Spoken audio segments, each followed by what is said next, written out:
Quick sound check.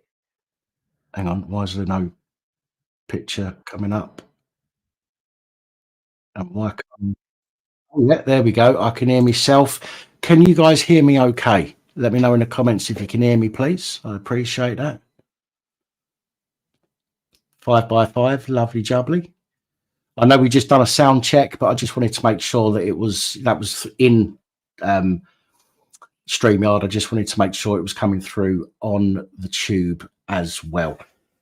Good to see you all, people. Let me go through the comments like I do and say hello to a few of you because I've missed you all. Recycle Warrior, good evening. David Robertson, Daily Stoic, Melly Boy 58, Lost Souls, of course, Dan O'Brien, Manchester United fan. Well, somebody's got to be. Boom, boom. Sorry, I'm only joking. Crafts and other stuff, RJ, Roger. I know Heather's watching. David Robertson, good evening to you all. Jake, Jenny Wynn, Grumpy Girl, Cameron, thank you for joining us. Mika Iseni, if that's how you pronounce it. Titania Star, I think that's how you pronounce it rather. Bog Beast, Ant Haynes, welcome all. Under a Blood Red Sky, good evening. Purple Nurple, Lisa Perrin, Old Bag, KC, Miss Angela, Stuart Hawes, Mans B, Bailey Newton, Jar Energy, The Flat Earth, Ben Yildizim, if I've said that wrong, I apologise. On My Ones, Scar, Ronan, James, what the fuck? All Four Mobile, Billy Crawford, Craig Live, Rice and Peas, Moo, Daniel Berry, good evening, one and all. Ricky, how you doing, my friend? Hunter, Inner, Cameron, Steve Ovo, Art, Goldilocks, Minnie, good evening, one and all. Thank you for joining us this evening. Well, first of all, my massive apologies for not being around. As most of you probably already know, my parents have not been very well. I've been backwards and forwards and like a fucking yo-yo on elastic. Not on string, but on elastic, trying to help them. I haven't had the time to do anything on the channel, to be honest. But last night I couldn't not go out and report what was going on. That was way too, I think, way too important not to go out there and do that. CJ. So I went, as most, maybe all of you saw. I've seen a lot of you saying in the comments that you watched. So my appreciation for that. I am feeling better today. I am still in some pain. I'm aching like fuck, which is why I'm not going to be on here like I normally am till 12 o'clock or 1 o'clock. This is probably going to be a 2, maybe 3 hour stream. It depends how things go. So we'll see what happens. But I'm aching. I'm in a bit of pain. Oh, excuse me. But I'm safe. I'm unhurt. I wasn't arrested, which is also a bonus. All Four Mobile. Oh, did we speak? Did we? I do apologise if I don't, because obviously usernames and it's difficult knowing usernames with faces. Are you the guy that I spoke to near the end? Were you wearing glasses? If you are, I won't go say any more than that. But if you are, I do remember you, and I remember shaking your hand if it was you.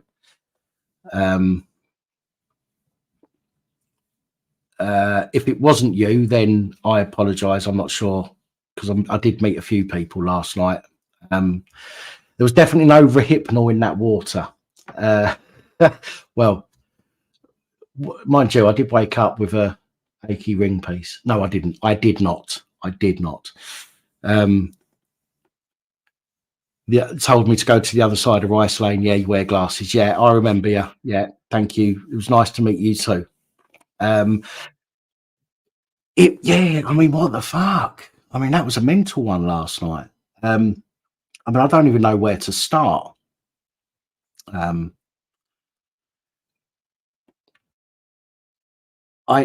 mean, listen, if anyone's got questions or anything like that, then, you know, about last night, I'm happy to, you know, we're going to open a panel shortly, and we'll get you up, and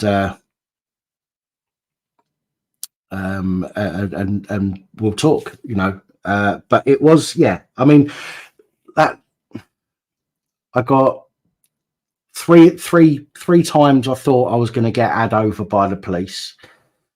First time was the Welsh one. You know, the one I probably shouldn't have said it, but, you know, he pushed me. There was no need to push me. So I did sort of ask him if he still had a bit of sheep fur stuck under his foreskin, which is why he was a bit upset. Maybe it was itchy. Got a few laughs. The second one was where the copper raised his baton. And I thought I was going to get a fucking wallop with that. And the third one was probably the best one. I mean, the guy come up behind me, and like one of the coppers pushed me with his shield. And then a sergeant came out with 3 stripes on his helmet. No funny remarks, if you don't mind. He had 3 stripes on his helmet, so I knew he was a sergeant. And he came out and he said to me, he goes, put his hands up, and he said, "Look, I know you're press." He goes, "Can you please move back for your safety?" And as much as I don't like the police when they're being arseholes, I had to thank that sergeant for being respectful. Do you know what I mean? I couldn't take the piss or be horrible to him. He asked me nicely, and I was more than happy to oblige. Do you know what I mean?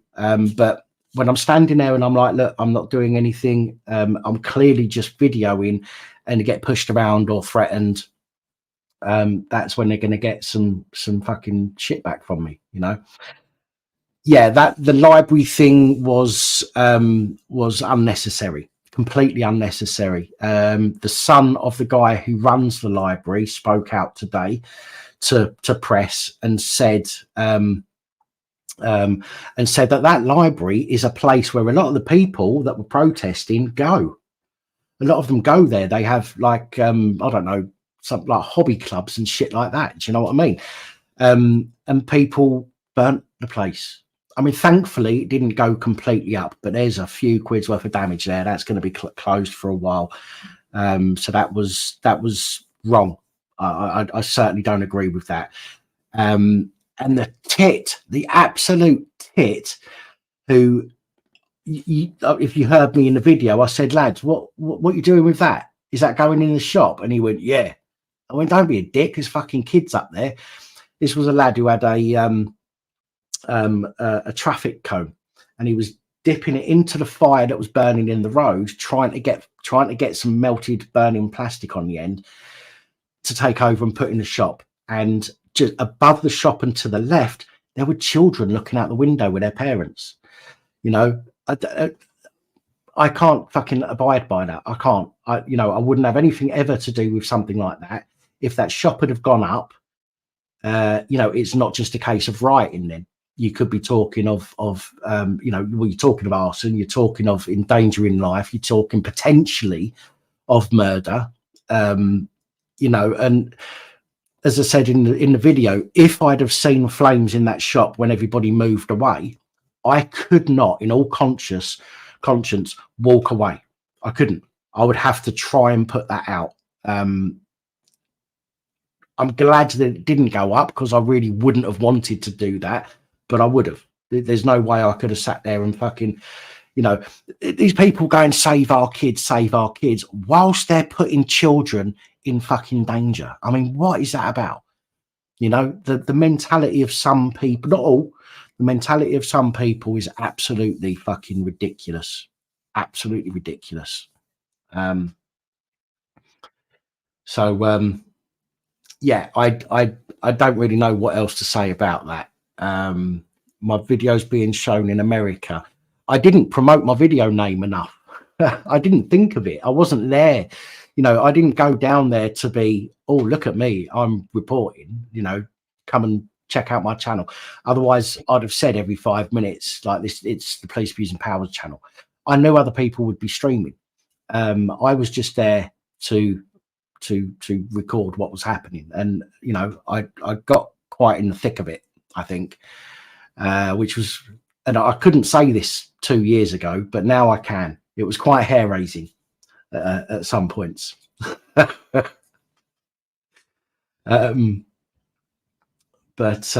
yeah, but thank you to everybody who messaged. I woke up this morning to loads of messages from people asking how I was, if I got home safe. You know, lots of people reached out to see if I was all right. And do you know what? Thank you to everybody that has thought about me and enough to make sure that I got back all right. Not that I don't care about the rest of you, because I realise that some of you know that, you know, I suppose I'm pretty resilient, and the chances of me not getting back would have been slim. You know, especially at the end of the recording, because it was all pretty much over by the time I left. So yeah, it was mental, wasn't it? But I wasn't going to leave. And again, don't, you know, please don't get me wrong. I'm not saying this because I want to, you were so good for staying out there. But I could have left earlier because of the pain that I was in. The drugs that I took, drugs as in prescribed drugs, YouTube, by the way. The ones that I took were, they worked initially for about an hour, and after that they started wearing off. And I was aching like fuck, like badly. But I stayed out as long as I could, and that was far longer than I was able to in London. And I'm gutted about that. At the beginning of January, I think it was, when I went to London for the, is it Armistice Day? Was it January? I think, or March, or I don't even know what fucking when it was, but in Armistice Day when I went to London, and I had to leave because the pain was so bad I couldn't stay any longer. But I didn't take any medication then. Did yesterday. I was able to stay out a bit longer. Suffering for it today, but it is what it is. The camera's fine, to be honest. Thankfully, normally I get a fold up case on my phone. I didn't get that for this one, and this is a fucking, you know, this is the S24 Ultra. I got this rugged one, which you can drop it, and it's got padded corners and stuff. Even if it lands face down, and it's got a lip, so unless there's a stone underneath when it lands, it's pretty safe. But this was attached to me, plugged into the power bank, so when he kicked it out my hand, it flew out of the gimbal, and thankfully it remained attached to the charger, so it didn't actually hit the floor. So yeah, so although he said he was going to smash my phone up and put me to sleep, he did neither, really, did he? So made himself look a bit of a tit. But there we go. Take some refreshments with me. Yes, somebody else said that today to me. If I do go out again, make sure I've got some drinks with me. I had some brilliant people actually came out to see me while I was down there, who lived locally. A youngish couple, I think they were a couple, man and a woman. I didn't put them on camera, but they came out, and you know, when I said, "Oh, look, I've got a drink," they actually came out to give me a drink of water, and then they went back in again. I mean, how nice is that? They came out, they put themselves at risk, really, to come out with a drink for me. Really, really, you know, genuinely, there are some nice people about, and I am grateful for them coming out with that drink. I really am, because it was hard work, and I needed something. But so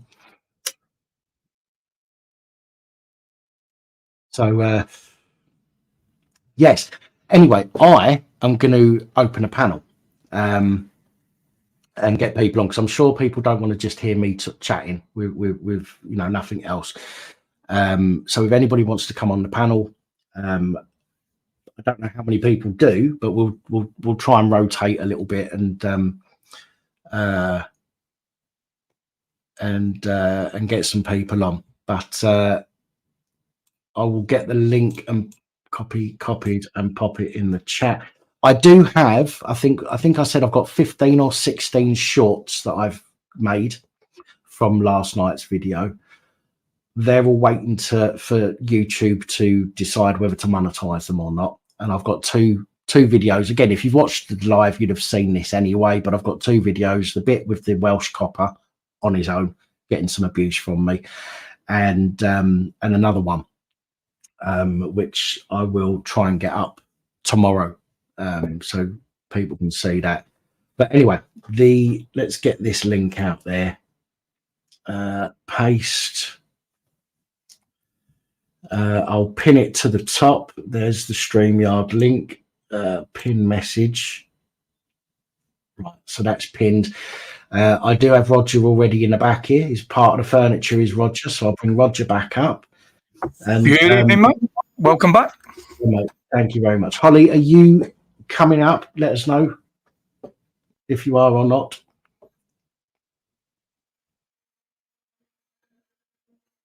Somebody said I should be ashamed. Do I think Sir Arthur of England? Do you feel ashamed? Yeah, I see that. What, Sir Arthur of England? Why are you? Is that directed at me? I don't know, but is that directed at me, Sir Arthur?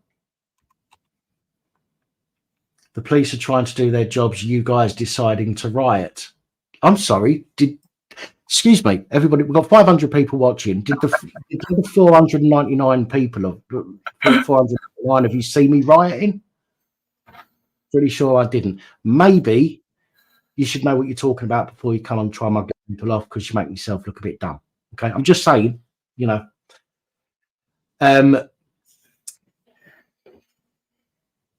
Food toy, all for gaming. Guys, do you have a camera? You don't have to be on camera to come up, but if you can show me yourself on camera back while you're in the green room, so to speak, just so I can see you, because I need to be careful with obviously people, you know, trying to cause issues. No camera on my PC. Yeah, all four. Yeah, I know it's you because I remember you from last night. So if you want to go back off camera, that's fine. I can bring you up off camera. Food toy, I'm going to trust you. I'm going to bring you up. You was first in the queue there, so I'm going to bring you up, mate. All right. Oh, no sound yet. All right. All for what? All for mobile. Try and sort your bits out there, and then give us a. You know, if you want to go off camera, I know it's you now. Just let me know when you're ready to come up. Right, food toy. How's it going, man? Hello. Sorry for not having the camera. I have to get that sorted one day because it is risky letting people up. You appreciate I need to be careful. Absolutely, I get it. I totally get it, mate. So yeah, so I'm trusting people tonight a little bit, but not too much. yeah. No, absolutely. You know, I was just saying if you could let me up, but I would understand if you didn't completely. No worries. As long as you know I'm not just being a dick about it. Oh, absolutely. Absolutely. Right. Blitzer, do us a favour. Give us a thumbs up like that. Oh, he's gone. Oh, no, he hasn't. Yeah, right. Blitzer's there. Let's bring Blitzer up. Thank you. CJ, do us a favour. Just put your hand on your forehead like that. Just like that. Good man. Good man. Right. Let's bring you up. CJ, hello, how's it going, buddy? How you doing? How's it going in Northern Ireland? Respect from Northern Ireland to you. Respect to everyone from Northern Ireland. Doing all good. I suppose you've seen way worse than this over there in the years, haven't you? Aye, Danny, this is playground stuff, mate. Playground stuff, man. So it is. Oh, hang on, guys. Hang on. Right. I just want to. Sir Arthur of England, why do you guys hate the police? And this is a police hating channel. That's all this is. Oh, absolutely not. Nobody hates the police. We hate bad police. I don't go out of my way to try and hate the police. All I do is I report on when the police do bad things. Everywhere else is happy to report on the police when they do good things. There's enough of those channels out there. There's not enough people seeing the bad things that they're doing. And it needs to be highlighted, and people need to know. I'm sure you've got a mum and maybe sister, maybe daughter. I'm pretty sure you wouldn't want them to get picked up by a copper and, you know, Sarah Everard did. I think No, it's a duty. I think it's a duty, Pat, because you know what? We don't get a choice, but we have to pay them. So we have to pay those taxes that pay for the police, right? So if we have to pay them, should they have to be professional and abide by the law? Well, they're supposed to be. Right. So if they don't, guess who holds them accountable? Themselves. Yeah. Yep. The police, the police. The police, Yeah. the police. Of And course, now they're if gonna we find try nothing to wrong. hold them to account, we get arrested. Oh, yeah. Every Yeah. time. All If you're gonna four. take that Is money, your do it right. sound sorted now, all four? All four mobile gaming. Is your sound sorted now? Give us a nod if it is. Oh, it's gone. Coral Grant, can you just give us a wave? Just a wave. Brilliant. Okay, thank you. Donny, can I jump in? Yeah, mate, go for it. You're a bit quiet there, CJ, actually. Oh, hold on, I'll bring it closer, mate. I've got the mask on. The mask is dulling the sound. Yeah. I covered 2 peaceful parades and protests in Northern Ireland yesterday. Both protests were brilliant. Everybody was 100%. Roads blocked. Everything. Everybody was dead on. No trouble whatsoever. Then it all kicks off in Belfast. I don't see the point of them wrecking their own communities and wrecking their own streets, mate. Yeah. No, I agree. Ridiculous. I said, sorry to cut in. I did say yesterday, right, and I've said to a few people today, right, if they're going to set fires in the middle of the road, I mean, it's not ideal, but it's not putting anybody's life at risk. Okay, it's not burning the building. It's not, none of that stuff, right? If that's what they want to do, I'm not going to say do it, but if that's what they want to do, that's what they want to do. The building thing, nah. Burning a few bins, that's the council we're going to repay, pay for new bins and the cleanup. But when you're burning houses down, when you're burning shops down, that is people's livelihoods, number one. And number two, that is putting people's lives at risk. And I simply can't can't get my head around it. It's like a U-bend. I can't get my head around it. Yeah, these protesters need to stop behaving like those in America when those coppers were cleared by a grand jury. Instead of taking out their anger on the police, they started burning down their own shops and own communities. That was over the George Floyd episode. No, this was before George Floyd. I mean, those protests, do not behave like those protesters. You undermine your cause. You do, exactly. Exactly.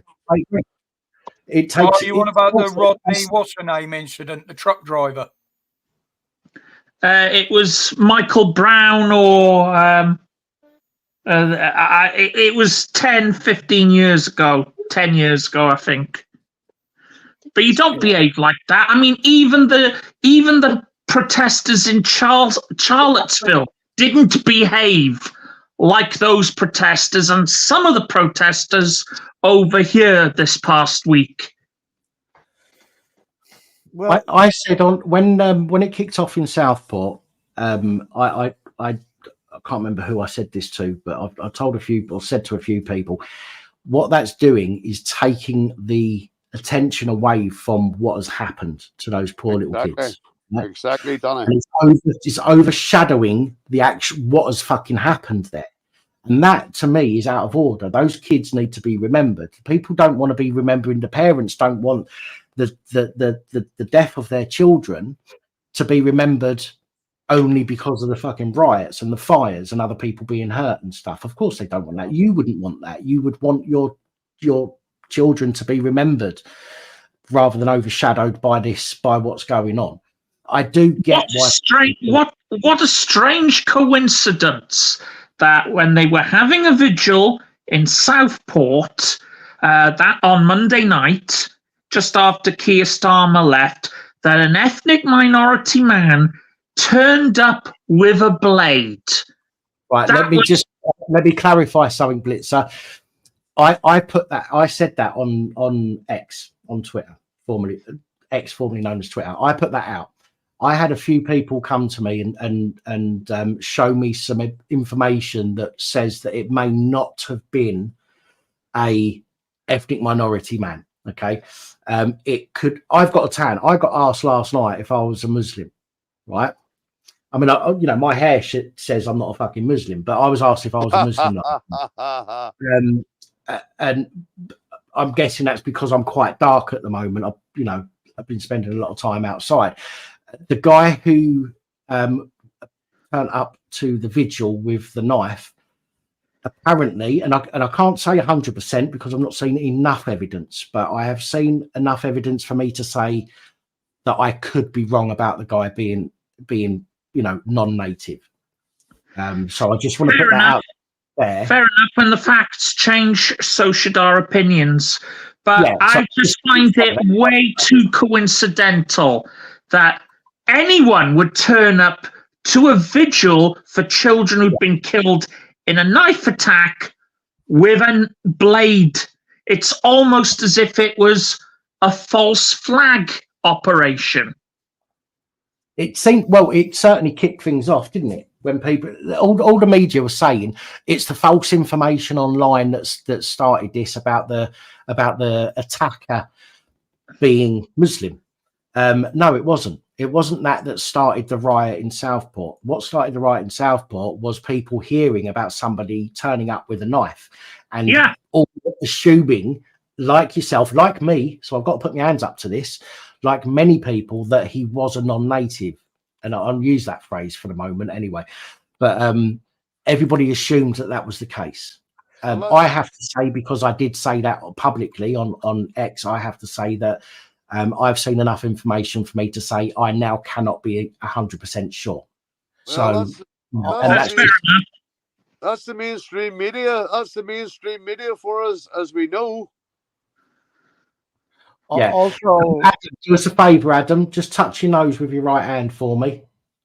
Can I just say, Dan, people in the chat, if you're going to use all capitals in the chat, your comment will be deleted. Can you please stop that, please? YouTube flags them up. I Adam, heard sitting in the back waiting to come on. You're on camera. Can you just touch your nose with your right hand for me? This just helps me ensure that you're not a video of somebody waiting to come on. Just touch your nose with your right hand like that, Adam.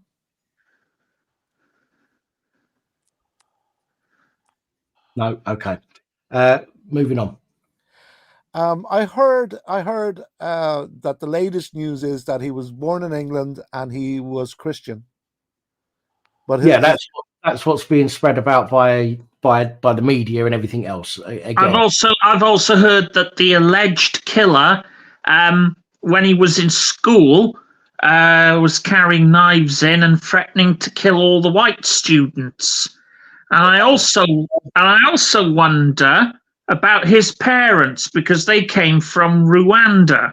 And as we all know, there was a genocide in Rwanda 30 years ago between the Hutu majority against the Tutsi leadership that led to nearly 1 million murders.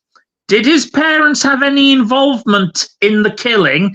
Did they lie to get into this country? And did they indoctrinate their son into Hutu supremacism?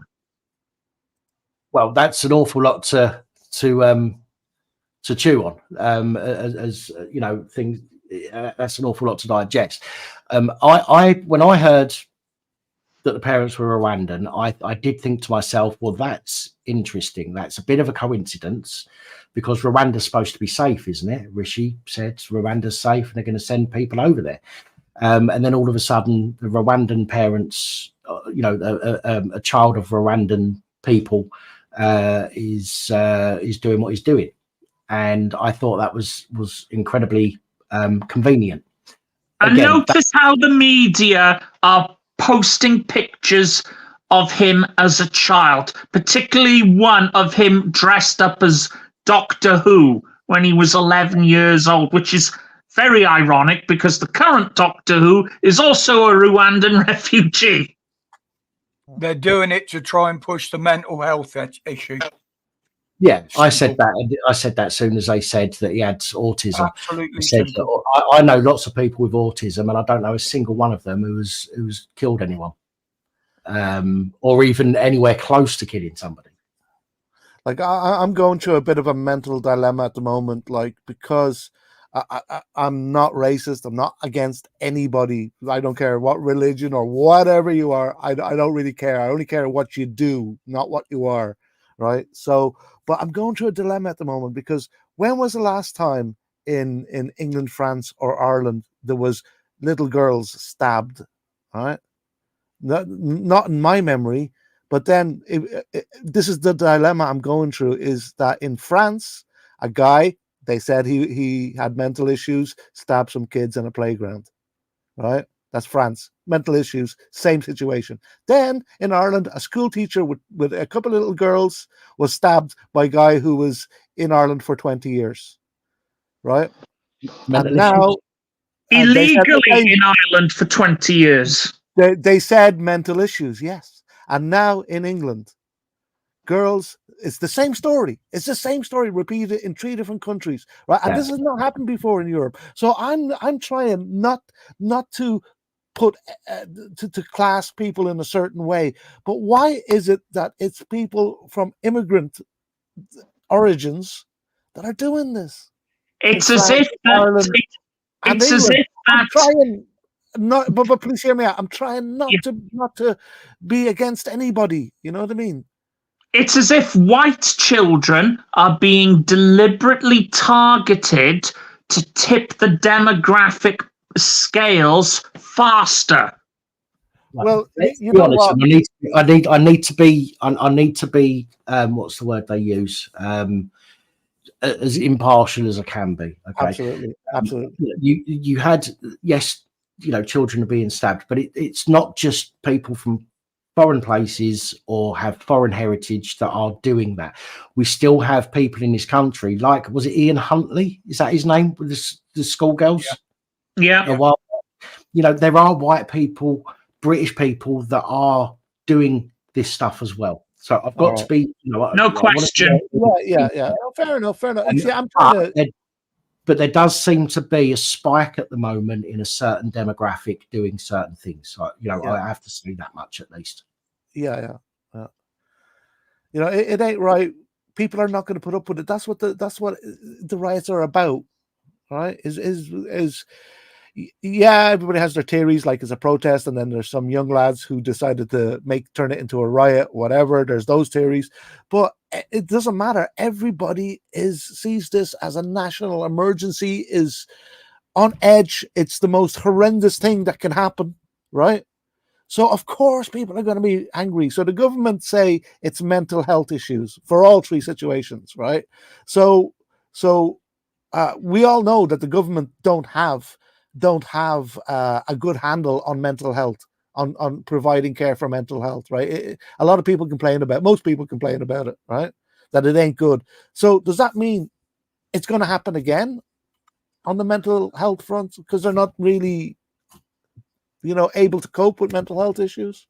Ian Huntley was the early 2000s. The reason I said Ian Huntley was because that's the first one that came to my mind. I'm just responding to Spawn Trooper's comment. I know. That's so am I. I'm just saying that the reason I said him was because that's the first one that came to mind. I don't have a team of people like the news reporters on the TV who can slide me some information. So off the top of my head, I can't tell you about more recent ones. That's just the first one that came into my head.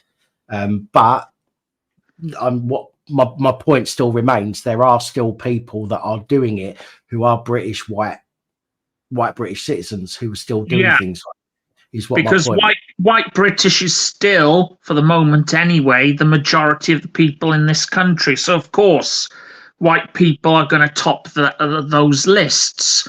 But what we are seeing is a disproportionate number of these criminal acts from minority communities, and people are not allowed to talk about it because they are criminalized and demonized as racists, as Nazis, as fascists, as whatever.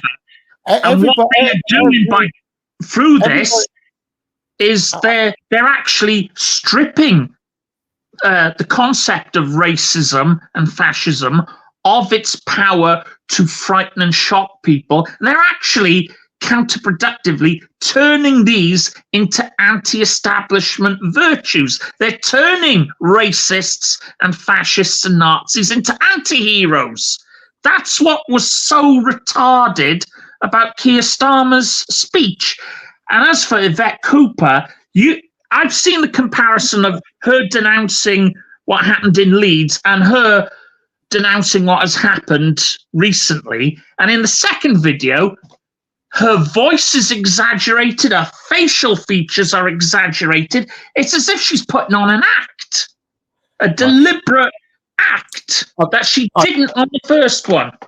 I kind of agree with Pat on this one, that every nation, every race, every whatever commits crimes, right? Oh yeah.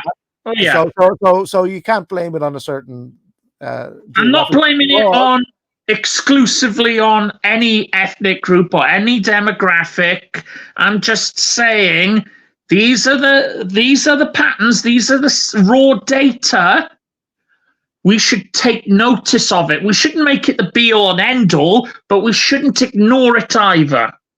Wait. So I didn't hear about that case you were talking about there, Pat, that you brought up. So it was a white guy who stabbed some girls. It was very similar. I believe, if I remember rightly, and I could well be wrong, so please forgive me if I am. I'm sure somebody will correct me.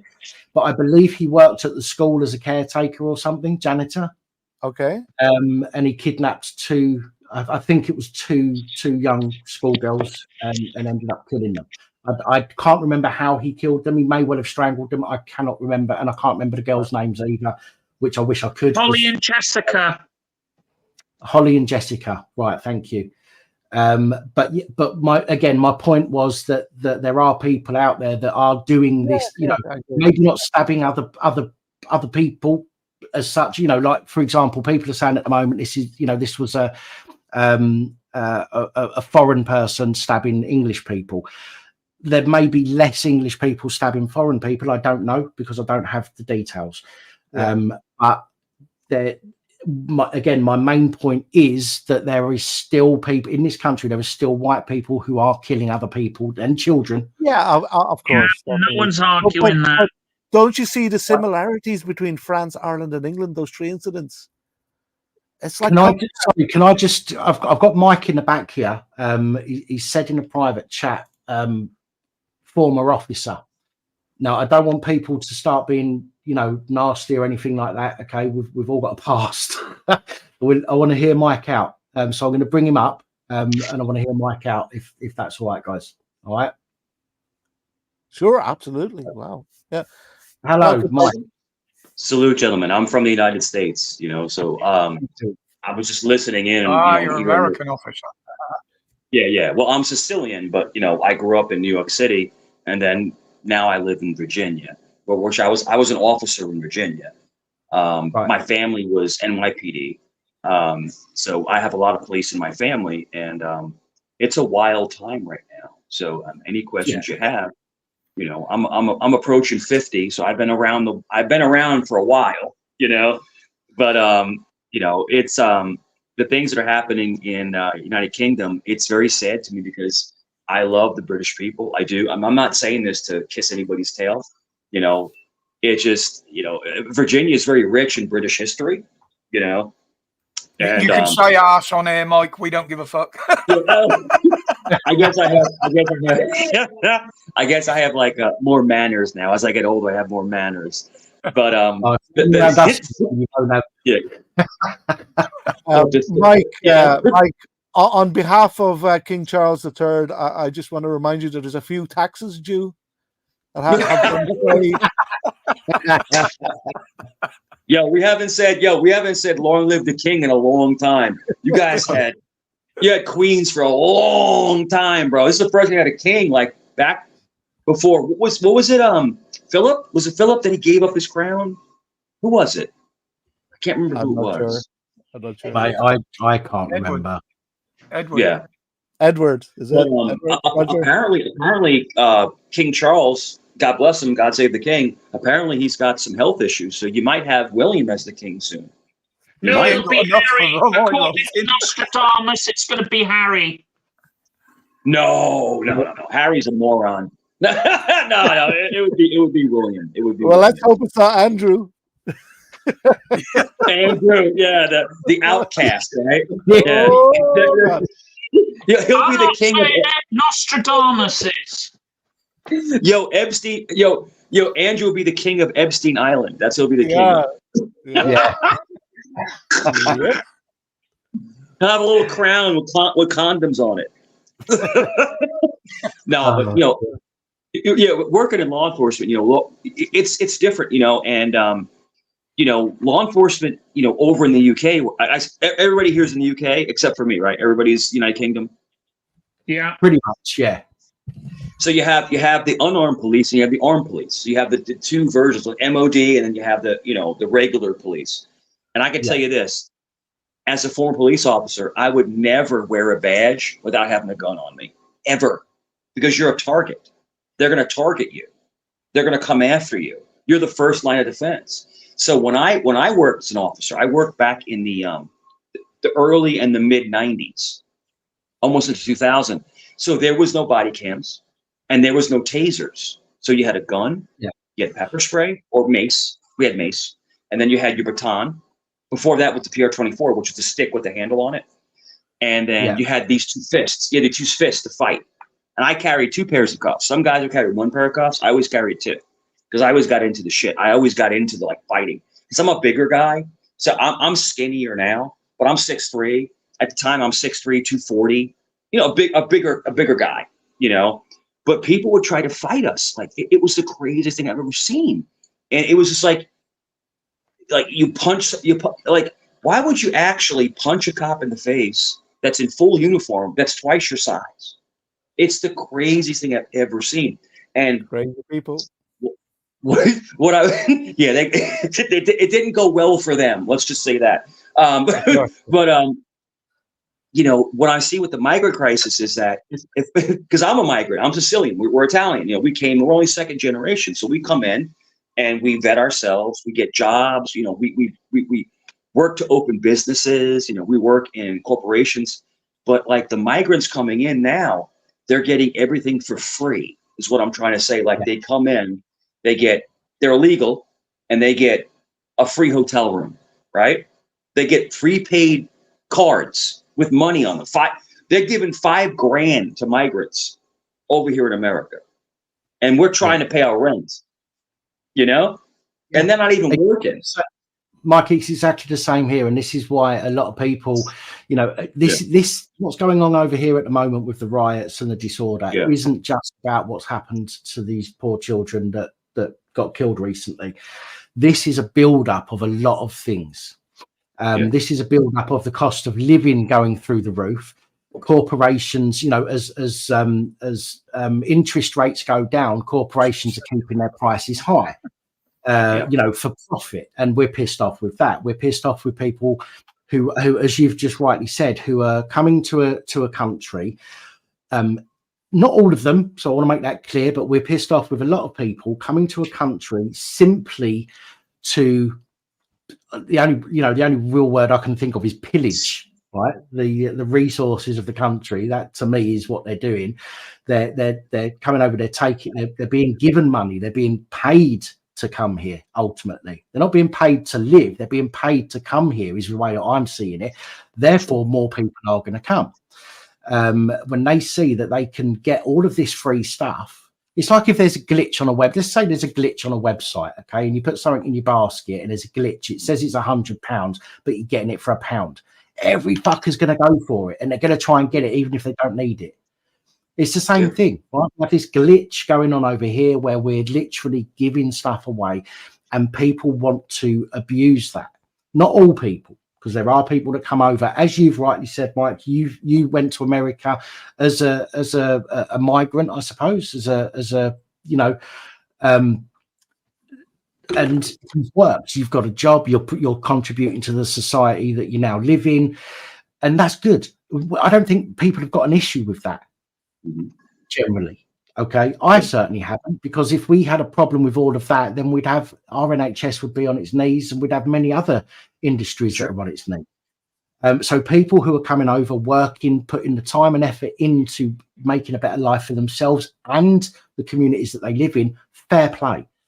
But we're seeing a lot of people come over doing fuck all, take, and no give. And then they do something like what's happened recently over here, or behead a soldier or whatever. You know, lots of these things that are going on by people, and it's fucking sickening. It is sickening, and more people are getting to the boiling point, as you've seen.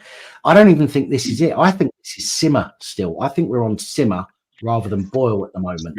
I think we're in the very, very early stages of civil war, and that it'll only escalate when America enters civil war in November. And America as well, my friend, America as well. So basically in America, you know, we're very gun friendly. So I live in Virginia, right? Virginia, you can open carry. You don't have to have a license. You can carry a firearm on your side. And then if you have to have a license to carry it concealed. But we can carry firearms. Bro, I mean, I'm sitting about 5 feet away from an AR-15, okay? You ain't going to take it from me. Not you guys. I'm saying the government's not going to take it from me because it's for my home defense. I have shotguns. And I'm very responsible. I'm a former law enforcement officer. So like in other words, I'm not some crazy dude, you know, but in America, we're able to carry firearms. I believe, and this is what I believe, I had a big heated debate maybe about a week ago with another channel that was more United Kingdom based. You guys should be able to carry firearms. I mean, it's ridiculous that you cannot own a firearm. That's ridiculous to me. You know, I think you should have the right to have a gun in your home, Mike, or on your. No, see, it's a different situation. It's a different place. You know, I don't think it's the same as America. Like we never had a Wild West. You know what I mean? So, but you have it now. Look at the crap going on. We don't have gunslingers. But we have it now, and this is why there's no way that they'll ever change the law to allow us to have methods of self-defense. They even changed the law a couple of years ago that we used to be allowed samurai swords as ornaments on the walls in your house, firearms, replicas and things like that. You used to be allowed those to put on your wall as ornaments. The law changed. You're not allowed those anymore. Okay. Yeah. They're targeting big dogs at the moment. Okay. They're saying that these big dogs, you know, are dangerous. It's not the dog, it's the owner, as far as I'm concerned. I've grown up with dogs all my life. And it's the way that they are brought up, how they're taught to behave, and how you treat them as their owner. So they're targeting all the means that we have of protection. So we are going to be like the farmers in the revolt, you know, in medieval times with pitchforks, while they've got all of the big guns. Okay. Oh, it's worse than that, Pat. It's actually worse than that, because I assume that apart from our American friend here, we've all heard about in the last 24 hours the rise of the Muslim Defense League and how they're carrying weapons and the police know they're carrying weapons. And we're entering a situation like in South Africa in the early 1990s, in the dying breath of apartheid, when the apartheid government allowed supporters and members of the Inkatha Freedom Party to carry tribal weapons in public, which were then used to kill ANC activists. We're seeing that here now, this weekend in the UK, with it's a fifth column. The Muslim Defense League is a terrorist fifth column with government and police sponsorship and protection. And you notice they're pushing this whole EDL thing at the moment as well. They're making a massive deal out of this English Defence League thing that hasn't been around for a long time. I've not been able to find anything that suggests that they've been around for many years. But they're still pushing it. They're still using that in their speech. Even MPs are using it, and they should know fucking better. They've started to change it now a bit, Dan. They're calling them defence groups. Right. Right. I mean, the EDL hasn't existed for 10, 11 years. No. So yeah, and it's all about the words. As Mike will tell you, being ex-law enforcement, it's about the words. You know, the wording of legislation, the wording of law, the language. It's going to go from EDL to defence groups to eventually militias, right-wing militias, right-wing death squad. Well, we're already that. You don't have to be one of them violent ones there to be branded that. So we have militias here. We actually have militias like down in I'm in Virginia, in North Carolina. They have militias. They actually have people that they own farmland, and they're allowed to, as long as all the permits are right, they can own automatic weapons as long as they pay the sales tax, ATF, things like that, and they protect their own. And I just wish that other countries had that kind of protection. They're not going out hunting anybody. They protect themselves, because the police now are pretty much useless. They're useless. And then if the police do their job and they get locked up, they're let out the next day. They just let them out. Here you go. Bye-bye. Right. And can I say, I think one of the problems that we've got over here in the UK now, specifically now, not in previous years, is that we have people who are in this country now who don't care if they die because, 72 virgins and all that stuff. Mm-hmm. So if we were armed, if we were allowed to be armed, if we were allowed to have weapons for self-defense, I think I genuinely think a lot of people would be afraid to use it initially. Okay. Yes. Because we've not grown up with weapons. We've not grown up with guns. Even people that have grown up around guns would still be afraid to shoot somebody. Okay. Because if you get it wrong, you're fucked. Right. Same as the police. If you get it wrong, okay, maybe not that. Maybe that's a bad idea, because a lot of police over here now, they put the rest of their mates put their guns down and say, we're not working unless you fucking reinstate them. And that's a bad thing. But I think if most British people would be afraid to shoot somebody for the consequences. If you was faced with somebody pointing a gun at you and you genuinely felt scared for your life, I still think it would take a lot for a British person to pull a trigger. I agree. Hang on, but we have people who wouldn't give a shit, because they think as long as they kill you, they're going to meet their maker with 72 virgins if they get killed back. And that's the problem. You do have a situation that could develop where if people were armed and able to defend themselves, they'd be initially reluctant to do so to begin with, but it would only take one incident for them to finally literally pull the trigger. And then the first kill is always the hardest and the most difficult. And it may give them a taste then to do it again and again. And you've got a completely different problem there. Let me explain this to you. I'm sorry to cut you off, my friend. I'm sorry to cut you off. The way that you're able to react to any kind of shooting scenario is muscle memory.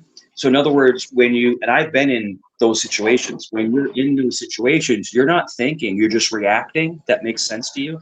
It's almost like your brain, like when you turn a switch on and off, like a light goes on and light goes off, like it just happens automatically. It's not you're blacking out. It's just you react from your training. But the thing is this, if you're using a long gun, a rifle or a shotgun, then you're going to usually go on point. But like a handgun, usually you're only going to hit 2 of the 6 shots you're going to fire. That's why you double tap, pop, pop, pop, pop. They teach you to they teach you to shoot 2 times each time. You're not just going. You're doing 2. Pop, pop, pop, pop. Yeah, it's all muscle memory. The thing is that. Mike, I agree with your Second Amendment totally. It works in America, but England is different. Eventually, you could make it work. It would take a while, but there would be like horrendous situations happening, But the 2 best arguments I've heard for the Second Amendment, for the right to bear arms, one is that this is for America, why it works is that if you take the guns from the law-abiding citizens, then the only ones left with guns are the criminals. Right? Yeah. And they and brother, they could never. They could never disarm Americans, never, because we will just hide them. We'll hide them somewhere. Like no one's going to ever take guns away from Americans. We'll always be. We will always have guns, always. Right. And yeah, we should never have given up our guns in this country. The funniest, and notice how it was a gun in the same year. There were gun massacres in Scotland and in Tasmania in Australia in 1996, and they used those two massacres to go after the guns and disarm the British and Australian populations. You got it. And that's what America. And that's what America's trying to do. America's trying to do the school shootings and all these wing nuts. Oh, we got to take away the rifles. We got to take away high capacity magazines. If you do that, there's going to be more shootings. It's going to be more of them because the bad people always get the guns.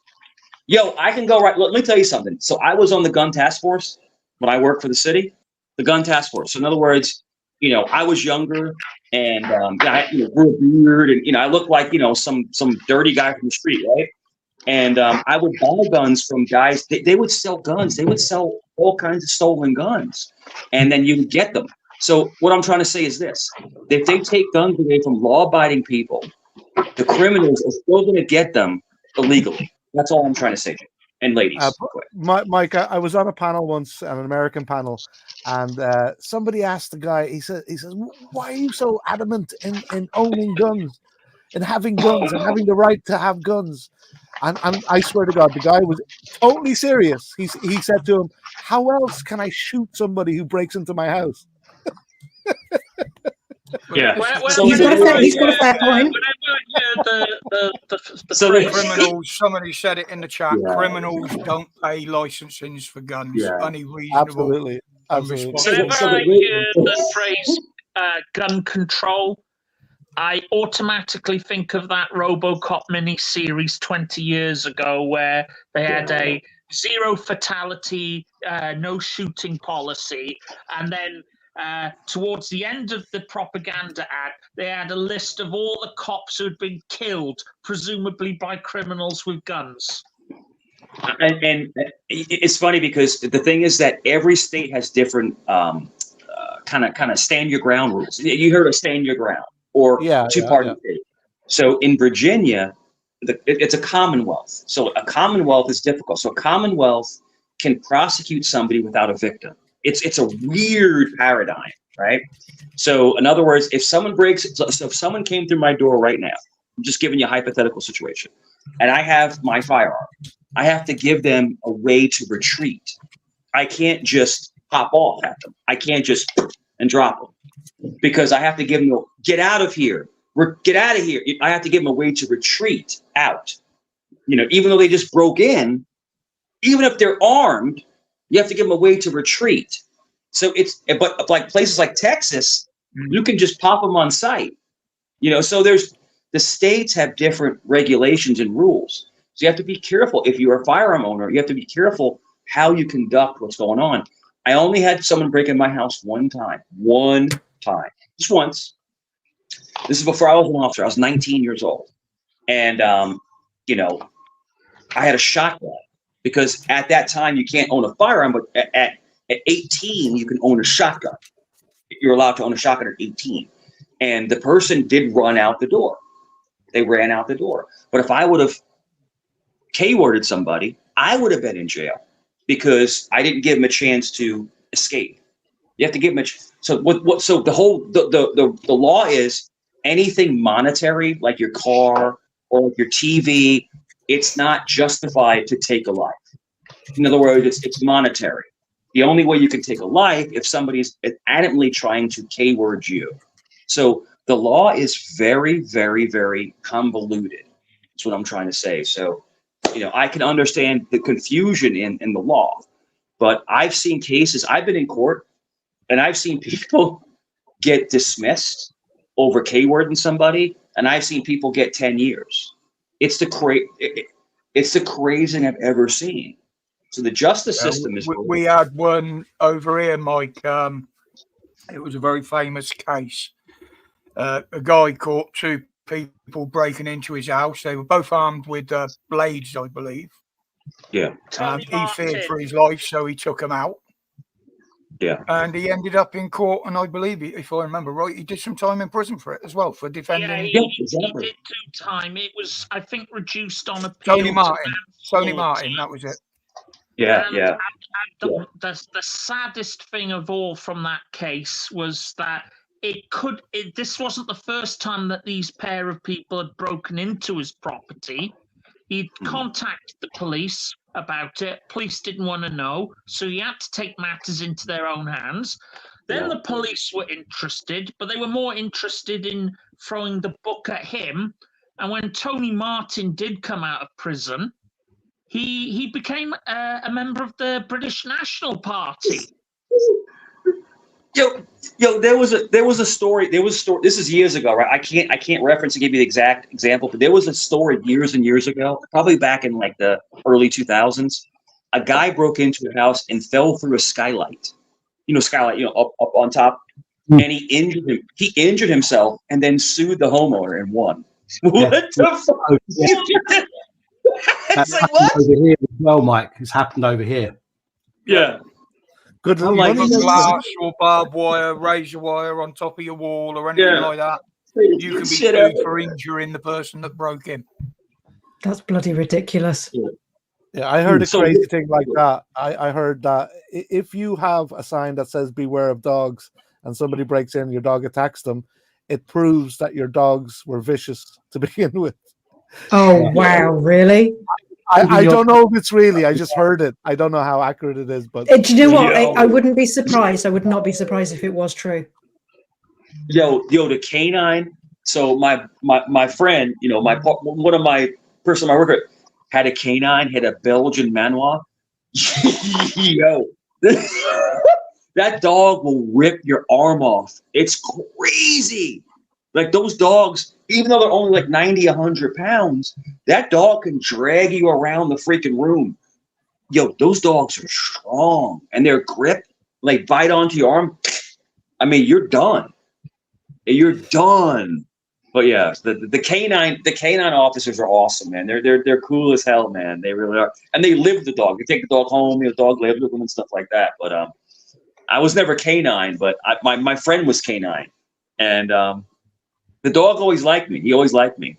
But it's funny because the dog is not supposed to like anyone but the handler. They're supposed to be trained to only listen to the handler, right?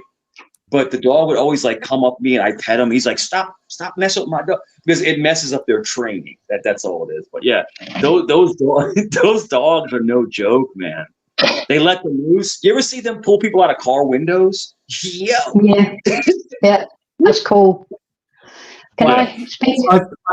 Guys, I put a post out on X earlier now asking if anybody knows if there's a protest going on in Liverpool tonight. And somebody said you should try to get down to Stanley Road, which is not far from Muslim fella stabbed, police on high alert, loads of shops in the area closing early. And somebody else has put it was 2 Muslims arguing about their shift and one stabbed the other. Oh my God. Again, that gives you an idea. Wow. Can I say something about it? Can I interject, Jan? Dan, just a sec. Yeah. You might want to check the comments in the back chat and the comments in Discord. Just so you're aware of what's going on. Okay. Yeah, okay, no worries. Tina, go ahead while I read these comments.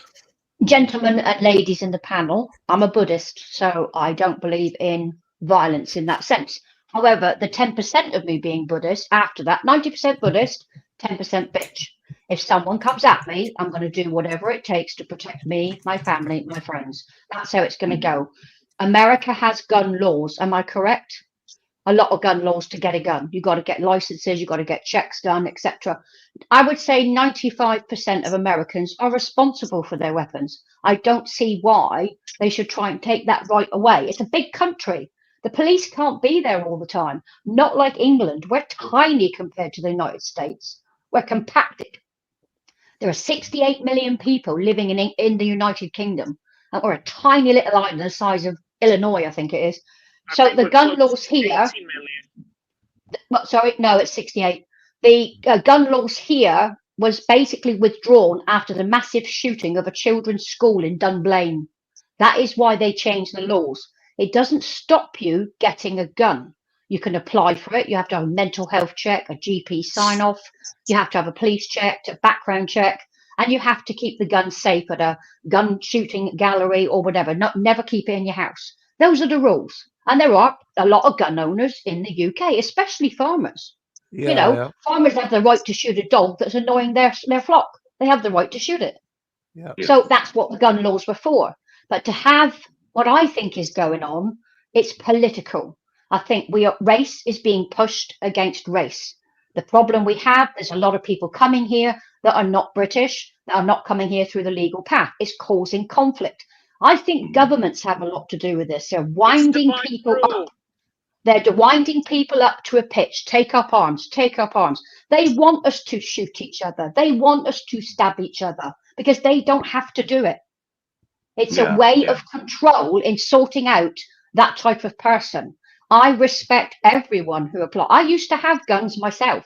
They were always kept at a shooting range. I had a 9mm, couple of rifles, and I used to go clay pigeon shooting with a shotgun. But when my kids started to take interest, I sold my guns for their safety. I didn't want them to get involved in it. Everyone has the right to take arms if you were threatened. That is the correct way to be. How you deal with that is up to the individual. I can't harm another unless someone else. I'd give my own life to save someone else as a Buddhist. That's the way my readings have taught me. But I would never take up that kind of weapon as a gun. I would always try and calm someone down and see if it came to be spoken to find out about what's going on, that kind of thing. I've had people try and break into my house. I've talked them down. I've not had to resort to violence. I didn't call the police. It's not worth it. It was two kids trying to get some Christmas booze. It was in the, they saw it through the window and they tried to get in. And I said, you can't do that. Go away or I'll have to talk to your parents. But it is the world we live in now.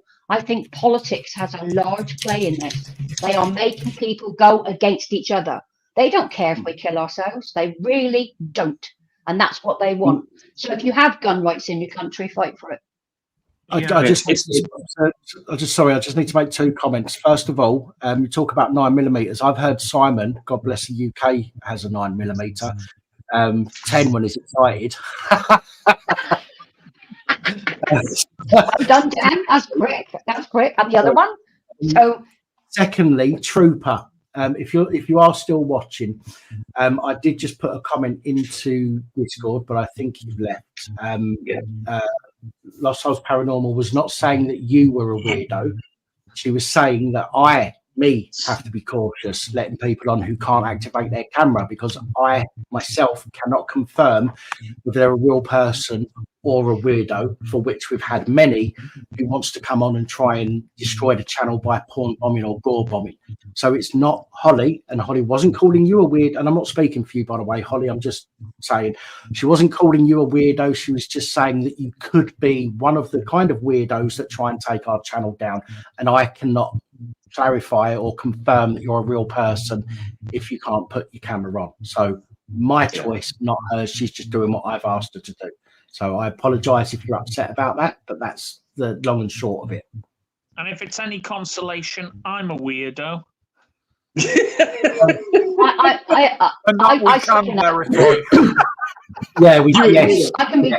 can. We can. I can be quite weird at times. People say, "Well, you're weird today," and it's like, "Well, I'm having a bad day, so whatever." The thing is, though, we're weirdos, but we're the right kind of weirdos. Yeah. Well, we're positive weirdos. We're weirdos, but we're positive. Yeah. We're not off the rails. Can I ask the panel something? Yeah, go on. Yes, please. Recently, my phone updated, and it seems that on the Samsung range, they've downloaded AI. So I'm sat with my phone on the side, nobody's in the house, and I hear a voice talking. Can I help you? And I was like, what the shit is that? Is there something in my fucking house? I'm like, what the hell's going on? So I said, So can I help you today? Would you like me to do something? I was like, who the fuck are you? And there was no answer. They said, can I help you? And I went, that's coming from my phone. Yeah. I said, who's on my phone? Who the fuck are you? And he said, the voice came back saying, there's no need for language. I'm a new AI for Google. And I was like, I don't want you. Fuck off. So I went off in bingo last week. It's mental. AI's mental.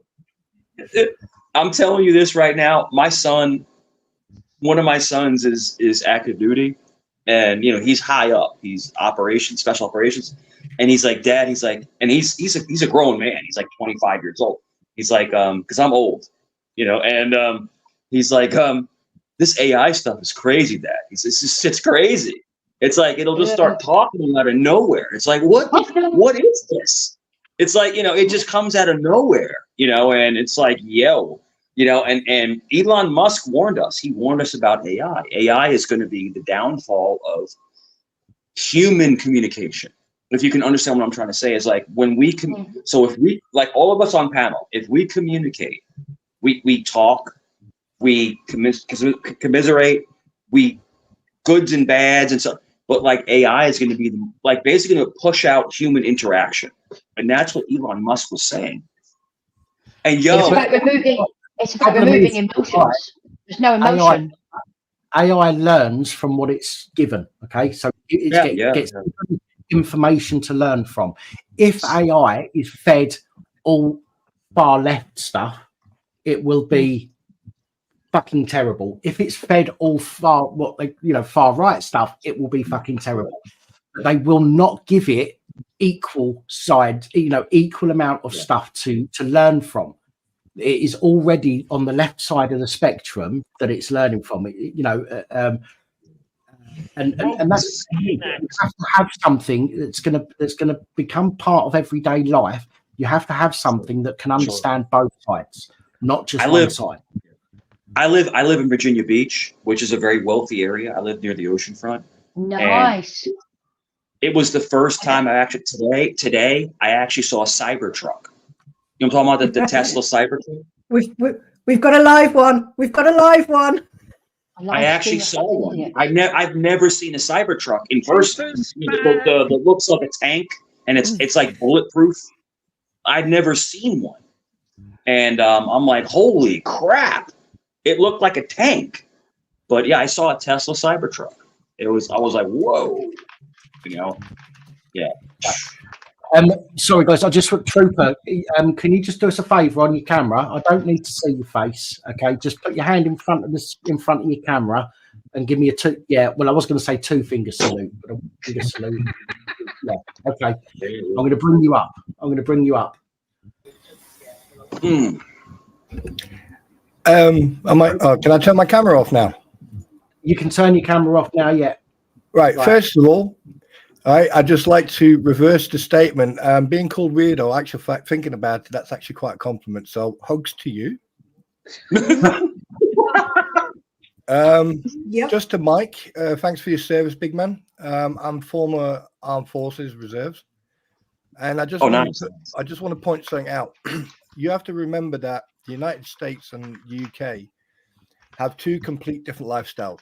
Yeah, I get it. I've got friends I served with in Iraq who are now serving police officers, one in Houston. And he turned around to me and he's actually asked me this question: why do you in the UK do not have weapons? And I said to him, I said, unfortunately, due to two circumstances that happened, and I do apologize for actually getting the years wrong. There was obviously Hungerford as 1990, by the way, what happened with the last 10%. And the one happened in Hungerford. And the other one happened up in Scotland where I think it was a scout teacher or someone. Yeah, Thomas Hamilton, the paedophile scout leader, shot up a school, killing. I'm a bit worried how you know all their names. Teachers.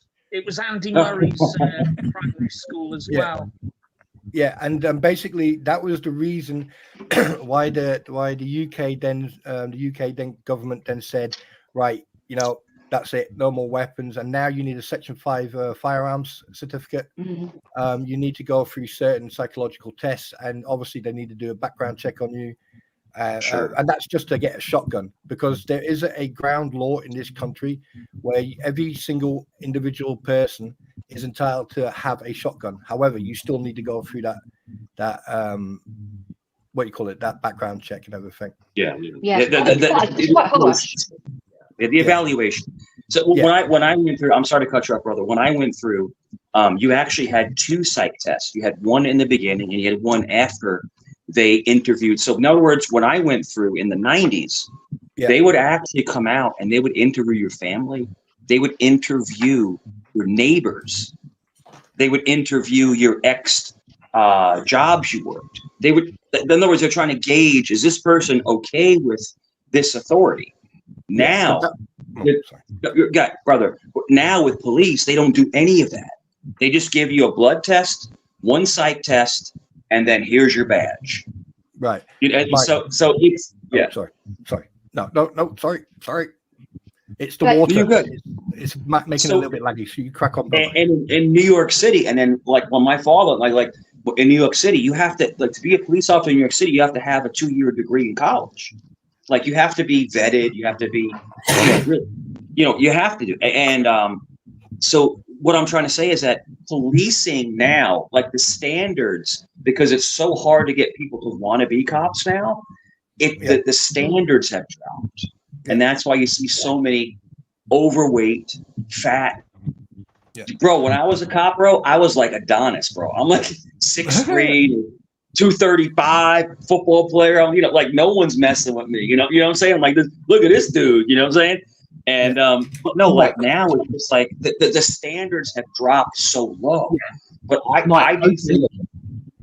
Sorry, I don't know what it's like over there, Mike. I don't know how long you've been out of the force, but over here we got to this positive discrimination stage where white people are discriminated against in favour of, shall we say, other cultures, right?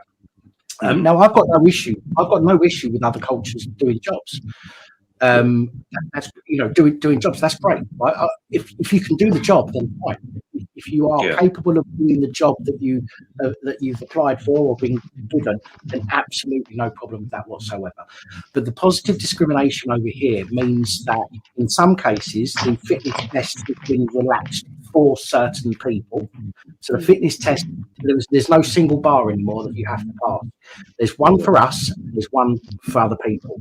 And that makes for a very dangerous place to live when you've got people that are tasked with enforcing the law. There's a lot of weak people, and I'm not saying all the men, regardless to where they come from, are weak. I'm saying that there are a lot of weak people who are being taken on by the police to bulk their numbers. When you give a weak person a weapon who has, or a narcissist and a weapon who doesn't want to talk to somebody, or can't talk to somebody, or is scared to talk to somebody, they're immediately going to go for the weapon or control tactic. And that makes things very dangerous. And that's one of the issues that we've got over here at the moment. Did anybody, sorry, Mike, in the UK, we had a Plymouth shooting, which is local to where I live. A young man had a shotgun. He had mental health issues. The police took his guns away. They were saying he was no longer able to hold a license. 5 months later, he was back in his doctor's getting a report. It all went through. He was given his guns. 2 days later, he shot 5 people, including a dad holding his daughter. It's funny. Can I just interject into that? I think it's very easy for this day and age. Now, Mike, when you joined up was in the 90s. When I joined, it was in the 90s. The mentality and the checks and background checks were completely different. You know that, I know that. Anyone who went in them days knows that, because the checks going around your next door neighbors and everything wasn't to check if you like psychologically were sound. It was to check to make sure your pattern of behavior, basically. Exactly. Yes, and then you had your psychological evaluation. But the thing is, I don't want to divert from the actual topic conversation, what's going on in Great Britain right now to, oh, by the way, I know how to use a 9mm, I know how to use an AR, and by the way, AR-15 stands for Armor Light Rifle, not Army Rifle, for those who don't know, because that's really pissing me off. Anyway, the issue today, the reason, me personally, I don't need a weapon. I mean, at the end of the day, if you can't use your mouth, yeah, fair enough. I've got left gun, right gun. Yeah, but the best, the best long gun, to me, the shotgun was the best. With slugs, the shotgun was the best. I mean, if you had to go hand on, shotgun was the best. Yeah, but to go back to the UK thing now, there's been a lot of stuff happening, and a lot of people are missing a certain amount of facts. I just want to very quickly get this off my chest. Point one. Excuse me. Point one. Not one person in anywhere, and with respect to you, Smiler, no one has actually brought up the fact about the 8 million a day. Why aren't we charging France? Why aren't we suing France for that 8 million a day? Why? Apparently, you're paying France. Well, no, we're not. That's what I heard today. Second of all, well, we used to, under the Conservatives, but can I just interrupt? Blitzer, can you turn off your background noise because it's driving me potty? Yeah, I keep muting you because it's bleeding over everybody. Yeah. I keep muting you. I'm sorry, but it's doing my nutting. Yeah. Right. So we've actually paid France over 500 million up till today. Yeah. So anyway, because I've calculated it's 2.99 billion a year. Anyway, the second point is, I mean, like, my condolences go to the three lost young angels that were taken from their parents the other day. Mm-hmm. Yes, right? Yes. There's, and then obviously them using the tags mental health, Asperger's. Well, funny enough, I went online the other day after I heard what happened there, and I did a stress test, PTSD test. There's a web page you can go to. And I did every single test except what you call it when you get food. What's the you know, when you're skinny or you're fat? There's a word for it. But anyway, I did your fat content. Yeah, and I did every single test, including ADHD, OCD, stress, depression, everything, and I passed it all. However, what I read was that everyone has a little bit of each. You can't hide from that. Everyone has got a little bit of stress or a little bit of that, a little bit of this. But here comes my point. Why is the government, since they've been in power, why are they now accusing everyone of being far right for having an opinion? I wonder what happens if the far left. Anyway, because it's a way of shutting people down. Yeah, it's exactly what it's. I serve this country. And it's a way of exactly what happened with control masses. Yeah. Absolutely, it's a way of. I don't care if people go, "Oh, you're a stab or an Arab." That's old talk for regular. No problem. So, Trooper, I'm sorry, young lady. Trooper. So basically, I counsel people, and I have a minor in psychology, and I can tell you this: you're exactly right. You're getting right to the point, and basically, they're trying to control you by fear and turning on each other. You know, and once we're united, they can't harm us. In other words, you know, let me ask you a question. If you're in a jail, I'm just giving you a hypothetical question. If you're in a prison and you have 100 guards, how do they control 1,000 people? Because they lead by fear. You know, they make you subservient to them, and that's what the government does. It makes you subservient to them. You know, basically, you're sucking on their teat. If that makes sense. Yeah, but Mike, our government makes as much sense as a fart in a spacesuit. Because to be perfectly honest with you. Right, they rich. I mean, like, if they carry on talking, their backside will sue their face. I mean, but it is very easy to control. You know, you've been in the police force. In the military, we both learn about crowd control and how to control that crowd and how to enforce that crowd. But at the end of the day, the way it's going right now, you can tell the difference. People are angry. I get it. People are frustrated. I get it. People are lashing out.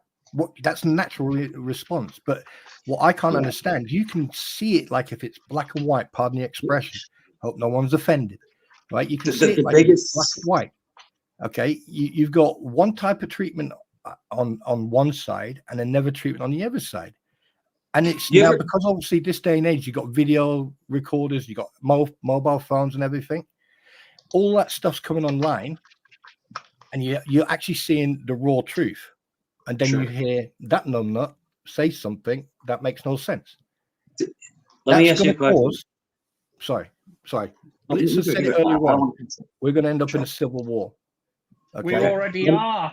Let me ask Trooper a question. Trooper, have you ever heard of something called the tone scale? You ever heard anything about that, the tone scale? The tone scale? Yeah. You ever heard anything about that, the tone scale? It's in psychology. The tone scale basically is you can take someone down from their elevation by changing your pitch and tone. Yeah. And you're right. It's a way to manipulate somebody in a positive way. In other words, when I get really elevated like this, right, and then I take it down to this, they follow your tone.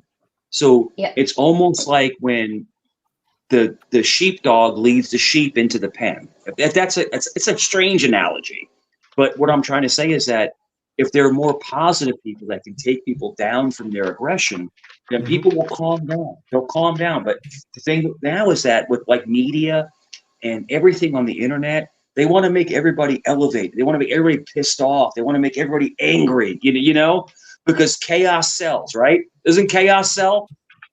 Yeah, but the thing is, you've got a good point there, but here's my counter offer.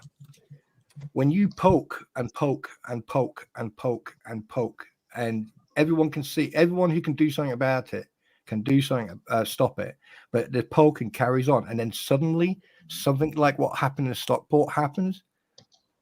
How are you going to stop a waking up bear with a really bad mood? So when you poke the bear will grumble a few times, maybe 10 times, and then at one point the bear is going to attack, and now we got war. That's the analogy of the bear, poking of the bear.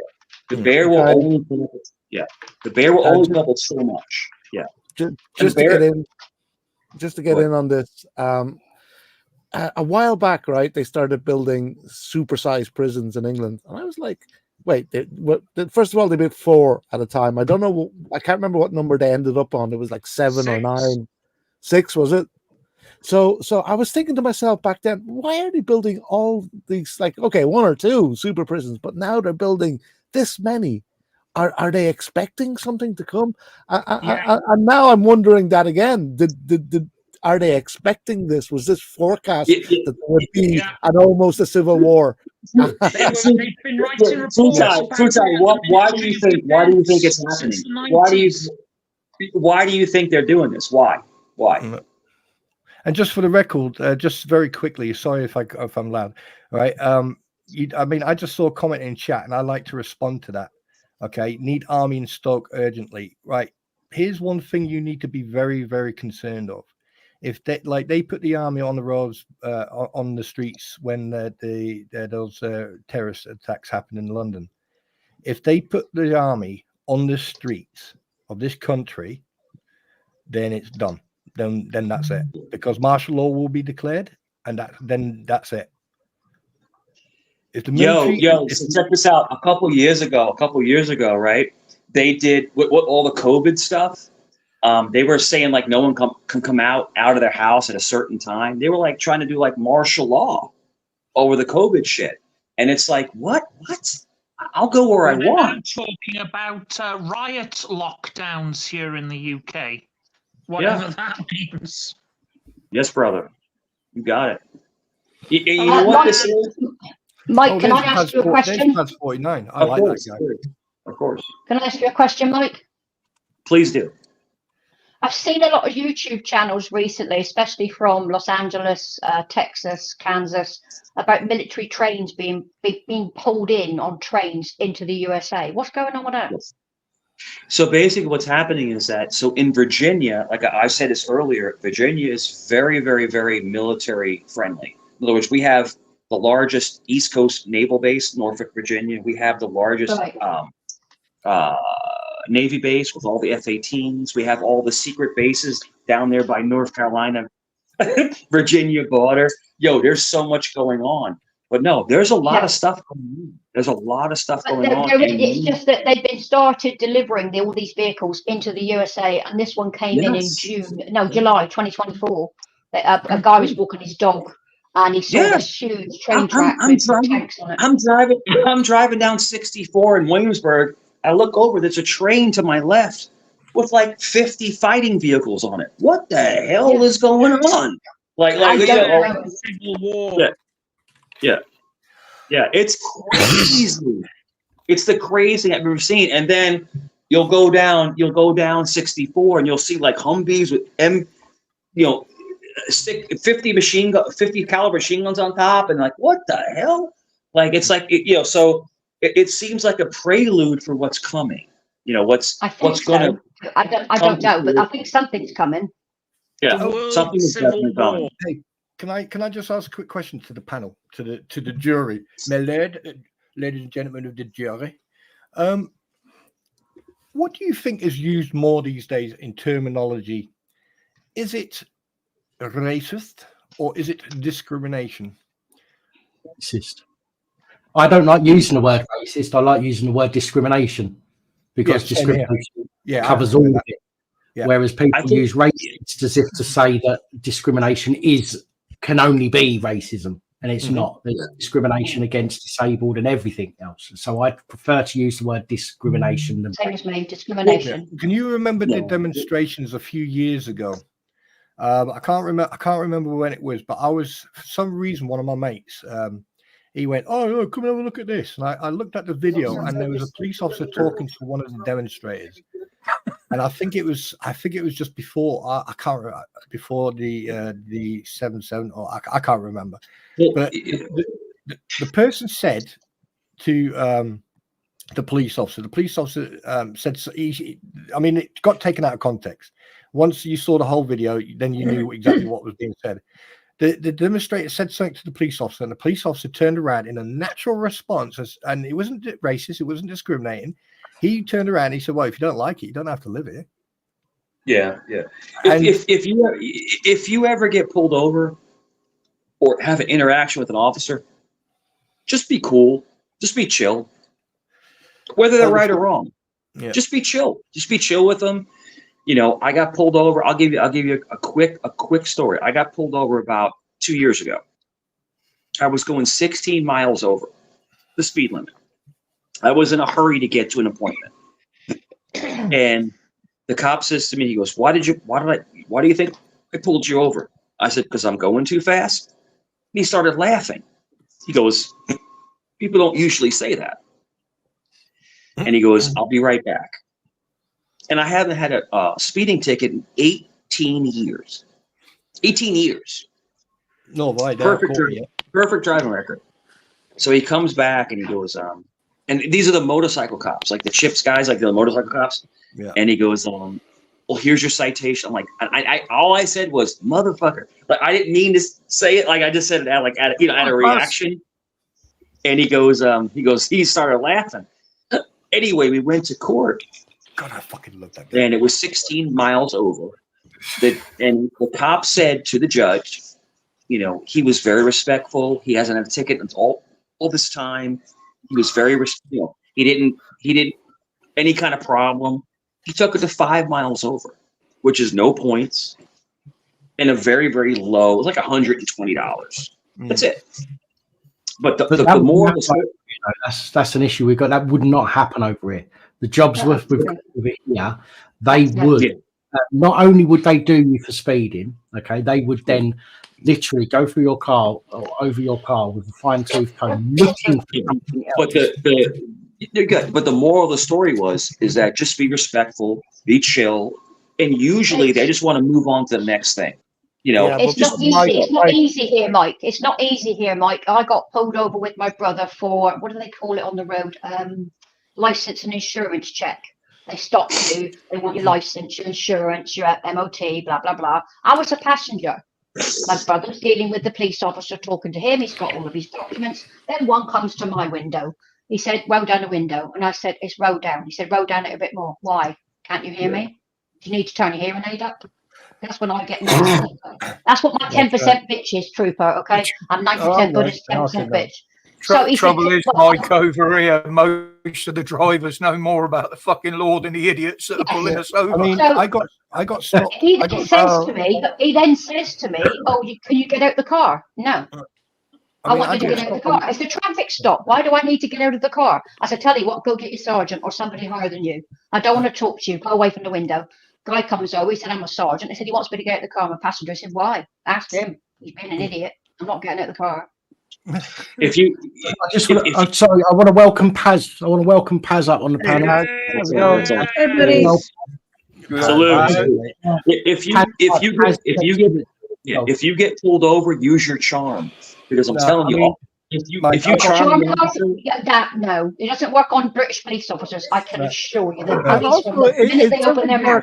It doesn't work on American officers either all the time. There's so many videos of ego going to their heads. And window thing, also in America. And also they want you to get out of the car. And also they don't know the laws. I'm afraid, Mike. And Mike, you're seeing it through rose-colored glasses here. I know you're part of the force, and that's why, right? I get it. But there's just so much evidence of police wrongdoing in America and England. It's hard to swallow. Just be nice. It's hard to swallow that. I'm just telling you, if you're polite and you're cautious and you're not disrespectful, a lot of the times they'll just let you go. I would let people go all the time. Just so we have to walk on eggshells around police. Hey, come on, we are forced. Last night, it's about energy. It's about energy. If you have a really disruptive energy, they're not going to let you up. If you come, let me up to your car, hey man, my bad. I'm sorry about that. I mean, it's. So you're gonna kiss his ass. You're gonna kiss his ass to get off with it. Is that what you're saying, Mike? Come on. I don't want to. Hang on, guys. Hang on. Last night, as most of you know, Mike might not know, but last night I went and covered a protest here and just up the road from me.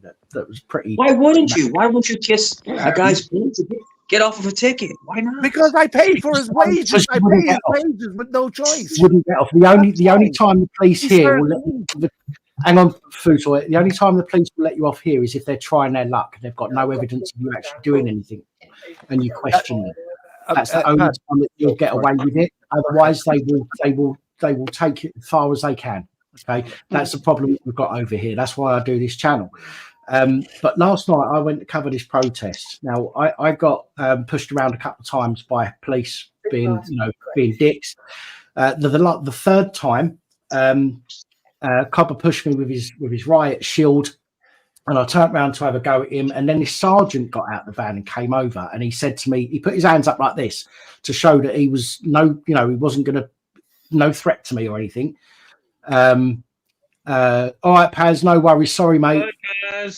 Maybe next time you're welcome. You know that. So he put his hands up. He walked towards me and he said to me, he goes, look, I know your press. He goes, but can you please move back for your own safety? Yeah. I responded in kind. I said, you know what? Thank you for being respectful. Right. Whereas none of the others had been. And that's the thing. You will get the occasional respectful ones and you respond to them the way that they speak to you. Okay. Yeah. They come to you, they talk to you first. It's the energy that they give off determines the energy that they're going to get back in most cases. Yeah, but they're all scared. I mean, these guys are dressed up in full riot gear. And to be perfectly honest with you, look at some of the faces. Yeah, it does. I mean, like if you put, and I'm not saying it's just to show off, but I could phone up 20 people who have done crowd control, put them in front of these coppers, and half these coppers would be bricking it because of it's the mentality. It's like, right, you got all this gear on, you feel protected, and then suddenly someone gives you a little bump. Let me explain something to you. If you don't mind me explaining something to you real quick, just real fast, explain something to you. The job is very, very difficult. It is. You have a lot of stuff riding on the situations that you deal with. It's very difficult. It's not like you see like on the show Cops. Oh, what you gonna do? It's not like that. It's completely different. So what I'm trying to say is that when An officer came up to me. I was respectful. I was open, honest. I turned the car up. All I'm trying to say is that if you are actually chill, 95% of the time, it's going to go in your favor. That's all I'm trying to say. And I get that. I disagree. I know what you're trying to say, but it is two different worlds. Over there, even in America, very far removed from each other. I've got to be honest. Yeah, I've a lot of friends in the 1A community, and I watch an awful lot of interactions in America. And I'm sorry, Mike, but your rose-colored glasses here, mate. You know what I mean? And it's deeper than having just to kiss their ass, just to have your rights, right? It goes way deeper than this. You want a quick story? Yeah, wait, Mike. I'm not finished, Mike. Hold up, Mike. Hold up, please. Was it your video that showed that police officer kneeing that guy when they were putting him on the ground? Was it your video? Hold on a second. I want to give Mike. Hang on. Let Fotoy finish, and then we'll. Thank you, Pap. Thank you. Right. So, Mike, I'm just giving you an example here, right? I'm not being an asshole. I just want to bring this point across. Now, don't be embarrassed about if you don't know this question I'm going to ask you, because 90% of cops don't know it. All right. So there's people who go around and they ask each cop, do you know the 5 elements of the First Amendment? Okay, I'm not going into that nonsense. I'm not going That's into that what nonsense. They say. That's what every one of them says. That don't know it. Now, let me tell you, did you swear an oath? So are you a sovereign citizen? Are you a sovereign? No, absolutely not. No, cops are sovereign citizens. I'm a civilian. I'm not a sovereign citizen. I'm not a sovereign citizen. Cops are sovereign citizens. They're so this is what you have to stand on. Now, hold up. What are the 5 elements? This is what you have to stand on, bro. Listen, you swore an oath, and each police swore an oath to this Constitution that you don't Why didn't you? Why didn't you swear? Why didn't you swear? Why can you? How can you uphold the rights of the people if you don't even know them? Right? How can you do that? How can you know we have the right to free speech, the right to religion? Are you chilly to Well, let's keep this Fotoy Mike. Yeah, he's getting elevated. He's starting to be. I'm calm. Deep breath. Let me ask a question. Mike, no, it's okay. Let me ask one question. If you don't mind me asking one. I'll come straight to you, Mike. I'll come straight to you. But I want to say, Mike, this is Mike's first time on the channel. I don't want he's been respectful. Okay, it's granted he's ex-police in America. But I don't want Mike to feel that he's not welcome here. He's joined in the conversation. He's been respectful. Yeah. I'm not saying you're not being Fotoy, but I just want to make sure that this doesn't turn into a I can have a discussion with somebody, no problem. It's a discussion. I have nothing against this guy. I'm just trying to prove a point that how can you uphold, which is your literal job as a police officer in America, to uphold the rights of the people, but you don't even know that oath you took. So how can you do it, right? So they come up and they say, roll down your window, get out of the car, right? And if you stand up for your rights, you're a sovereign citizen because you're standing up for your rights. No, come on, you can't paint every police. You can't paint. No, I'm sorry, I need to jump in here. There's thousands and thousands of videos. Thousands of videos. Every police. Did I say roll up your window? Bro, what are you talking about? Can I interject? Can I interject? You cannot put. Okay, so let me ask you a question. Let me ask you a question. Real quick. Did you always want to be an officer? Did you always want to be a cop?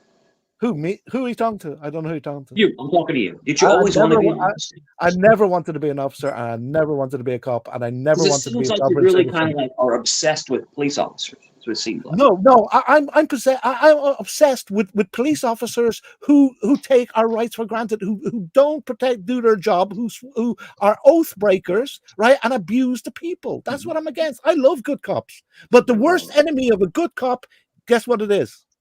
A bad cop.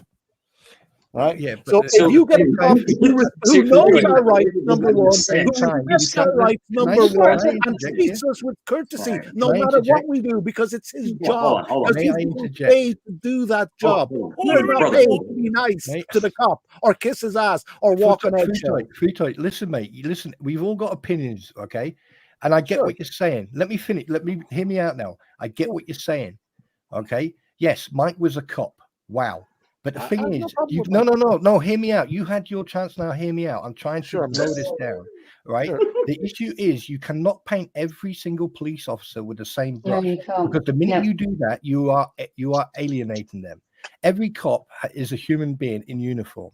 If one makes a mistake, okay, doesn't mean that everyone makes a mistake. And listen, America, okay, every single household has their own armory.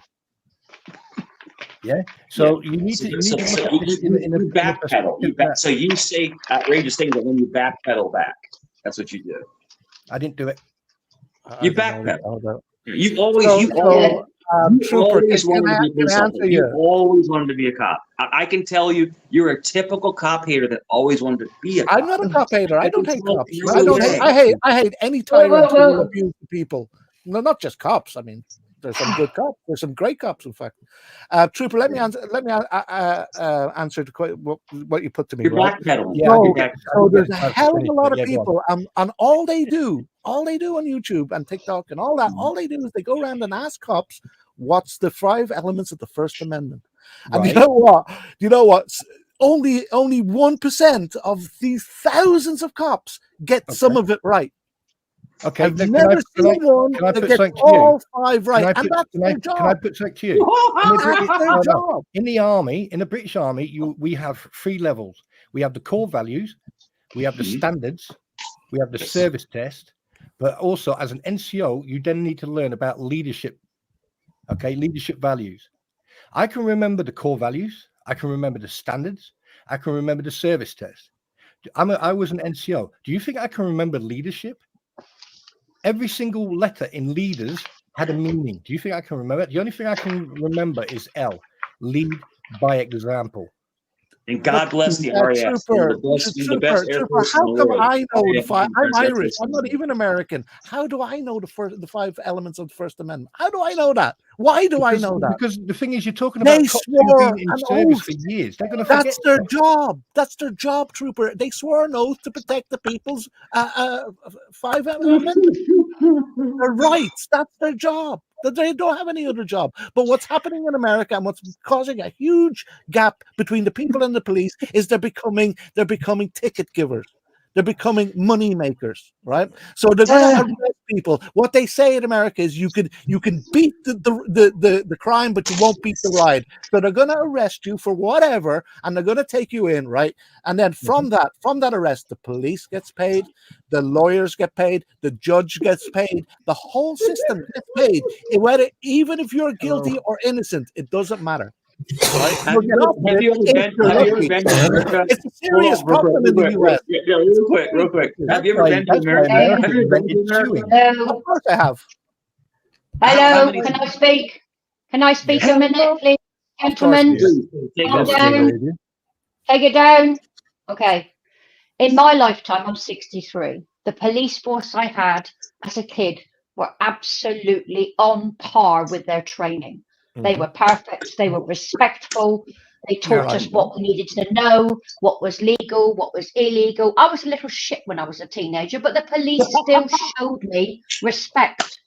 Yeah. Okay. They still gave me respect despite my bad temper, refusing to go to school. They take me up the police station, give me a talking to, yeah, whatever, and off I go. Right. But what I want people to understand, 90 to 95% of police officers are okay. In most countries, they are okay. It's that bad 10 or 5% that do the worst. Today's police force, Mike, in the UK has changed dramatically. They do not behave as police officers anymore. They believe as military style. Do as you're told or there are consequences. Yes. They don't think about the people. For instance, how would you like to be woken up at midnight with 2 coppers knocking on your door, asking if they can look at your camera from an incident that took place 2 days ago? So my answer was, go fuck yourself and come back in the morning. You're not going to come into my house at this time of night. And that was how rude they are.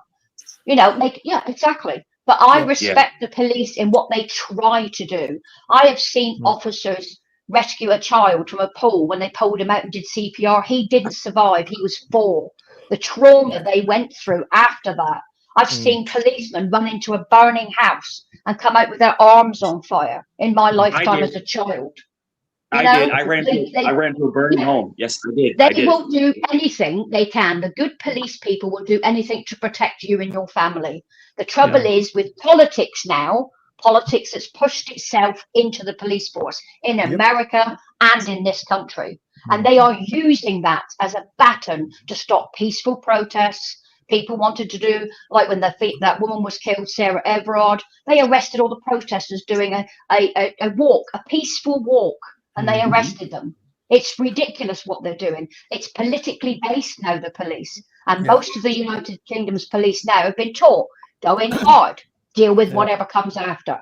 Because it's so hard to sue the police here. I don't know what it's like in America. It's not this easy. It's not so easy here. They have qualified immunity, but that's quickly going now. It's already dropped. They don't have that here. They don't have that here. And so the police officers, they do to a certain extent.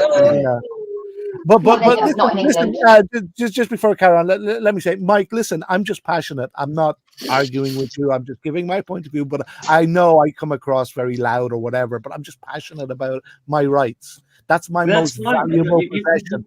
Without my rights, I'm just a slave to the system, and I don't want to be a slave to anybody's system. I want my rights held up. Right. That's where you have your voice. Do you know that the police officers? There are police officers today that are on the beat, and don't quote me on this. This is just from what I've heard in conversation. There are police officers who, in the last 5 years, have joined the police force, and instead, what they can go through, join the police force, go through a system where they go to university for a certain period of years before they actually become a full-blown police officer. However, during that period, they will do a certain amount of time in university and do their criminology and all them courses, but they will still be a police officer. Now, at the end of the day, we need to look at this with open eyes. There is a complete day and night between American police service and the UK police service. The difference is that the police officers today, like Tina was saying, years ago when I was a kid, I can remember the local Bobby grabbed me by the scruff of the neck, slapped me across the back of the head and said, go home. Right. And when I got home, I told my dad that I got slapped around the ear by a copper. He gave me another slap and then sent me to my room. But so those were the days. But the thing is, what you have to understand is, right, everyone has an opinion, just like everyone's got a backside. Right. The police over here, right, the biggest issue we've got with the police these days is you've got a mix of ex-armed forces. You've got a mix of brand spanking new 19-year-olds out of university, haven't had a life experience and want to be RoboCop.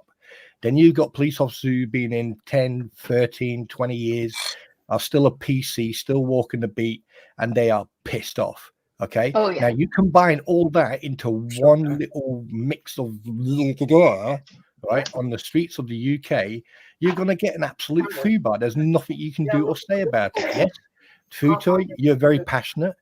Look at the Garda in Ireland. I mean, it doesn't matter what country you're in. You're going to get a mix of police forces, and that's exactly what's the problem. Then you have the added bonus. And I mean, this is now, big bullseye bonus where you hit the bullseye, and then suddenly the politicians who make as much sense as a fart in a spacesuit, they come in and they cut the police force in half. They cut the funding, and then suddenly where you need 30,000 police officers to do a job, you've got 10,000 police officers doing a job.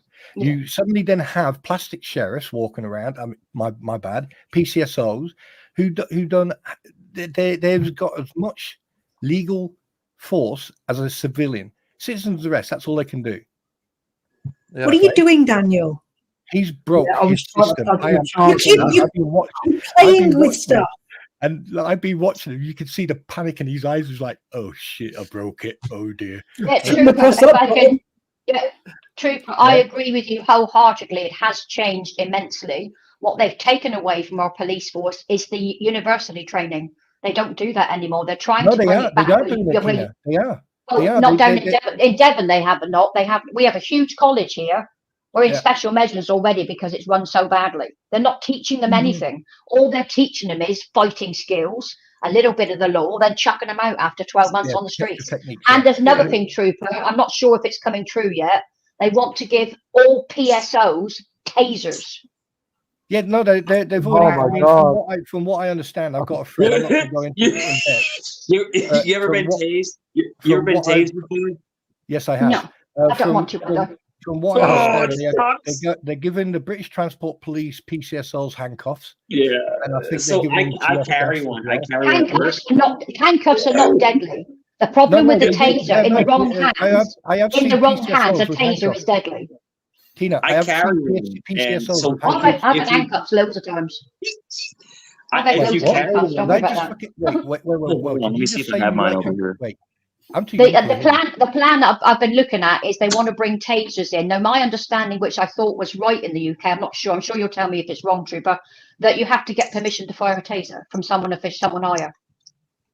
Well, look at these. I mean, I don't know. I wasn't a police officer, but I do know. That's apparently what I've been told. That before you can let it loose, you have to get permission from a sergeant or. Can I answer your question? Yeah, sure. Right. As far as I'm aware, I've been tased a couple of times. I've been pepper sprayed in training and tased because it's. Oh, it sucks. Pardon my French. But the thing is, I do know that it's. I think it's a 4 or someone mentioned 6 weeks, but I think it's a little bit less or a little bit longer than that. But the thing is, when you tase, the only time you can pull that taser, I believe, is if there's an imminent danger of physical harm. Or, and the other one is when Pap actually fixes his equipment and actually can communicate with us. And you want to see my best? You want to see my best friend when I was working? My best friend. Let me show you my best friend. Hold on 1 second. Yeah, and the third. Well, while you're doing that, please don't show any weapons on it. Okay, thank God. Yeah, and the third one, if I can remember correctly, what is it? It's a baton. PCSOs. Oh, okay. Telescopic baton. Yeah, that's careful about showing weapons on here. Yeah, sorry. Yeah, you can't show that on here, mate. That's yeah. That was my best friend. That was my best friend. I'm going to answer this question one way or the other. I don't care what happens. That's another stream that'll be deleted. Right.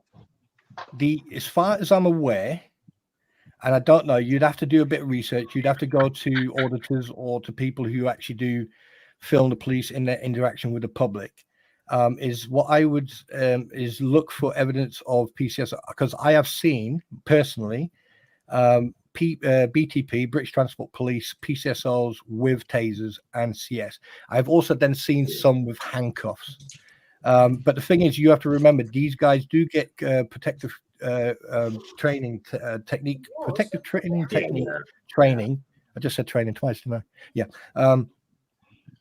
I don't think PCSOs are community officers. They are not police officers.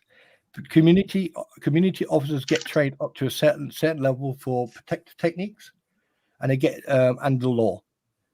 The next step you got SC, which is special constables. Special constables get trained up to a certain amount of what the regular police get trained. They do have the powers of arrest. They do have the right to carry the baton and handcuffs and CS gas or pepper spray. But they are obviously, when they are on duty, they are with them a regular serving police officer. That's all I know. I'm not a police officer. I don't. And to be honest with you, I read. That's good. Yeah. Hey, Pat, by the way, is your microphone and camera working now? The camera is working. I've stopped fiddling with shit now, so it seems to be working. Yeah, there wasn't actually anything wrong with it. He just kept playing with it. Yeah, stop playing with it. Daniel, don't make me put you in the back. Do not make me put you in the naughty step. You know what, Super? I was listening to what you were saying. Don't make me do it. I get it, you know? Yeah. I do get it. Hey, listen, everybody, gentlemen, ladies, I got to jump down. Thank you so much for having me up. I will come up again. Thank you. Pleasure to meet you, sir. No hard feelings, Mike. No hard feelings. God bless you all. God save Please the king. learn the fire. Blessings, Mike. Take care.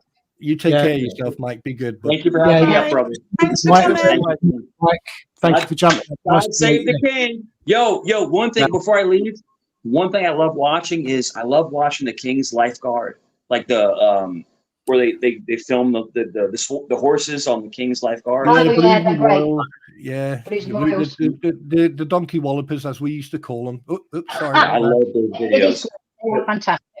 Yeah. Thank you for having me up. God bless you all. Thank you. See you later, Mike. You take care. See you later. Have a good one. Be safe. So, has anybody else experienced? I'm going to go back to it. AI. Yes, but Alexa, she's a bit silly. She's not good AI at all, Alexa. She's I don't have an Alexa. No, I do not have an Alexa. I've got Miss A, and she's becoming very saucy on mine. She's becoming very cheeky. 2 weeks ago, I was sat in Mecca Bingo. Believe it or not, I was sat in Mecca Bingo, and while the woman was, and everyone was being quiet, my phone turned round and said some weird shit, and I'm like, "Where's that come from?" And then it went quiet, and then the caller went quiet for a minute because she heard a voice, and then she carried on talking, and all of a sudden she fucking spoke up again. I'm like, what the fuck? I put my phone on silent. So, rings and shit like that wouldn't come through, but I didn't turn the actual volume down on the side, which is for anything else that the phone wants to do. And she decided to that's like me. That's like me with this phone saying, "Hello, can I help you?" And I'm like, "What? Where the hell's that coming from?" Do you want to have a typical British giggle? When I first was introduced, I'm not going to say it too loud because you can hear it. The Exa, right? I was in the kitchen and me and the mate, I was getting a tattoo done on my arm, and we were talking about, having little jokes, and I mentioned something about the protective what men wear. 2 days later, there's a knock on the door, and it's Amazon delivery, and there's a small bag of KY jelly and condom, and I was like, "Oh shit!" I got right. Well, I'll tell you a little story about this one here. When we used to do hang on, we need to discuss this first before we still do. We go in Discord, and there'll be a group of us in Discord talking, and all of a sudden, this one here will be shouting out, and I can't say it too loud because she's in the other room. ALEXA, order me a big black dildo. The thing is, though, my favourite one is when he's sat in the living room and we're on Discord and it's at night. I'll tell Alexa to turn all the lights off. Pap, is that the story you're going for having a big black dildo? Is that? You expect us to believe that's the story? Yeah. So if anybody checks Dan's Amazon wish list or order list, apparently all of that is my fault because I shout it down the Alexa. You're lucky. With the LED. You're lucky. I've got 2 wish lists. One's private, very private, and one of them's public. I don't want to know. Hey Dan, I've got a present for you, by the way. I've just noticed something on Instagram, and I mean this from the bottom of my heart. At some point, we'll chat privately. But a friend of mine, many moons ago, gave me a helmet. Wait, let me rephrase that. Oh, did he really? No, he gave no. Behave yourself. I think this is the time for me to go make a brew. Yes, it is. Go. Be gone, madam. Be gone. Make a kettle. Put the kettle. Make the kettle go. Right, I'm gone. He gave me his headdress. Let's put it that way. God, I feel fucking embarrassed now. He gave me the headdress of the Met police. All right. If I find it, I would like to give it to you because the police officer you got on your wall is Met Police. And if I find the helmet, I would like to give it to you as a gift. Oh, that's very cool of you. True. I do have a real helmet of my own. Share with me, and I'll just bring it over for those who haven't seen my helmet. That sounded bad. We've all seen your helmet. Come on, dude. You don't know where he's been. I hope he showered. Wait, what? Oh, that helmet. Now, this is my Essex. This is a real Essex police helmet. Knocked it off some prick's head and stole it. No, I didn't. But it is a real one. You can see that's metal and whatnot on there. So I do have a real one, just because it's from my home town. Well, not my hometown, but my home county, if you like. So I thought I should get that. Nice. And obviously I've got my handcuffs. I've got 3 pairs of handcuffs over there. But oh yeah, right, okay, yeah, you talk, yeah, keep talking. Can I mention something again for the panel regarding AI, and it's a bit more serious? The DWP have replaced their answering service with humans with an AI. Now, I've been through this. 16 phone calls I made. They wanted to talk to me apparently about my mother's late estate. So I tried ringing. You get, hi, this is the AI. And it wanted my national insurance number, my telephone number, my address, and the colour of my knickers they were trying to ask. That's how bad it got. They went to the end of it, said, we're just going to try and connect you. Sorry, no one's busy. And they cut you off. Now, I started to get complaints from the DWP that I was not answering their phone calls. So I rang the central office, and the conversation went like this. Well, you're not responding to our calls. I've been trying to ring you for the past 2 weeks, and all I get is a fucking AI that doesn't talk to you. It just wants answers. Then it hangs up at the very last minute. So if you want a real person to ring me to discuss this like you've turned up to today, can you just prove you're not a fucking AI so I haven't got to keep repeating myself? And he said, you're being very rude. I said, that's it, you're an AI, bye. And I hung up on the twat, so I'm still waiting for the complaint. Tina, can I ask you about, sorry, everybody else, just while you've mentioned DWP, we had a discussion a couple of weeks back about somebody you knew and what the person that answered the phone to them, or somebody you heard about, the person that answered the phone to them who was saying, I know where you are and I'm going to come in. Yeah, it's still ongoing. It's still ongoing. So, yes, it was Pip. Right. I don't really want to. Yeah. How can I put it? Okay, no, we'll leave it for now. I wasn't sure whether you could say if you can't. It's an ongoing court case. It has been reported.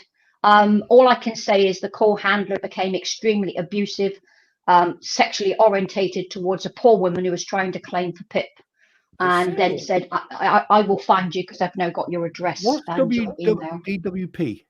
Department for Work and Pensions. Oh, you mean the DHS?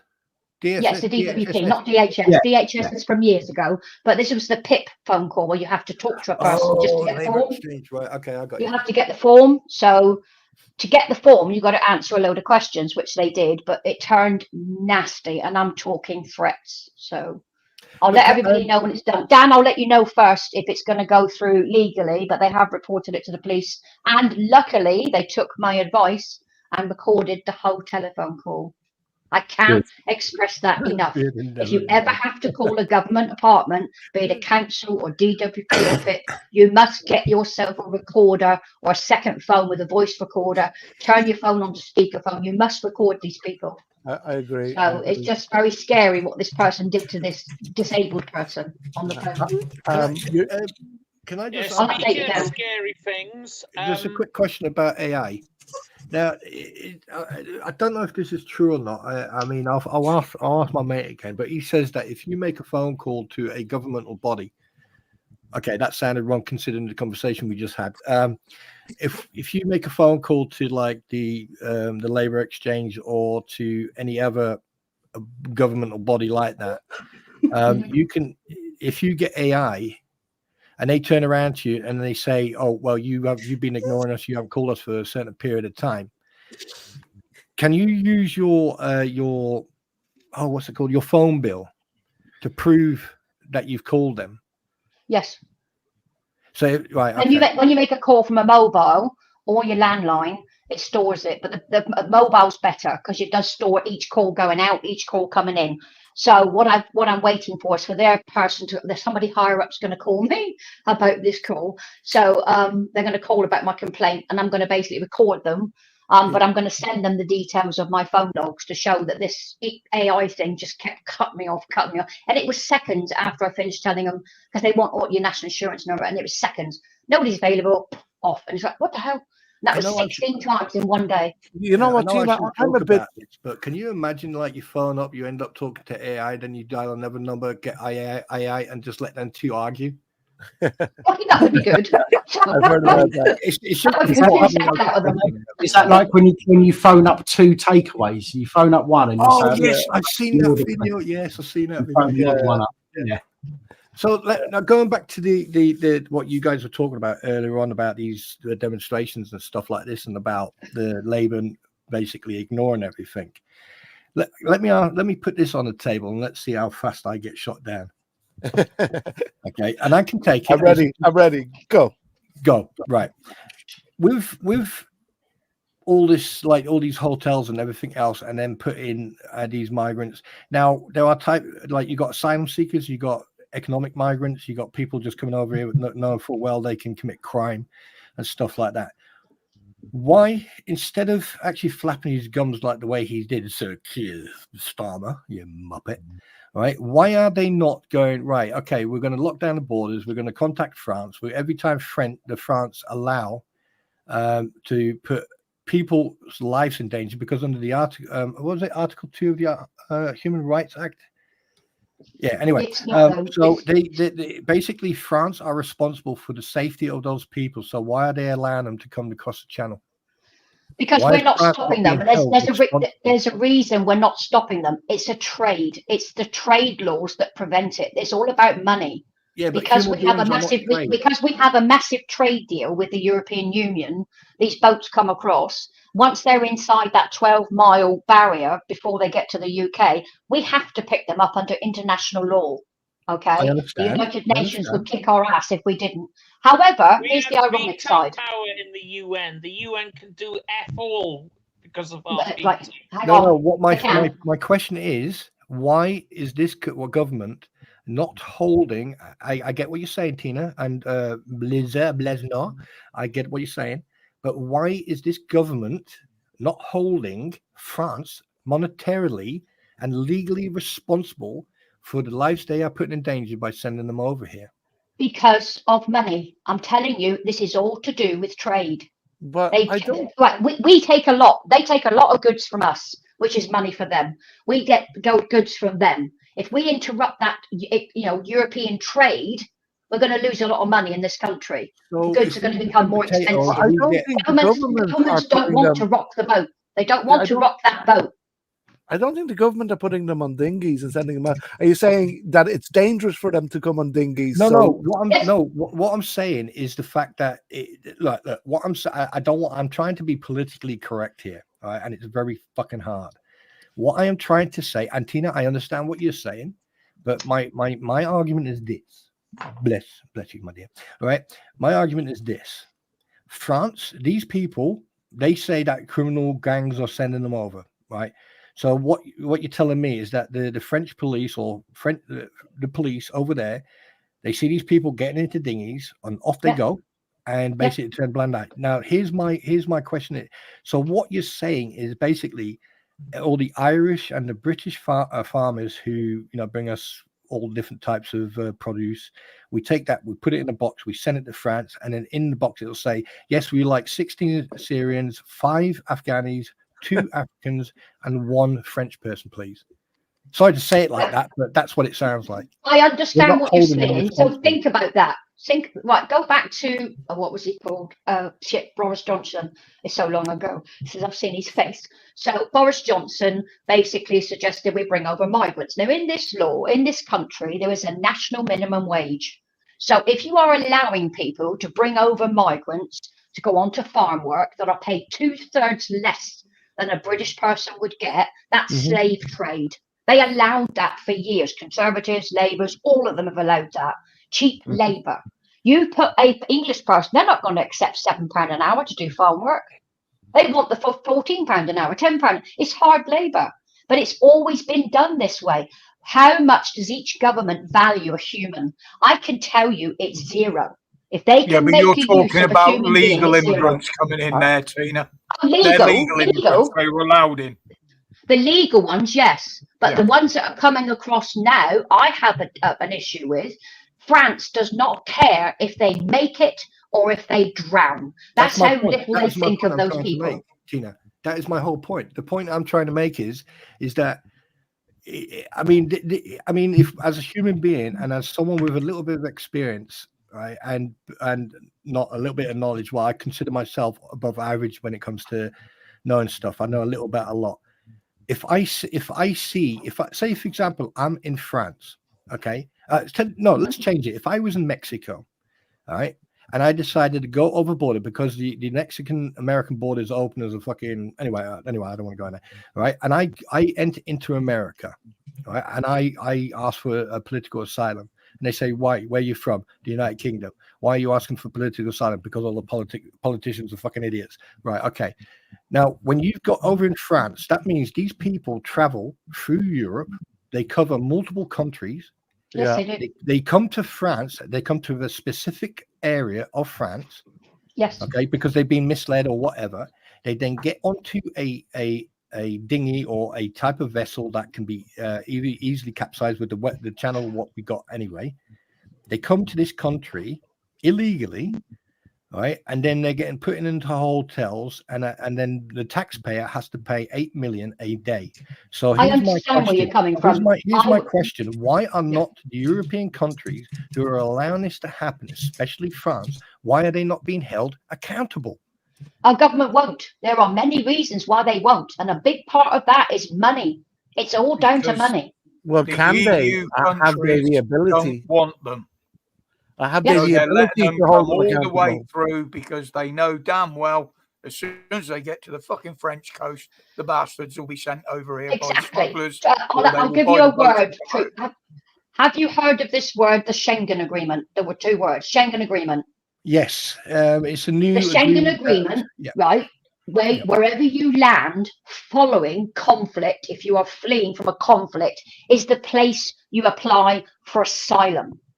Right? That's the European law. That's what we used to have to follow when we were part of that. In that Schengen Agreement, you've got all those countries in Europe that these people are landing on. But they don't want to follow the Schengen Agreement, apparently. They want to dump them into France, get them over here. That's where the European side of it is breaking down. The Schengen Agreement is still written in law. That person must apply for asylum. So if they did, let's just say they've landed in Germany, they can approach the German government. They can apply for a German passport. Once they've got that passport, they can then see if they are able to come through to the United Kingdom the legal way. That's what that passport gives them. Why would you risk your life in paying? They're supposed to be poor, these people, but they're paying a gang member £10,000 to come over on a boat. £10,000. Do you know that in France, just for record's sake, do you know that in France and in Germany, in France it's called carte de jour or carte de travail, right? The card of they call it the card of day or the card of work. Basically, it gives you the right to be able to stay in France longer than a certain period of time. And the carte de jour means that you can to get the carte de jour, you need a medical card, which is very easy to get, all right? But you that's the two ones. And in Germany, it's called the Aufenthaltserlaubnis, which is the permit to I think stay. in America it's the green card. It's They're just posh words for a work visa. Yeah. Yes, right. it is. Now the thing is, in Germany, and I know this for a fact because I was stationed there and I got friends there. Right. People who come who are traveling through Europe and they go through Germany and they get into France. Right. You can go to the social amt, Sozialamt, they call it. It's social amt. It's like the social offices. You can go in there and say, I am homeless, I am an asylum seeker, and they will automatically give you €327 cash. So that's one town. You then move to the next town. You do the same thing. You'll get €327 again. All right. Because by the time it goes onto the German system that you've been given that money, by that time you've gone to 7, 8, probably 9 different towns. Okay. Now, this is what I can't understand, and I'm either ignoring what's being said, I'm stupid, or I'm not. It's not sinking in. These people go through all these countries, they get to the coast of France, and they come here. What are the reasons they want to come here? I'll tell you why. It's because we're soft. Well, no, they get a lot more here. When the original plan started, when we were in the EU, from 20 years ago, I was a homeless housing officer, by the way, so I had to deal with immigration when it started. So we were seeing lots of influx of people coming in for work, blah blah blah, and we had to go through all those things. But it was much harder back then. They couldn't get any benefits. They were had to get their own housing. They were not being protected by the government. They had to work and find a job. That was changed 5 years later, where they were automatically given benefits. But there's a little background to that. In 2003, Sir Keir Starmer went to the courts to make sure that every migrant that came here illegally or otherwise, was given a benefit payment of around £160 a week. He did that. He created the law. Trooper, Yes, just say England was charged France. So just for on your scenario to go, okay, France, we had this many people come on dinghies. Here's the bill. What would make France pay that bill? Is there a law? I mean, what would back up that bill? I mean, I'm not a politician or savvy. I'm not savvy in politics or law. But the thing is, at the end of the day, I mean, the French need to be held responsible for allowing it to happen, because they're not just allowing this to happen, but they're also putting people's lives in danger. Look, at the end of the day, all right, how can they be held, Trooper? You go a little bit. Sorry for interrupting you, but it's like 4 points, and I'm trying to talk about the first point and then the next one. You know what I mean? Yeah. No, crack on, mate. Let's go. Yeah. So what form can that holding France accountable take? That is so distracting. Sorry. Can I answer that for you, Futoy? Sure, of course. They can't charge them. Once they push those boats away from France and they're within our 12-mile border in the sea, we have an international law that means we have to pick them up. That's the whole purpose of pushing them away from France. So once that's done and they're inside our waters, we have a legal responsibility to pick them up. So how can we charge a country when we're picking up people in a boat? We can't. Yeah. Guys, I just want to interrupt quickly. My back's starting to hurt, so I'm not sure how much longer I'm going to be on here for. Your problems when you're back. Before you go, Dan, I have a suggestion that I've been wanting to make for a couple of weeks. As most people on this stream are realize the previous to Saturday stream was taken down by YouTube. And I'm wondering if it's now time for, Pap, if you had a dedicated YouTube live stream channel to protect this main channel from any further strikes from YouTube. I suppose it would make sense, to be honest. Have you ever thought of Twitch? I've felt a twitch. Twitch are awful. It's full of ads. He's had the Twitch all night, mate. Well, I mean, the thing is, at the end of the day, there was no hate campaign, hate speech, or anything else in from what I've seen in here tonight. And you know, there was a generic conversation, a constructive conversation, and I don't think any terms of service or were violated. Sorry about the cough. But still, me personally, I think that, like, I just want to say two things. One, people, be peaceful when you demonstrate. Just be peaceful. Yep. Right? No violence. You don't need violence to make your point. Just be peaceful. And the second thing is, I think that, like, we should go to Calais for a day trip and just forget to get back on the boat to come back. And swim back. No, just basically put a nice like 10 deep all the way across the French coast and put up tents and just stand there and go, no, sorry, fella, you need to go that way. Yeah. But no, seriously, I just we could turn all the signs the other way. Where it says UK this way, we just turn the signs the other way. No, that's not a bad idea. That's what I use. That's one of the tactics where you would use it in war. You would put signs in different directions or move them 20 miles a different way. Yeah, let's do that. Anyone up for that? I've got a car. I can take 5. But if you look at what's aim them out into the Atlantic, that'll sort them out. Oh, that would be good. If you look at what's coming in and look at the videos of these people, they're dumping their iPhones over the boat. They're dropping their backpacks over the boat. They're taking off their Rolex and putting it into the water. They're dumping all their ID into the boat. If they are poor people that need help, how come they've got all these fantastic goods that cost thousands and thousands of pounds? You reminded me, I got awful stick from I've Ian got Collins a open water diving certificate. Have you got the grid reference of where they're dropping all this stuff, Tina? People with their smartphones back in the migrant crisis. I mean, they're coming over here pretending to be homeless and destitute, but they're strapping young mans with iPhones and Android phones and selfie sticks. Yep. Sorry, Craig, if you've got a rubber ring, maybe you should give it a rest for a few days. No. Oh, damn you! Whoever it Put it back. was that asked if there's any Craig. footage of them dumping their gear into the channel. Yes, there is. There's actually footage of a boat in Dover Harbour with a guy throwing a whole fucking rucksack full over the side. Yes, there's loads of it all over YouTube of them getting rid of all their expensive goods, all their even their passports dumped. Because they don't want you to identify them. They don't want you to find out who they are. I still think that France, I mean, there has to be like... There isn't. They've tried it before. They have tried it. I think solicitors have tried it, Trooper. They've tried it in court. They will not. We gave them money when we were in the EU. They were supposed to pay back. I think it was 183 million. Let's do what they did on when they. Oh God, when was it? On Dunkirk. Let's get all the boats together. Let's put them back on the boats. Let's take them back over. Feed them. We're not allowed to. You're not allowed to under international law. You can't. Once they're in our waters, you can't.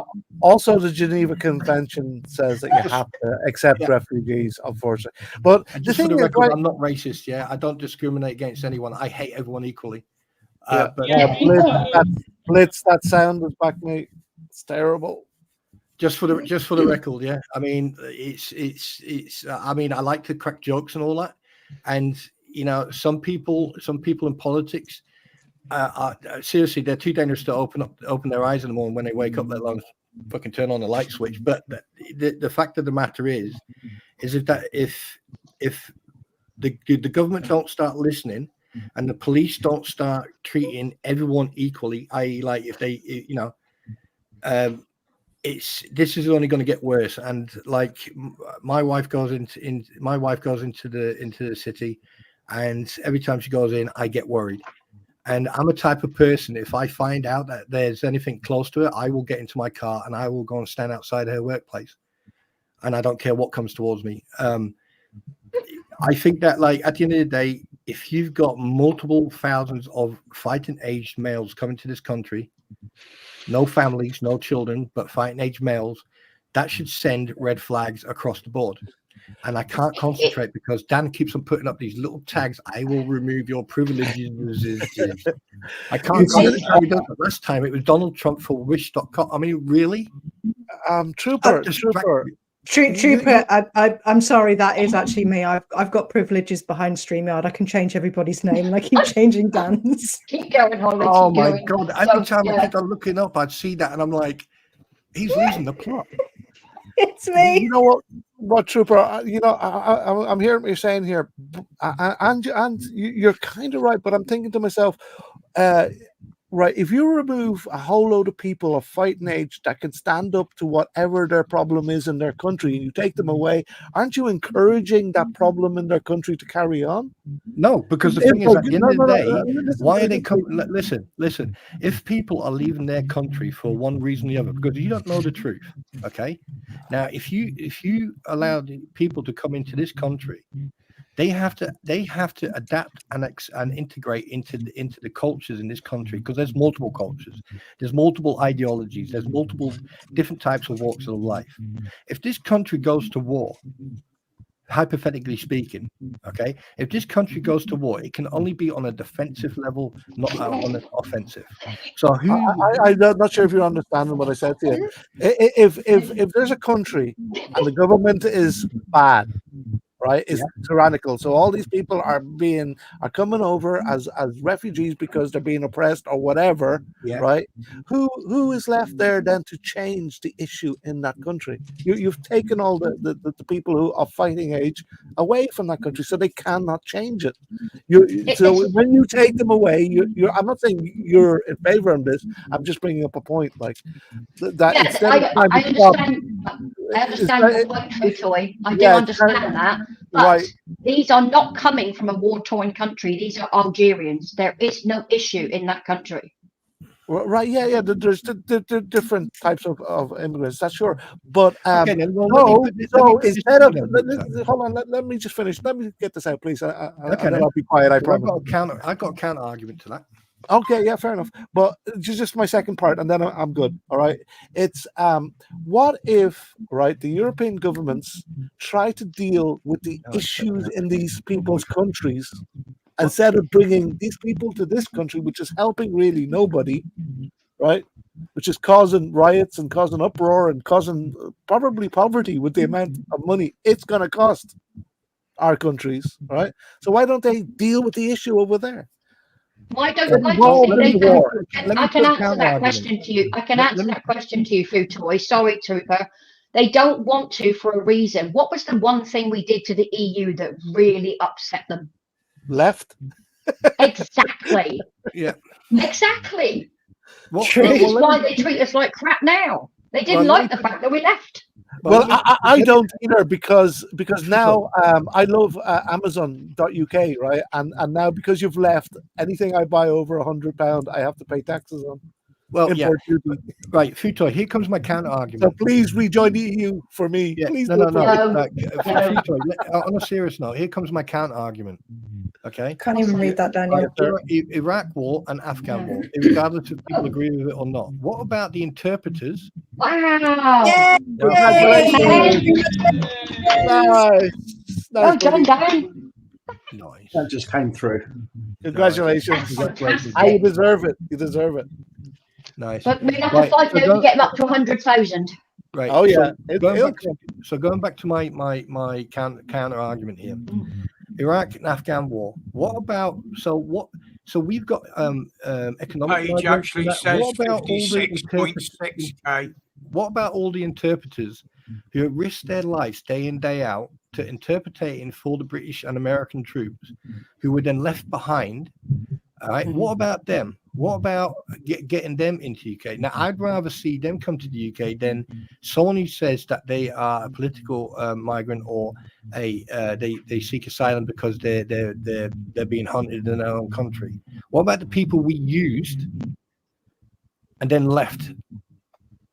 What about them? Yeah, exactly. Yeah, exactly. What about families? So, like, there's been enough documentaries about Afghanis interpreting and being Terps for the British forces who had families, who were married, had children, right? And the minute they got dropped like a hot potato, right? Yeah. The Taliban and other groups went hunting for them. Okay, so they had to leave Afghanistan and move to another country where they just got treated like crap. Now, what about them? How many of them have we brought over here to protect? Not that many. Not that many. I have to be honest with that, Trooper. The situation with the interpreters for a reason that I don't know if anyone's considered. These interpreters have families, and these family members may not have agreed with these interpreters working for us, but they use it, the offer of asylum as an opportunity to come over here and cause trouble in our own country. And this brings us back to this alleged 17-year-old killer. Yeah, but the official story is he was born in England and he's Christian. But he was born here. He didn't come off a dinghy, Blitz. Yeah. Can I give you guys? Can I give you guys a statement which still stands today for anyone to seek asylum in this country? It simply states, and it's basically still a law. You must abide by the laws of the country you reside in. That's what it states. You must abide by the law of the country you live in.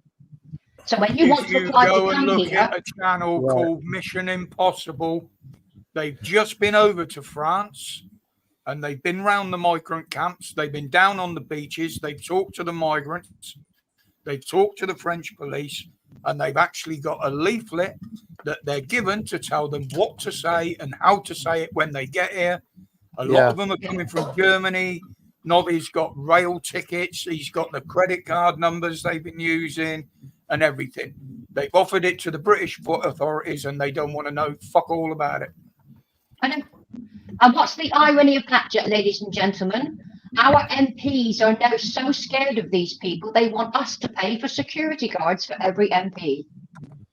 Yeah, that's just crazy. Then what you need to do is get rid of them MPs and put someone who's got a spine. What was that, Pop? I said we already pay for the cunts to eat. What more do they want? Well, that's true. Yeah. Well, But that's what they're after now. They want security guards because they're scared. If history has ever taught us anything, it's that we humans never learn anything from history. But We don't learn. You're right, Blitzer. We don't learn. An old phrase of Cicero in the very near future: "Inter armam einem silent legis." And for those of you who don't speak Latin, what that translates as, in times Are you in a wind tunnel or something, Alexa? Because it sounds like you're in a wind tunnel, dude. Yeah, it is. It is really. It kind of gets worse and worse as time goes on. But like when you went out and then came back in, it stopped. So if you do that again, it might stop again. If you think about history, it repeats itself. The Gurkhas were one of the strongest actual companies that provided us with superb army people. They were fantastic at their job. When the wars ended, we were basically, they were told they couldn't apply to stay here. And I think it was, what was that actress's name, Rob? Who knows? Joanna Lumley. Joanna Lumley. She fought to get the Gurkhas over here. She fought to get them here and get them recognised as a military service and get promotions. No Gurkha could get an officer's post, but they do now. They have a battalion in the UK. They fought for us as well. No, Gurkhas have had. I have to slightly disagree on that. Gurkhas have had commissioned officers in their ranks for many. But they weren't allowed to come to live here, Trooper. She fought for it. She fought for it for years, Joanna Lumley. No, she got them recognised. When the Gurkhas, I mean, like my old man served with the Gurkhas in Hong Kong, and like, no, they've been part of the British Armed Forces for fucking since that. But they weren't recognised when the war ended. My father-in-law was a Royal Marine, and he had a friend who was a Gurkha, and they were told they could not come here and reside. He had to go home. Wow, so they had to fight for that, and Joanna Lumley did that. It took her years to get recognition, but she did it. Yeah, so history repeats itself. But the thing is, I do know a lot. There are a couple of Royal Gurkha Rifle regiments, and as I also know a couple of former Gurkhas in the reserves, and they are probably okay. They probably. For me, all I can say is that if it ever kicks off again and we get called up or whatever, and I'm back in uniform again, I want a Gurkha. I want a personal Gurkha. They are a fighting machine amongst themselves. My father-in-law respected them greatly. Yeah, they respected him greatly. So, but that's what history is. They forget about different things. But yeah, the biggest problem in this country right now, and I'm going to say this, and I know you're going to hate this, is basically people need to get their their heads out of their asses, and they need to see what's going on, but they need to do it in a constructive, peaceful way without violence. Because at the end of the day, the minute the violence kicks off, you're giving the politicians every single bit of ammunition they need to make people power counts. We have, I don't know whether you guys have heard of the low traffic networks that have been going up all over the UK, blocking off communities, stopping ambulances from going through, taxi fires went up. We had it here, and we've now had them removed by force. They said that they did consultation. They didn't. They put the low traffic networks in at night, and they've now been removed, all of them. And that's cost us, the taxpayer, £500,000. They didn't have permission to put them in the first place, but it took all of us to write letters to a petition. I still can't get my head around this blinking ULIS crap, let alone anything else. I mean, that makes as much sense as the fact that ULIS is nothing. It makes no difference to the actual climate. It doesn't. It has no impact on it at all. Guys, that's already been proven. Would you agree that this immigrant thing of the illegal ones coming on rafts and landing on the shore, it's not a Muslim thing. It's not a Muslim thing. No, it's not. It's not, because there's been Muslims in our countries for donkey's years, right? Yeah. And okay, there's some issues here and there and cultural differences, but not what's happening now, right? So it's different. Yeah, you can't blame a community for something that someone else is causing. At the end of the day, I've got friends who are Muslim, I've got friends who are Jewish, Buddhist, and God knows what else. All right. I'm not going to blame them because of a minority. Because at the end of the day, it'll be absolutely bang out of order if you blame a community for something that an individual did.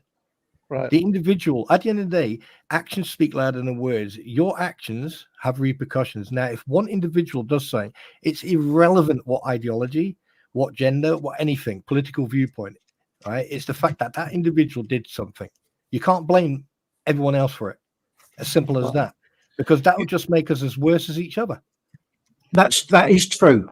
However, it's the ideology that people from certain, shall we say, communities, let's do it that way. There's an ideology that is followed, okay, that causes things to happen. And when you have an ideology within a certain community and certain members of that community are following said ideology, it doesn't really take, it's not far removed from potentially being a lot more of them following that same ideology. So the whole community does get tarnished with it.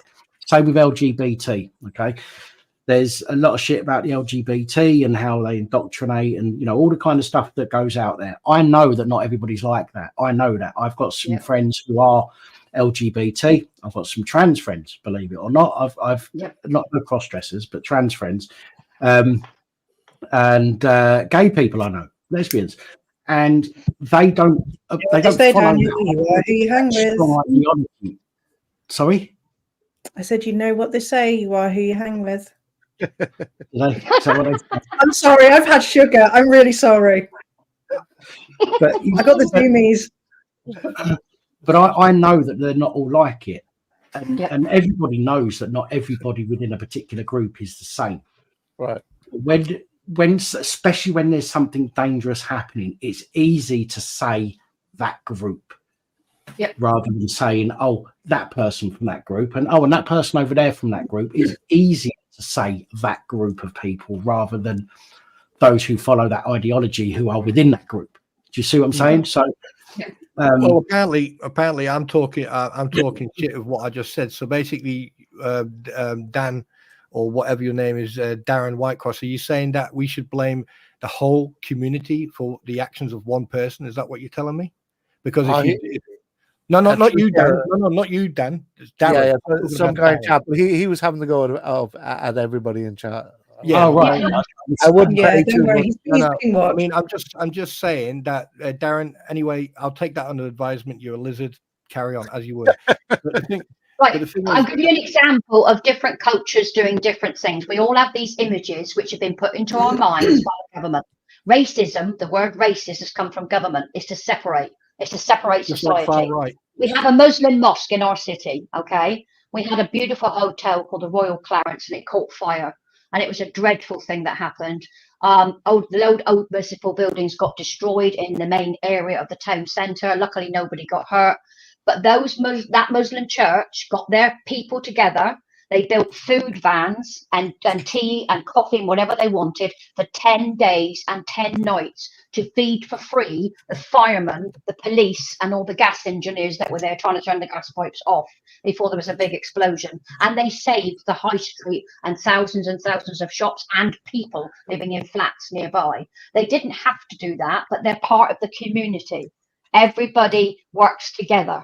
No matter what your faith is, if there's an emergency, they've stood up.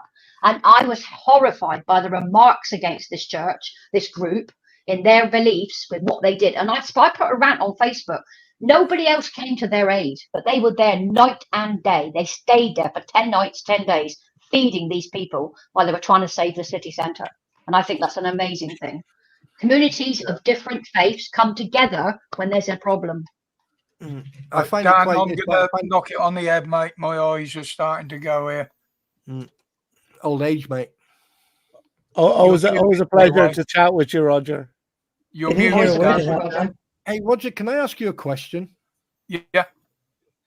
Roger Whittingham, Jap. Is your cat dead or is it asleep? Because at the moment it's asleep, but sadly it is dying. Oh, sorry to say that. Oh, bless. How old's the cat, Roger? 17. We can't hear you, Dan. Hi, Mrs. W. No sound, Pap. Can't hear you. And No I'm not sound, touching anything. I promise you, Dan. We literally can't hear you. We'll show the people you're alive. Oh, he's swearing now. Oh, maybe he's talking on the phone. He's not talking to us. You can't wait. You can't challenge idiocy. Wait, I can't even read that. Look, everyone has an Hi, opinion. Darren. Hi. Everyone has an opinion. Okay. Say goodbye to the weirdo. Bye. You don't have to agree with someone's opinion. That's why we have dialogue, constructive criticism, communication. And ladies and gentlemen, welcome to Police Abusing Powers. Tonight's guest. You know what? I think I'd like to believe that the majority of humans on this planet, all they want to do is have a roof over their heads, food to eat, and a peaceful, successful life. We do. And a small majority don't. It is a small majority. You're talking about 10%. 10% want to cause chaos. Can I just say this? Guten Abend, Michael Witwer von Deutschland. Willkommen ins Gespräch. Wenn du Englisch kannst oder möchtest Englisch schreiben, dann bitte tu es. Danke. Are we hearing music? It's Daniel. I think he's having technical issues. Yes, we have to remember we're all human beings. Things are going on in this world, and trying to stay calm in it is very difficult these days. But I prefer to just talk things through. But my embellishment to what I'm intending to doing, I'm basically helping people. I've always done public service for 47 years. I worked in the civil service and public service, and I'm now retired. I'm now retired.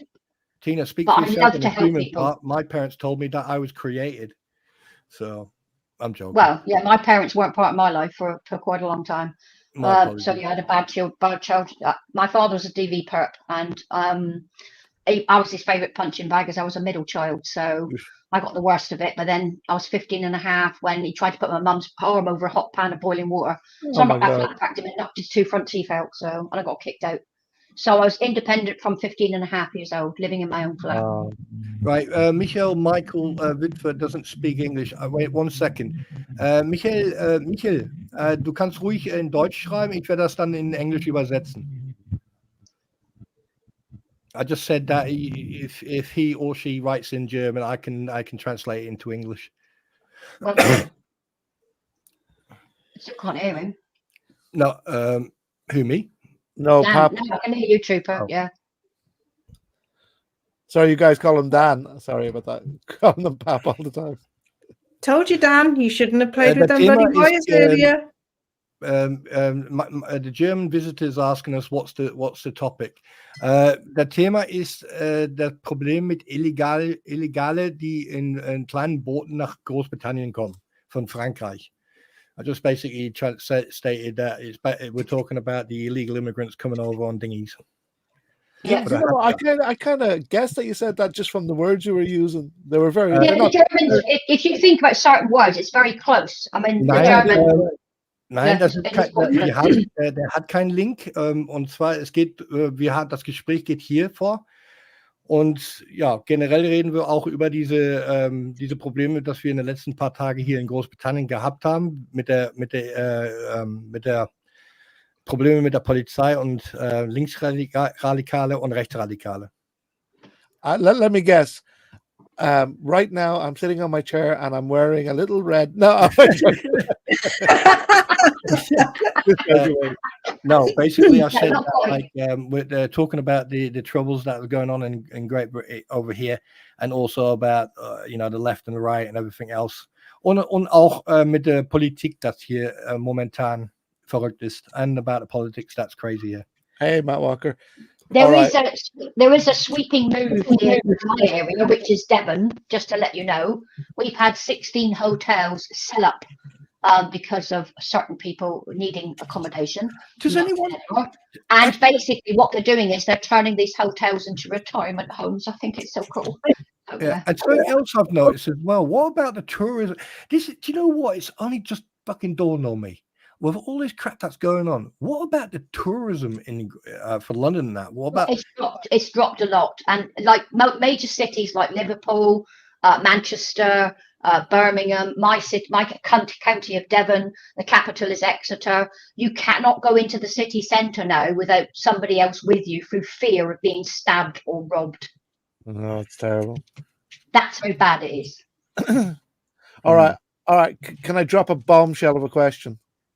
Does anybody have a solution? Yeah. Kill it with fire. No. Appeal. Can I just translate what she's just put in there? She says it's a shame that I can't come into the chat. As würde mit Kanzler euch die Sendung kommen und reden, da könntet ihr, and she would come in there and obviously, you know, talk about the topic that we're talking about, and I could translate. Is there any chance you can hear me now? Yes, we can. Welcome back. Blitzer, can you do us a favor? Achso, nein, wir haben, da ist ein Link. Wenn du ganz nach oben auf den Top-Chat guckst, dann siehst du oben in Gelb, siehst du Police Abusing Powers, und da rechts daneben hast du dann den Link. Da kannst du draufdrücken und dann bringt das dich zu dem StreamYard. Tell her the name isn't a request, it's a complaint. Police Abusing Powers. God, Jesus Christ, don't make me say shit like that. Hey, I'm doing this for free.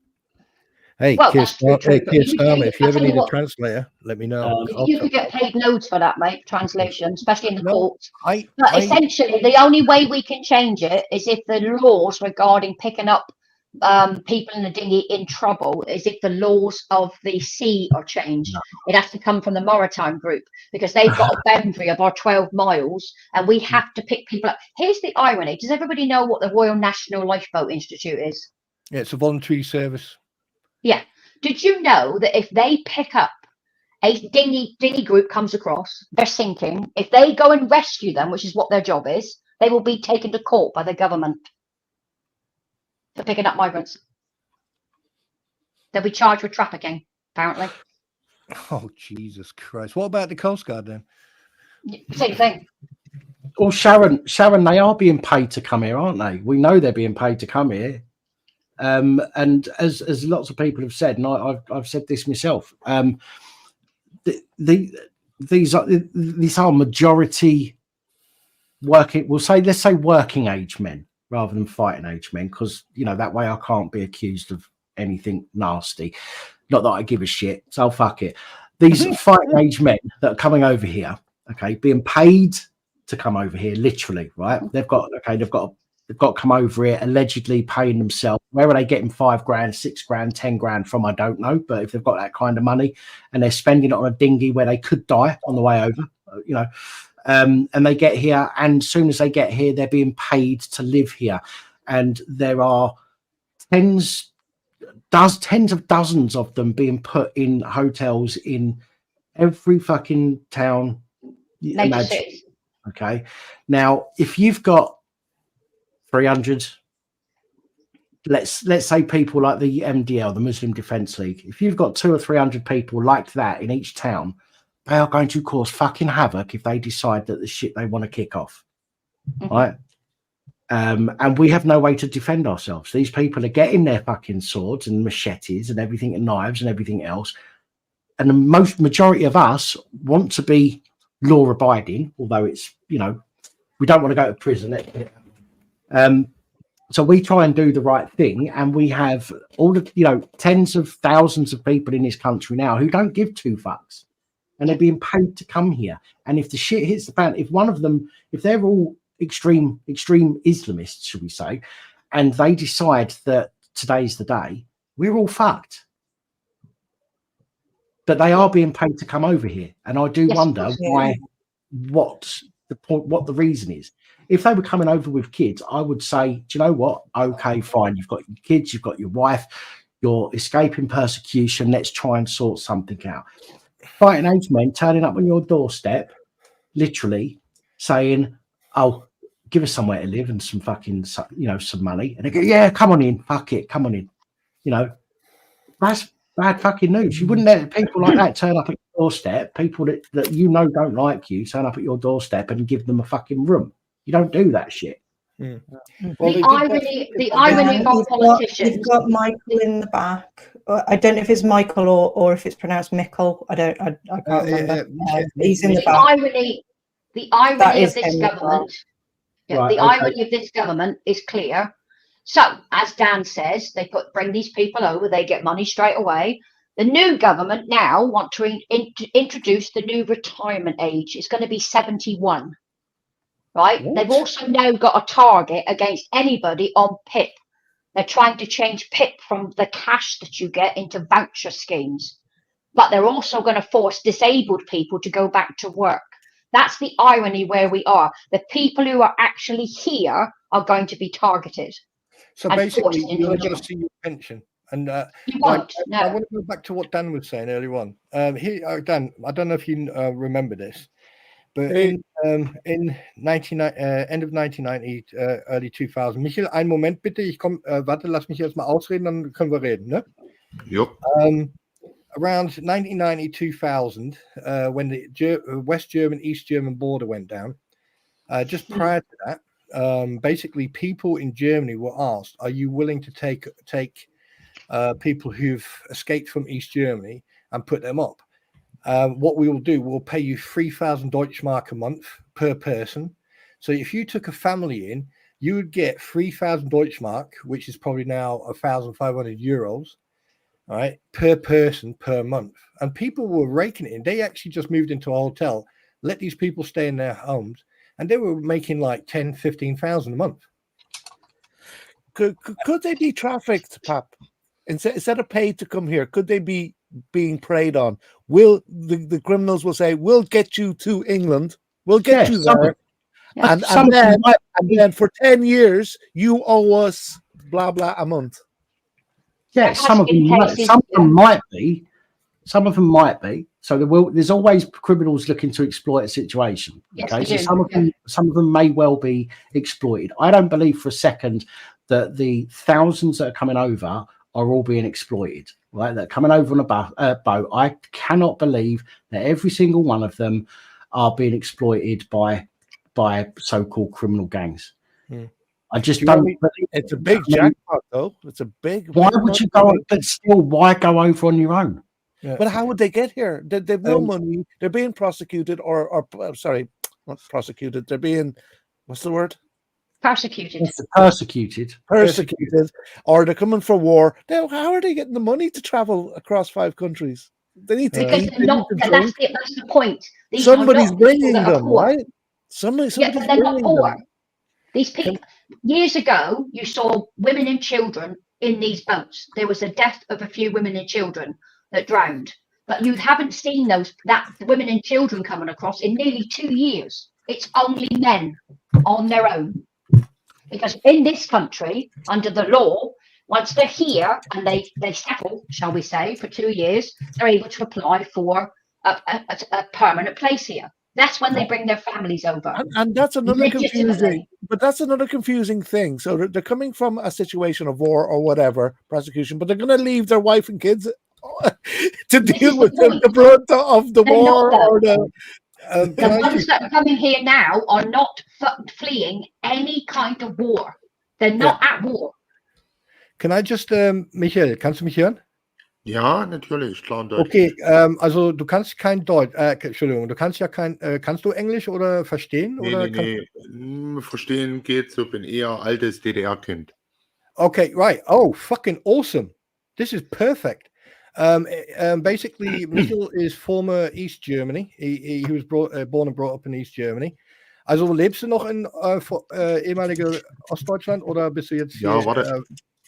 Ja, also ganz kurz zu mir. Ich bin seit 10 Jahren die Alternative zu Funk und Fernsehen, zum Lückenpresse, zur Lücken-TV. Bin bei Demonstrationen, zeige auch kritisch die Menschen, die sagen, also hört mal zu, die Innenstädte in Deutschland, was ist hier los? Hier ist eine, wie soll man das ausdrücken, eine Umvolkung, also immer mehr Geflüchtete kommen rein und dies und das, die benehmen sich ohne Ende und wenn dann ältere Frauen oder Frauen in die Innenstadt gehen, die werden von irgendwelchen jungen Leuten, die eigentlich geflüchtet sind, angegriffen, Messermorde, dies und das. Jeder, der kritisch ist, ist in Anführungsstrichen ein Böser. So zu mir. Also es soll nicht heißen, dass ich was gegen die Geflüchteten habe. Wenn jemand kommt, das ne, verstehe, der soll sich benehmen und aus und fertig. Yeah, basically what Michael was saying is something similar that's happening over here in the UK. In Germany, it can also be a little bit dodgy because obviously over in Germany they've got a lot of issues with immigrants, with violence, women being accosted, and this is not just in one town. This is in major towns in Germany. Michael is from former East Germany, so obviously that the border went down in 2000. So he and he says categorically, look, I'm not, I'm not like a racist, or I'm not. Well, to put it in English words, I am not a racist. I don't just, with all these problems going on. So, ja, ich hoffe, ich habe das richtig übersetzt. Ja. It's every single country, every part of Europe. Look at France. Look at the amount of problems they've had with attacks in France from immigrants that have been there for years. Look at Scotland. They had terrorists attack people up there, and they were given full Scottish citizenship. That wasn't good enough for these people. These people have they have a reason to be coming here, and I believe it's for chaos. They want to draw chaos. Also die Frau sagt, dass, also ich mache das jetzt in einen ganz kleinen Satz. Tina sagte, dass viele Leute kommen hier rüber, um Chaos zu veranstalten. Ne? Yeah, there you go. Ja. Und in Deutschland ist es ja nicht anders. Da muss ich jetzt mal in die politische Richtung gehen. Und zwar Angela Merkel hat ja nun auch gesagt, kommt alle rein. Und da standen sie auf dem Bahnhof und haben Teddybären geworfen. Und da kommen die ganzen Immigranten rein, Bezügen und alles. Und jetzt im Jahr 2024 haben wir das Problem. Ja, nicht so viel, sonst muss ich da kannst du gleich weiterreden. Ich übersetze das und kannst du weiterreden, okay? You can let me translate and then you can carry on talking. He says that when Angela Merkel was the Prime Minister of Germany, she would go, open the floodgates. So people were standing in train stations with teddy bears and going, asylum seekers were welcome and everything. And then obviously time, you start to have demonstrations, there was stabbings, there was, weiter. Ja, und jetzt ist eben das Problem, und da kamen nicht wirklich bloß irgendwelche Frauen und Kinder, und da kamen auch irgendwelche IS und Terroristen mit rein, das war ja optimal. Und jetzt hast du hier das Problem in Deutschland, überall rennen irgendwelche rum. Du machst die Zeitung auf, dort wieder ein Messermord, dort wurde jemand angegriffen, dort wurde wieder was passiert.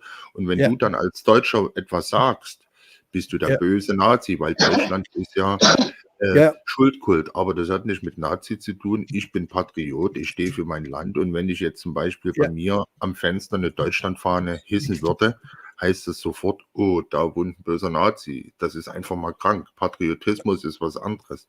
Das hat jeder in sich, der in einem Land halt einen Moment. Right. Basically, oh God, that was so much. And basically what he's saying, it wasn't just families, women and children coming over to seek political asylum. There's also fine age males, i.e. like former ISIS members and former terrorists coming over. And basically it started causing problems in the communities and stuff like that. But the thing is, when you did say anything, suddenly you got labeled as a Nazi, and specifically being told being called a Nazi in Germany. That's like, that's fucking That's horrible.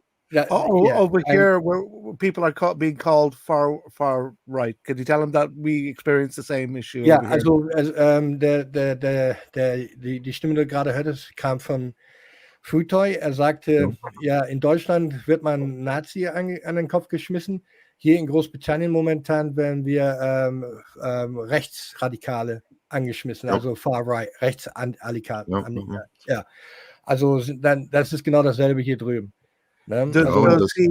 Does he think there's a solution? Du denkst, Michael, glaubst du, da gibt es eine Lösung, um diese Situation zu what's the word for? Ja, So, eine Lösung, um das wieder zu stoppen. Ja, ich würde mal sagen, die Leute müssen, das soll jetzt kein Aufruf zur Gewalt sein, aber die Leute müssen laut werden und es müssten die richtigen Politiker und nicht irgendwelche Waschi-Wuschi-Politiker wie zum Beispiel SPD und so weiter an die Macht. Also in jedem Land müssten vernünftige, konservative Politiker, die wirklich Patriotismus leben für ihr Land, und dann würde das in jedem Land gelöst oder einfach mal Grenzkontrolle, Schluss aus. Wenn jemand in Deutschland einreist, ne, und der kommt aus Afrika, der macht durch sichere Länder und Deutschland sagt, ja, kommt her. Warum machen die nicht in Ungarn? Zack. Ach nee, Deutschland ist ja viel schöner, da gibt es ja viel mehr Geld. Also dann müssen die Politiker da oben vernünftig mal denken. Ja, okay, nicht so viel zu... Oh my shit. Okay, basically, I got to remember what you said now. Jetzt muss ich dran denken, was du gesagt hast. Okay, basically, he's saying that the first issue you've got is you need to have politicians who actually got a spine, who actually stand there and actually say something and do something about it. The second thing is, if I can remember correctly, what he said is that, you know, to demonstrate, but not in an aggressive manner, but in a constructive way, that basically your message gets across without the government being able to fuck you over because you know was war das nochmal mit der, also, oh yeah, and he says that if people come over from different countries and like, you know, are you from Africa, they should integrate themselves into the community and they should be told, well, that's as much as I can remember, because Michael, wenn du was sagst, mach das ein bisschen in den kürzeren Sätzen, weil ich muss das übersetzen und ich war erst vor ungefähr 9-10 Jahren war ich letztes Mal in Deutschland. I'm just saying to Michael, can you keep the sentences a little bit shorter, because the last time I was in Germany was 9 years ago and I need to, yeah. You need to learn a little bit more. You're doing a good job, though, mate. Honestly, you really are. If I can explain to your friend Michael, the law that I said earlier, that you must abide by the rules of the country you live in, is what politicians control. So that's one thing for legal migrants to come through. That's part of their immigration. You must abide by the laws of the country you're in. Yeah, okay. Tina sagte, the same thing goes for you guys. You need to keep it shorter so I can, and also put breaks in it so I can translate. Tina sagte, dass jeder Land hat Gesetze und Regeln und egal, wo du herkommst in der Welt, musst du, wenn du zu diesem Land kommst, musst du dann die Regeln und die Gesetze folgen. Und das Problem ist, Politik und Regeln gehen nicht miteinander rein, weil die Politiker mischen sich in die Regeln ein und deswegen haben wir diese Probleme. For einen Moment, Futoy, you asked me to ask him a question. Can you repeat that question again, please? Oh, I think that was Tina, was it not, Trooper? No, it was... the last question I asked was, is there a solution? Does he think there's a solution? So yeah. But he answered that, I think, didn't he? Okay. I think it was Tina. The solution is the politicians. The solution is the government of every country. Yeah. Also, Michael, eine Frage. Wenn ich jetzt mit dir in der Kneipe sitzen würde und ich würde zu dir sagen, I'm just saying, warte mal, ich sag das in Englisch zuerst. I'm just going to say to him, Michael, if I was sitting in a pub with you and I said to you, how can we solve this problem right now? With no aggression, no violence, no politics, how can we solve this problem? Michael, wenn wir jetzt in der Kneipe sitzen würden und ich würde dir eine Frage stellen und die Frage wäre so, wie können wir diese Situation zu Ende kommen? Wie können wir diese Situation zum Ende bringen? Dass da keine Gewalt, keine Gewalt, keine Politik, einfach zu Ende. Und bitte denk dran, du musst kürzere Sätze, dass ich das dann übersetzen kann. There you go. Right, I've asked. Ja, die Menschen müssen aufstehen und friedlich auf die Straße gehen und ihre Meinung kundtun. Okay, he says that people need to stand up, go to the streets, and put their opinion across without violence. If you go to my response to him is, if you go to the streets, it will bring in police. It will bring in violence. It always does, because people get angry. So I'm a Buddhist. So I firmly believe right? That we need to start taking on government the way we should. They work for us. Without the public, they are nothing. So writing letters, the pen is mightier than the sword. And that is a true statement. You can change laws by public getting involved by writing to their government to put in complaints. And it works. Ja. Also Tina ist Buddhist und sie sagte, mit was du sagtest, mit Leuten, die auf die Straße gehen und friedlich demonstrieren. Sie sagte, das Problem ist, dann kommt die Polizei und wenn die Polizei dazwischen kommt, ist da immer Aggressivität und dann gibt es Schlägerei. Und sie sagte, man müsste die Politiker zur Verantwortung halten. Also mit Stift ist oh, Tina, yes, you just made my head go tilt. Einen Moment. Der Stift ist gefährlicher als ein Schwert. Weil, verstehst du? Ja, darum kannst du auch sagen, meine Waffe His sind weapon. die Kamera, ist die Kamera. Und darum bin ich auch jetzt morgen wieder, Montag bin ich unterwegs, jeden Montag zeige die Bürger, die jetzt die letzten Jahre auf die Straße gehen, die Montagsdemonstration. Es war bei Corona gegen die Politiker. Ja, ich kann auch gerne den Link hier reinstellen, da könnt ihr gucken, was ich mache. Oder Telegram, wenn ihr das habt. Ja, einen Moment. Bist du, wie sagt man, nicht ein Auditor? Bist du jemand, der diese Sachen Livestreamer. Ich bin ein Livestreamer. Ich bin ein Livestreamer. Okay, so basically, right, Dan, he's like you. He films everything. He's actually what you call, I don't know what you call it, auditor, activist. What would you call that? He basically citizen journalists. Citizen journalist, yeah. And he's also asked if it's okay for him to put his link in your chat. Aber so you can see he's not it. Only moderators can put links. If you get him to comment in the YouTube chat, I can then grab his channel and then I can link it. Yeah. Okay. Oh, actually, hang on. I might be able to go back far enough. You can stick it in the private chat. By the way, Dan, you know I'm sending you this bill. You know that, don't you? I'm going to send you a bill, Dan. I hope you choke on that milk. Sorry, I'm joking. Okay.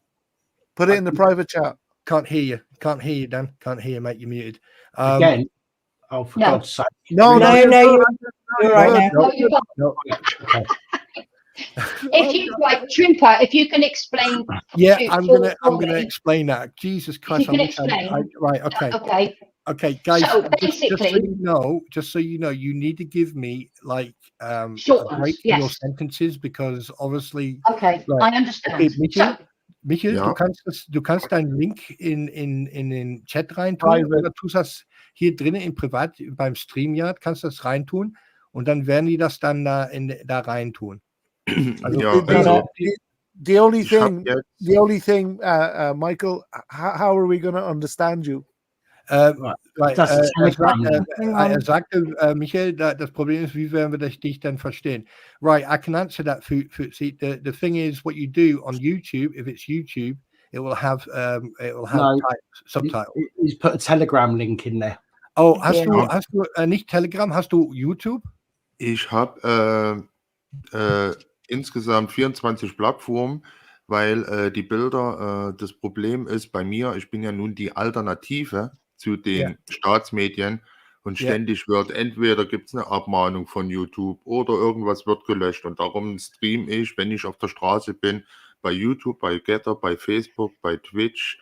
Wangwu ist eine japanische Plattform, auf der russischen Plattform, also meine Bilder marschieren dann raus, die werden immer gesehen. Darum Telegram, das ist mein Kanal, da findet er. Okay, kannst du mir einen Gefallen tun? Right, I got it. I've got his YouTube. I've got his YouTube. Right, okay. Right, okay. What was I going to say? Right, he is like what Moochie does, what he does, what you do, Dan. He basically is he puts the truth out there. Basically, if I put it into my own dyslexic words. He puts the truth out there. He shows what it's really like.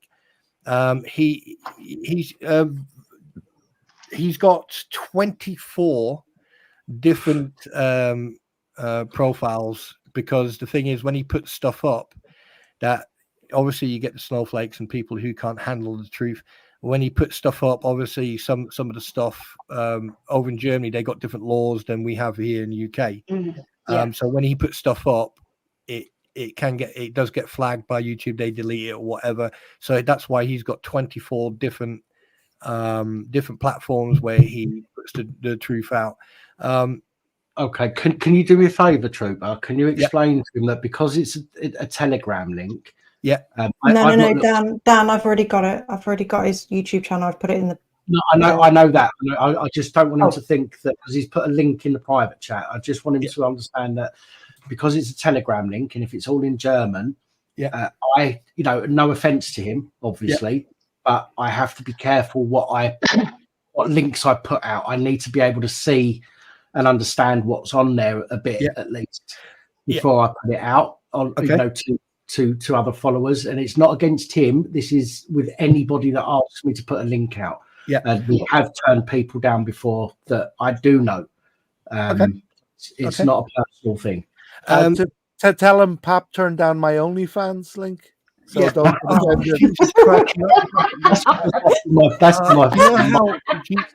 I swear to God, I am gonna fucking let your chair wheel.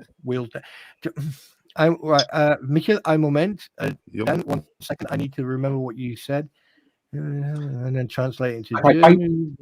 Go via Japanese and Chinese. Come back to German. Go to English and then back to German. Okay, Michael. Der Host hier, der sagte, der Grund, wieso er sehr vorsichtig ist, in welche Links er draufklickt oder anguckt, ist, weil ab und zu mal kannst du, hier in Großbritannien gibt es bestimmte Gesetze, wo du bestimmte Sachen nicht zeigen kannst. Ne?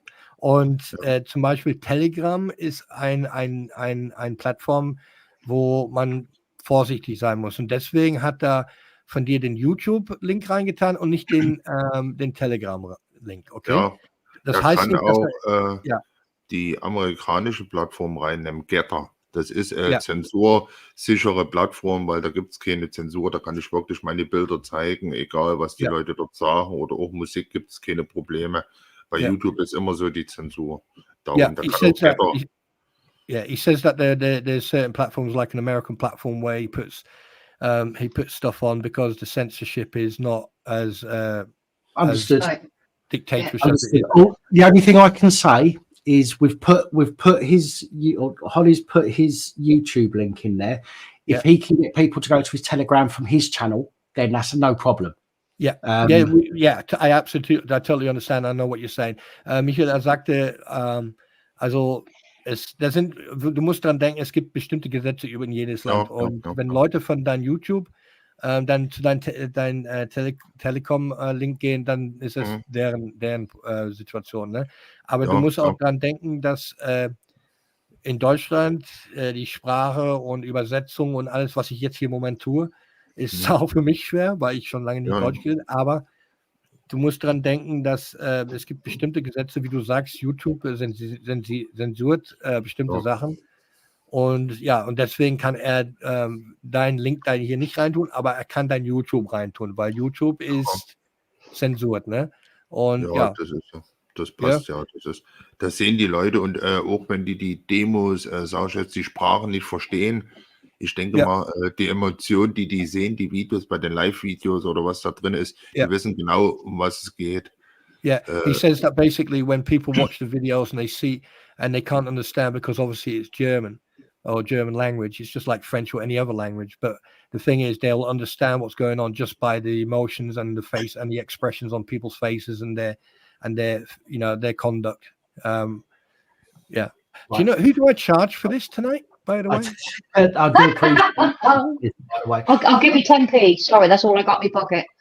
I do understand what he's saying, but I'm sure he quite clearly understands the censorship and the precautions that we have to take ourselves. So it's nothing against him personally.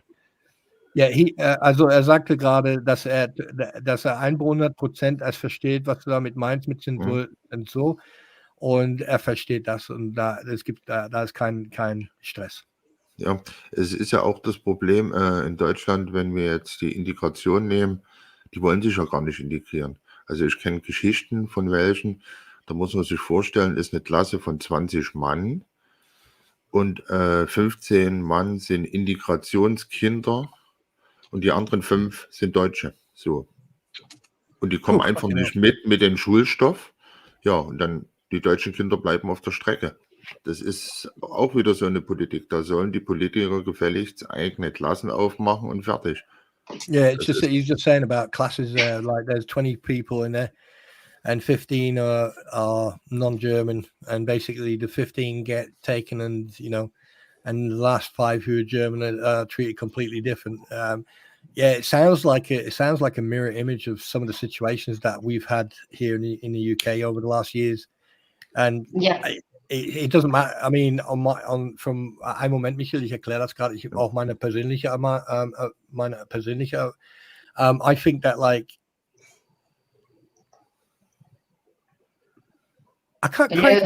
Craig, I can't believe you just threw that in the heart, man. Anyway, yeah, you saw that comment as well. Yeah, I was going to put it on screen, but actually, I will put it on screen. Yeah, prick. Anyway, you prick. Trooper. Craig, I fucking hate you. Can you tell Michael, thank you from me for being someone that he is? Tina sagt Dankeschön für wer du bist. Yeah, go on.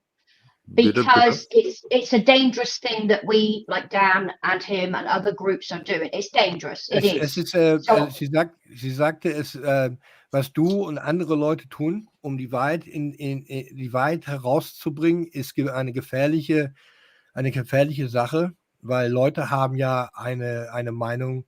Yeah. And I wish him and his family safety and peace and blessings. Und sie sagte sie möchte dir und deiner Familie die Wünsche schicken und hofft, dass du und deine Familie okay und sicher sind. Sorry, Trooper, you're doing a great job and thank you. Ja, weil du sagst.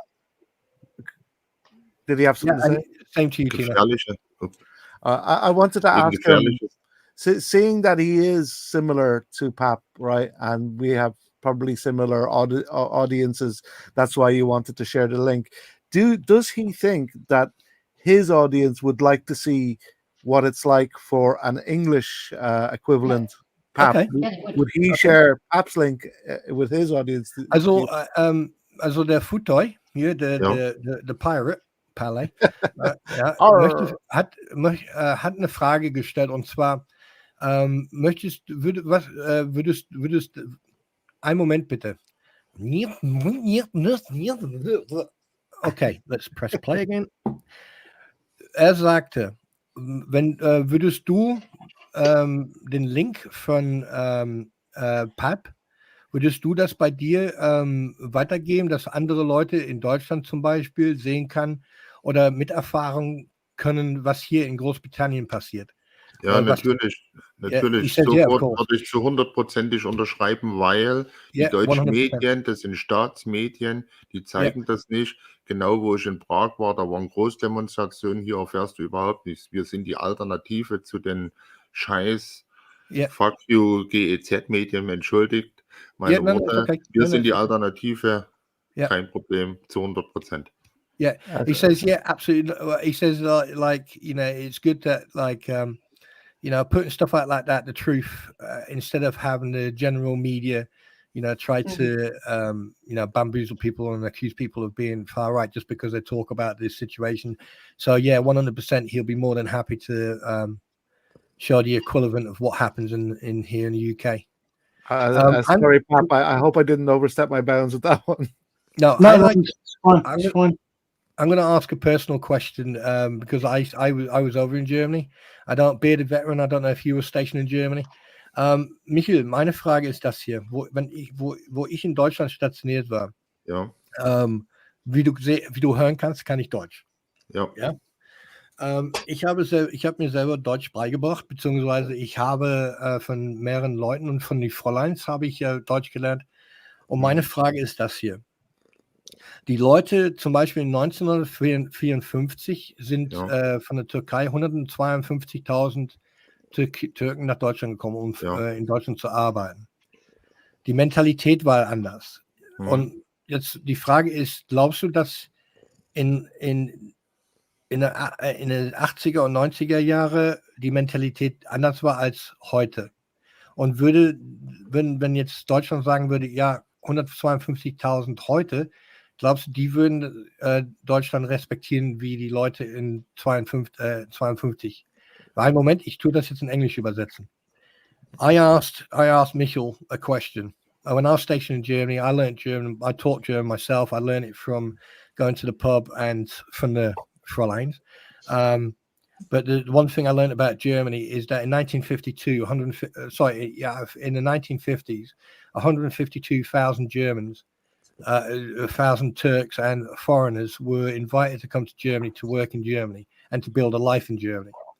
Now, in them days, people who came to Germany or different countries accepted and integrated with no issues whatsoever.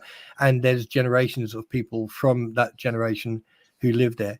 Now, if Germany, for example, would ask the same thing today, what difference would there be?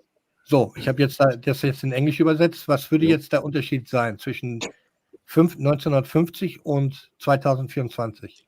Ja, einmal der Generationsunterschied, warum die hergekommen sind, und bei den ganzen Demonstrationen, was jetzt los ist, gegen die illegale Einwanderung, gegen die Gewalt, ist die alte Generation teilweise mit bei uns auf den Straßen und fühlt sich als deutscher Patriot. Und die sagen zu ihren eigenen Landsleuten, warum kommt ihr hier ab in den Flieger wieder zurück?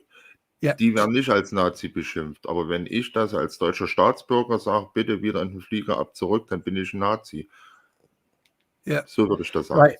Yeah. So basically what you're saying with the generation today, if that would happen today, basically the generations who did come over in the 50s and 60s from foreign countries, the immigrants, when they came over now, basically these people who are now in an older generation would be standing there and basically say, look, get back on the plane and fuck off back. You know, and basically by the minute they say that, they'd get flat, they would get accused of being a Nazi, even though they came over in the 50s as a refugee or as an immigrant, you know, even a legal immigrant. They came over as an immigrant and basically, you know, lived most of their life in Germany. So there is a big difference. And I'm not going to go into history. I'm not going to read the comments, because at the end of the day, we're not talking about the First, Second World War.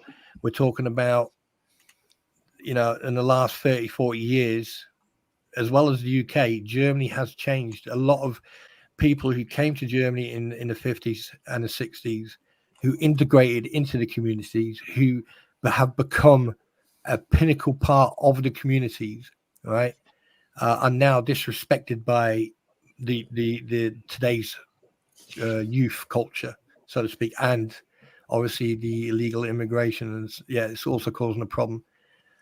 So yeah, there you go. Right, guys, I just want to say hello to Angela, who's popped up. Hi, Angela. Oh, have we? Where? I also want to say that I'm literally only going to be on for another 10 minutes because my back's fucking killing me, and I need to go and take some tablets and lay down. So, did you do a walking yesterday? Watch out! We've got trouble in the back. Oh God, the reprobates have arrived. Michael, Pap sagte gerade, I'm going to call you a wimp now, Pap, in German. Pap sagte, macht das wahrscheinlich noch für 10 Minuten weiter. Er hat Rückenschmerzen. Und er hat ein Rückenproblem und er macht in den nächsten 10 Minuten noch weiter. Und Angela ist auch reingekommen, habe ich nicht mitgekriegt. Und ja, ich dachte, ich übersetze das. How you doing, Angela? You okay, honey? Yes, thank you. I'm okay, thank you. How are you? Oh, good. I'm good, thanks. Good to see you. Hello, Angela. Thank you. Hi, guys. Hey, Angela. Right, just a quick question. Angela and Nathan, I don't have to translate French, Italian, Japanese. No? Good? Everything fine? No. Well, Northern Ireland. We do need some Northern Irish. occasionally There's a Japanese person in the chat who's looking for your services, mate. Sign language. I'm just going to say one thing. Fuck it, I quit. I did that a long time ago. What, you're from Northern Ireland, are you? Yeah. I know where Yeah, you they live. are definitely. I know where you live, boy. Whereabouts? In a house. Anyway, right. It's a good job. It's a good job you don't come over here to use our outside toilet. I don't want to come over to there. Excellent toilet. Good grief. So yeah. Just so you guys know, Nathan and Angela, Michael is from Germany. He doesn't speak English, so if you are going to ask him a question, I would really appreciate it, especially Nathan. I do know the Irish accent, but by fucking God, it's harder than German. Make sure you keep it short. Please keep the sentences short so I can then translate what you say and then carry on. I'll translate what you say, then carry on, yeah? Okay. Does he understand English? Michael, kannst du Englisch verstehen oder Verstehen so 50-50. Also ja, mit Russisch bin ich aufgewachsen. Davai, Sputnik. I'm the same with German. Yeah, he says he can understand like a 50-50 Russian, obviously from East Germany. Did he get taught Russian in school? I speak a bit of Russian. Davai, Bled, Sputnik, vodka, and all that. Putin. I understand German a little bit, so I can't. I used to speak it, and I did it. Yeah, I only understand German from I've on X-Hamster. Really? Do you know right, do you want to have a giggle? Michael, ich erkläre Ihnen jetzt meine ersten 3 Wörter, die ich in Deutsch konnte, fucking sprach. Okay, right. The first word I learned in Germany, all right, no word of a lie, was ja, nein und scheiße. All right. So I'm in Germany. I go into a bar, and Michael, ich übersetze das gleich für dich. I go into this German bar. I sit down at the bar. In Germany, you can sit at the bar, and they give you like a little fucking beer deckel. And this woman comes over and she went, "Yeah, believe me," and I went, "Beer, gross." Right, and then she comes over with this beer, and I'm drinking this beer, and then she comes over and said in fluent English, she went, "So you can't speak a fucking word of German?" I was like, "What the fuck are you doing?" And I went, "Listen, all I need to say is ja, nein, scheiße, beer. That's it." And she was like, that was it. Wo ich in Deutschland stationiert war, beziehungsweise meine ersten deutschen Wörter war ja, nein und scheiße. Ich bin einen Abend in eine Wirtschaft reingegangen, habe mich an eine Theke gesetzt, die hat einen Bierdeckel auch drauf und dann kam die Frau an und sagte, ja, ich so, großes Bier. Nachher hat sie mir Bier gegeben und hat gesagt, du kannst nicht ein scheiß Wort Deutsch sprechen. Ich so, brauche ich ja nicht, ich brauche ja nur, ja, nein, scheiße, großes Bier. Ja, nein, scheiß großes Bier. Was genauso ein Problem ist, ich würde das mal gerne reinwerfen, würde mal interessieren, wie es bei euch ist. Ja. Und zwar in Deutschland ist jetzt Bündnis 90 die Grünen. Klimapolitik, alles fürs Klima, keine Verbrennerautos, kein Diesel mehr, Strom wird teuer, kein Gas mehr, am besten Fracking-Gas aus den USA, was mit Chemie aus der Erde geholt wird. Ja, ein Moment. Da regen sich die Leute auf. Ein Moment. Right, basically he's talking, there's a political party called the Green Party, like we've got over there, and they're all going on about, clean fucking fossil fuels and oil and diesel and all that crap. So, yeah, weiter.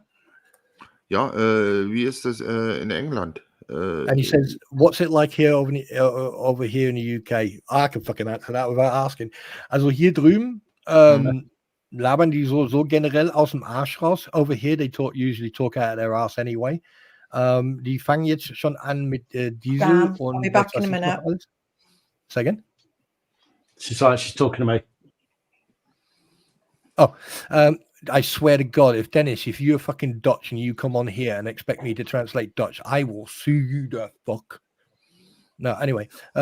Ja, also hier in Großbritannien momentan, da wollen die wegen Diesel haben die da irgendwas am Kopf. Die wollen elektrische Autos mehr verkaufen. Die wollen also die Preise für Häuser jetzt zum Beispiel für Gas und Elektrizität ist teurer geworden. Ne? Also viel teurer. Das ist ungefähr 80% teurer geworden über ein Jahr. Oh ja, und generell zu leben ist es schwer momentan wegen so Lohn, und wenn du jetzt netto oder brutto Lohn kriegst, machst du 2300 Pfund pro Monat, netto kriegst du so 1800 und dann musst du dann deine ganzen Rechnungen bezahlen, du musst Miete bezahlen, du musst was weiß ich noch was bezahlen. Ja. Ja, und da sind wir, weil du das gerade sagst, wieder bei den Geflüchteten, die kriegen alles in den Arsch geschoben. Die brauchen keine Heizung, die kriegen das, die kriegen das, kriegen das. Und du als Normalsterblicher musst rumrennen, kannst dir, sage ich jetzt mal, zwar Schuhe kaufen, aber nicht die teuersten. Und wenn du manchmal siehst, wie die rumrennen, da denkst du, irgendwas ist falsch. Ja. Wenn du dann sagst, was soll denn das hier, dann bist du der böse, böse, böse. Yeah. So basically what he's saying is what we've been discussing for fucking weeks, months, years, is basically, and I don't think he means it in a derogatory or a negative way. He says that the thing is, when illegal immigration pops up and you've got these people in hotels and stuff like that, they get everything shoved into their ass. Everything they want, they get. They don't pay nothing, and then you've got other people who, you know, the normal, the mortal person who has to work their ass off to pay the bills. So it's the same. It's basically he's basically just repeating exactly the same that's been discussed and that's being discussed at the moment, just but in German. Yeah. Right, Dan, I'm going to say goodnight to the panel. Sorry, lads, I've got to go. Before I go, you take care, guys. Everybody, especially Michael, thank you. But the greatest power we have in this country that nobody wants to recognize, which works, we have to join together, country by country, people by people. Start writing. Start being scared of the government. Sit up. Take notice. Start writing to your parliament. They do not run your country. You do. Start fighting. Make it work. Not violence. But start writing letters, start getting petitions going, start fighting back. Make them work for the money we pay their wages for, okay? Good night, everybody. God bless. Tina, before you go, what did you think of Belfast with the Protestants and Catholics finally joining together on Saturday? That's probably, for me, as my father was stationed there and everything else, from a perspective, from my perspective, it was probably the best fucking thing I have seen since 1609. Yes. It touched my heart. That's true. Touched my heart. Good night, everybody. God bless. Good night. Tina, love you. Thank you. Yeah, take care, everyone. Night, Tina. At the end of the day, okay, we all know about what was going on in Northern Ireland and Ireland. But if you take ideologies, political viewpoints, and everything else, and you put them to one side, we're all the same. And to see Catholics and Protestants, sorry to say it, in Northern Ireland, side by side, proudly walking down the streets, side by side, it shows you that everything that's been said over the last 40 years, oh, the Good Friday Agreement won't work, oh, this won't work, that won't work, it's worked. People have grown up. People have come to the realization that, look, we may not agree. Doesn't mean we have to fucking hurt each other. And seeing that in Northern Ireland, I'm telling you right now, seeing those two groups next to each other, it shows the people are stronger than the fucking government knows. Topper, I have been trying for 4 years. Dan's police abusing powers are, we're the Northern Ireland equivalent of that, their PSNA abusing their powers. I have brought a lot of people together, but after seeing that there, I never went up to Belfast or Bangor or Larne or Newton Abbey, but you see something watching that there. That finally I felt proud of the people of this country. I feel proud about the people of England, also and Ireland. So I do. For what? Finally, everybody's opening their flipping eyes. Yeah. Let me just translate that to Michiel because I don't want him to be left out on this. Yep. Yep. Ja, Michiel, Ja. ich weiß nicht, ob du die Probleme, die von Nordirland kamen, also in 70, 80, 90, über die letzten 40, 50 Jahre gab es in Nordirland diese Probleme mit Katholiken und Protestanten. Ja.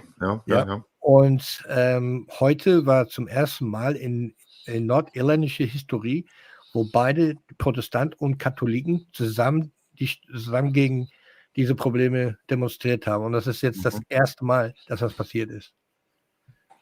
Das ist richtig so. Also egal welche Protestanten oder welche Lager, sage ich jetzt mal, sollten sich zusammenraufen und dann gemeinsam an einen Strang ziehen und danach können sie sich ja wieder gegenseitig in die Haare haben. Yeah, he says basically, he says you know, regardless, both sides should get together and fight for the same cause. And then at the end of the day, you know, once that's done and you still don't like each other afterwards, you just fucking, you know, crack skulls and fuck off and go different directions again. That's well, you know, the attitude here, it's always good correct for a good fight. It's a good fight. I mean, the thing is, can you imagine communities like, you know, the Protestant and Catholic over Northern Ireland, the Sikh community, you know, different communities coming together, and you've got every single community standing there, and then on one side you got every single fucking community represented from the United Kingdom, and then you've got the government on the other side. I mean, I think who would shit themselves first? I wonder. Oh, Jesus, ich sagte gerade, Michael, zu denen in Englisch, ich sagte, wenn du jetzt die Katholiken, die Protestanten von Nordirland und dann holst du von jede Viertel, holst du die Leute von überall und tust die auf eine Seite und dann hast du die Bundestag oder die Politiker auf der anderen Seite. Habe ich gefragt, wer tut zuerst sich in die Hose scheißen? Die Politiker oder die Leute, die Menschen? Die Politiker, weil wir sind das Souverän. Die Menschen in jedem Land ist das Souverän. Und wenn die Menschen zu Tausenden auf die Straße, die Politiker werden Angst haben und werden dann mit Gewalt antworten und werden ihre Söldnertruppen wie die Polizei auf die Straße schicken. Yeah, he just hit the fucking nail on the head. He says if you did that, the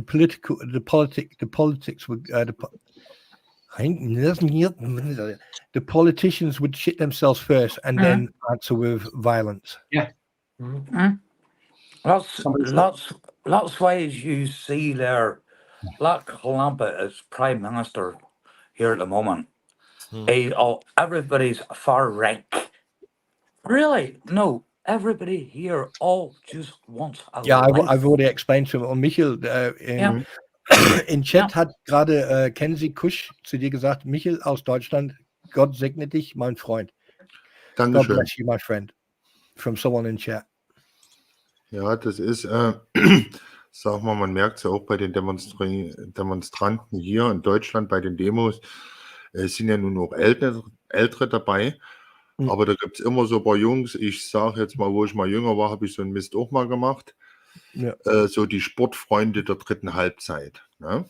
Die passen dann auf die älteren Leute auf, dass dir nichts passiert und die haben dann Spaß mit der Polizei. Weißt du, wie ich das meine? Yeah, he was just saying in demonstrations you would get two types of people. You get the old folk, and then you get the youngsters, and the old folk would stand behind the youngsters. The youngsters would kick off, and then when the police came, you got the old guys, the old people. And he has got a point, because people, the elder generation are, I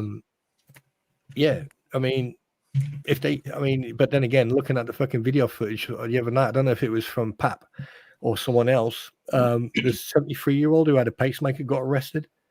And the police were actually heard on camera saying, "Oh, just go and arrest anybody. Just go and tag someone else. Just go and get someone." Pat, what's your opinion about that? Sorry, I just had to go out and get some my little USB sticks out the bedroom, and I'm so glad that my computers not in the bedroom, which is directly underneath my upstairs neighbour's bedroom, because they are at it. Oh, they're not. And I can hear them both moaning. I am so going to translate that now. But anyway, guys, what you don't understand, what you do not understand, is this man right here. This man has sent me multiple voice notes, so I have to endure listening to it as well. Ja, Michael, I'll translate für Mike. Michael, der Pam sagte gerade, er musste von seinem Zimmer die USB holen und die Nachbarn sind am Bumsen wie verrückt und er kann das hören. Ja, da kann er doch ein zweites Business machen. Soll er es Livestreamen und soll pro Livestream $5 verlangen. Das musste ich jetzt mal sagen oder irgendwas und sagt, hier Nachbarn macht weiter, aber wir machen Hälfte. There was something about getting it on the live stream. Michael said, he said, what you should do is then fucking turn this to a live stream, charge $5 and fucking let everyone hear it. Tomer, is he we are asking, is he the very question you asked there? I can't even, I forget the actual question you asked properly now, but have you, if Angela or Little Miss Grumps up there in the corner puts up our last video, a link to it there, the last one on our YouTube channel, their PSNA abusing their powers.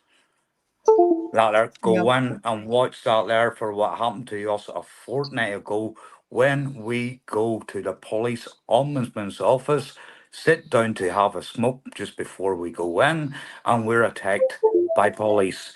It's actually what's the headline out there?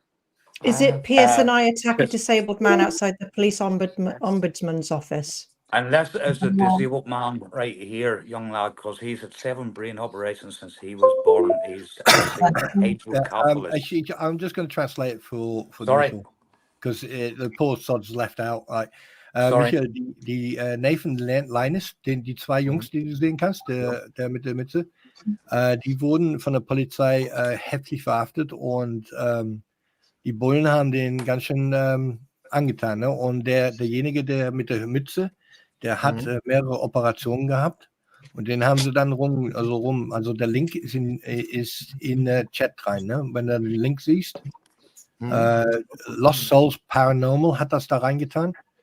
Orangutan? Lost Souls Paranormal Orangutan? I knew this name.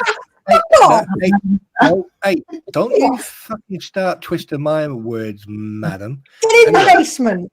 Not me, it was him. He's hang around. Wait a minute, you called me a fucking weirdo, so man. Hey, you've got to be the right kind of weirdo. That's the thing. Oh, wait a minute. Not just any weirdo. Excuse my language, but Trooper, does cunt mean something else in German? Here. No. Can I start this one again, please? No. Oh shit, Michael, ich muss jetzt ein Wort übersetzen. Oh my god, I can't believe I'm fucking doing this now. Don't translate, I was only joking. No, you said it, I'm translating. Fuck you. Michael, du weißt doch die Möse in Deutsch, ne? In Englisch heißt das ja, das heißt also C-U-N-T. In Deutschland ist das Möse oder Fotze. No. Yeah. And unfortunately, we have a lot of them in this country. Wait, what? What did I just say there? Anyway, you can't say cunt in Deutschland. No, you can't. You can't say cunt. You can't. Oh, fuck off. Oh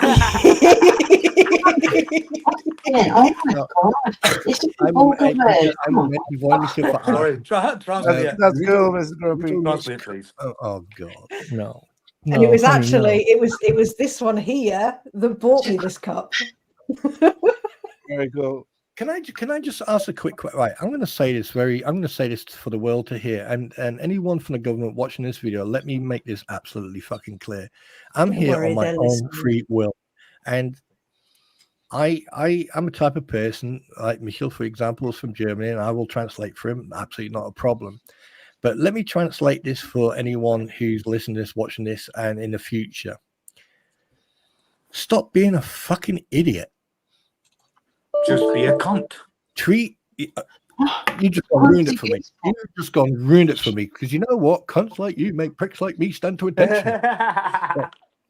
No, but I just want to say that that like if you got Michel's YouTube, go and check him out. He puts he's similar to what Pap does and other people. You know, even though it's in German, maybe some of you will actually learn another language because it is quite nice to learn another language.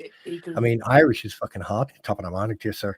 Anyway, but can I get somebody to put a wee link up there, please? We'll get that checked out, please. I'm on it. Thank you. Thank you. Trooper, could I teach you an Irish phrase? No, I refuse. No, because I don't want to get in trouble. No, you won't get in trouble. You really that's won't what get she said. Go on. I'm actually, it's a way to learn how to speak Irish. All right. So I'm going to give you a bunch of words and you just repeat them. Maybe you've heard it already. No, so, actually, in fact, you know, the minute you just said, I'm going to say some words and you're going to repeat them, that is like, listen, I spent 3/4 of my life in the military, even though it was reservist. I spent 3/4 of my life in the military. And there's one thing I learned. Never fucking repeat anything that anyone says to you because it will always get you in the shit. No, this won't get you in the shit, Trooper. It won't. Honestly, it's only humor. It's a little bit of humor. It won't get you in the shit. Einen Moment, Michael. Ich werde gerade hier verarscht. Yeah. Sorry, 1 minute, Michael. I'm just getting my. Yeah, go on then. Go on.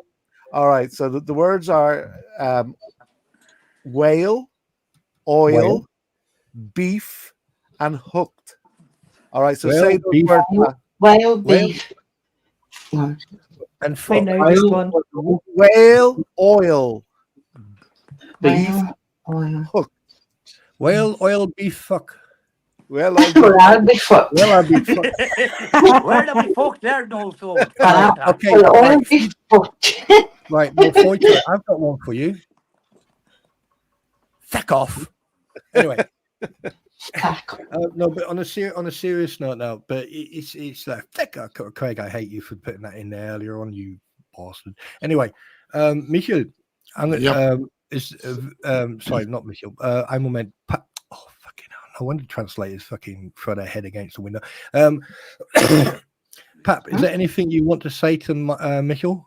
Because you being the host and him being from Germany and being doing the same thing you do, is there anything you want me to translate for you for free? Just keep doing what you're doing.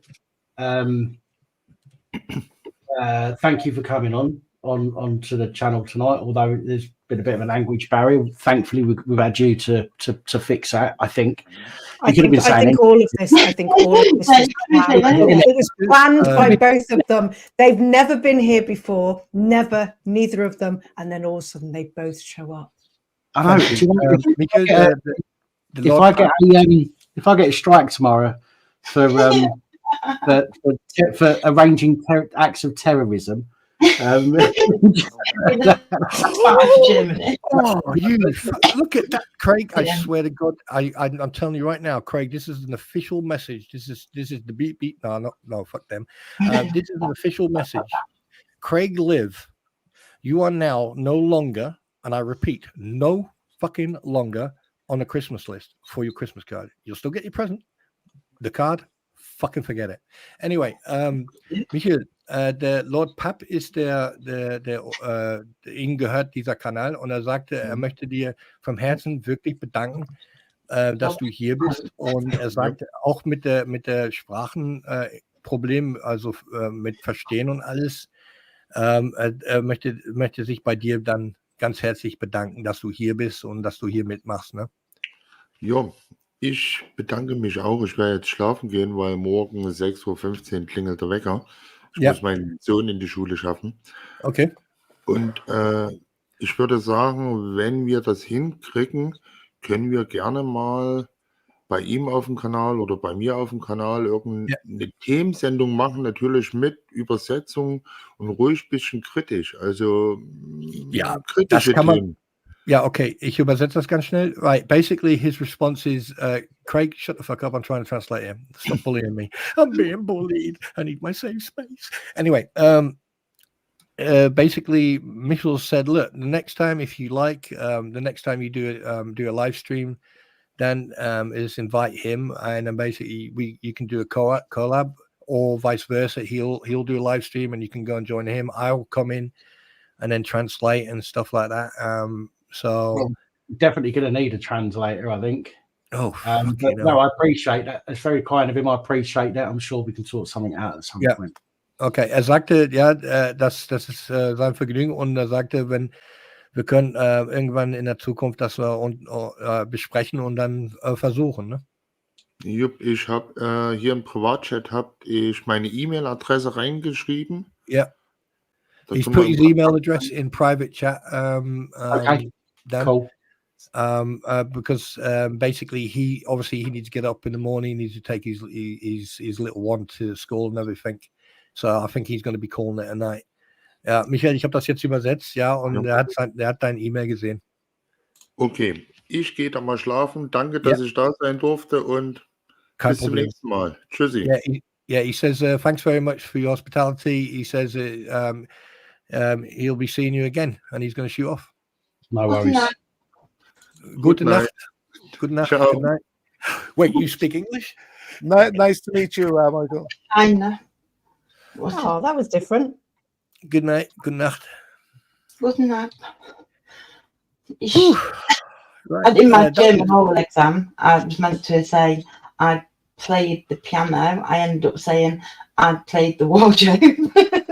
So oh my God. to say that I failed. I thought you was going to say. I thought you was going to say when you was meant to say you played the piano. I thought you was going to say that you actually said you played the organ. No. No, we're going in the back room for that. We're going in the back. We are going to learn, Daniel. That was funny. Come on. No wonder you got a bad back. No wonder you got a bad back.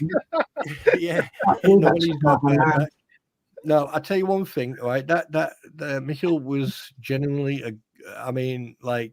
he was genuinely a nice guy, and like what you were saying is that to recap everything is that there's a lot of censorship going on in Europe, especially when it comes to demonstrations unfortunately about the topic of immigration and everything else. Over in Germany, I'm not going to give out too much information, but my daughter lives in Germany, and there are a lot of if you think it's bad in this country about the disconnect between communities, over there's richly small villages that are disconnected between the Germans and you're welcome, Kenzie. And I can see where he's coming from. And unfortunately, over in Germany, they put up the raw shit. And obviously YouTube doesn't like raw shit, but they would put videos from ISIS and stuff like that. Makes no sense. But anyway, so it was an absolute pleasure. I'm not going anywhere, but I just want to say it was an absolute pleasure to actually put my knowledge and my German knowledge to a professional level by translating what people were saying. So fuck yeah. That was pretty cool, Trooper. Yeah, no, yeah. Honestly, I appreciate it. You've done, you've helped us out loads there, because we'd have been fucked otherwise, wouldn't we? Yeah, exactly. Well, it's not that. I mean, people would have started using Google Translate, but the thing is, bitte verärgern Sie unsere Brüder nicht. Verärgern unsere Brüder nicht. Don't get our brothers angry. Stop using Google Translate, for crying out loud. It was nice. It was nice to see somebody from another country like Germany and what they're going through, and to show us that we have a lot of similar things happening at the moment. Yeah. Well, the thing is, if you think it's bad in Germany or over here, look at France. Yeah, in France. Yeah, I remember when they were doing that yellow vest protest over in France. Some on Facebook, some groups that were organizing some of the marches came up, and I went in there as an English speaker and said that we're watching, and that's in Northern Ireland, and we support some of the things that were going on, and they appreciated it. Like, let me ask you a question. Right, I'm a type of person. I like to confront people who. Okay, let me put this. Please do not misinterpret this. Right, I'm a type of person. I'm slightly dyslexic, so therefore I have to be hands-on. Ladies, no, I'm married. When people use the word racist, people use the word Nazi, people use the word far right, far left. Okay, here comes my question. It's just like American. Oh, how like cute! Certain people using the N word, for example. Who's got their puppy out? Hang on. Oh, you're so beautiful. Hey, fella. How's it going, fella? I want to good big boy. suit. Who's a good boy? Oh, look at that. Good boy. Anyway, I read his mind. I read his mind. He's like, if I'm so good, why aren't you giving me a treat then? That's a beautiful dog. You see, it's not the dog. Pap, just a quick question before I forget. I've been meaning to ask you, but I keep forgetting. Do you own a 3x3 plot of land in Scotland? Can I go back to the question I was going to ask? Right. That's how you became a lord, right? So why is it that people are so easy to jump to these words when they don't even know what they fucking mean? For example, the words fuck and the word shit are actually abbreviations. And if you use them in a type of sentence, okay, they can't be construed as aggressive, because fuck stands for fornication under the consent of the king. And it also has the other meanings. Also, the word shit is actually an abbreviation. It is store high in transit. I actually was at a traffic lights in Wimbledon one day, and I got a phone call, and I went, oh, fuck off. And I turned around, and there's this copper. He was so big, I looked like a freaking midget. And he looked at me and he went, what's your language? And I went, what? The British language or Latin? And he went, what do you mean? I said, well, fuck means fornication under the consent of the king. It's an abbreviation. And I wasn't being aggressive. It was part of my sentence. He couldn't even respond to that.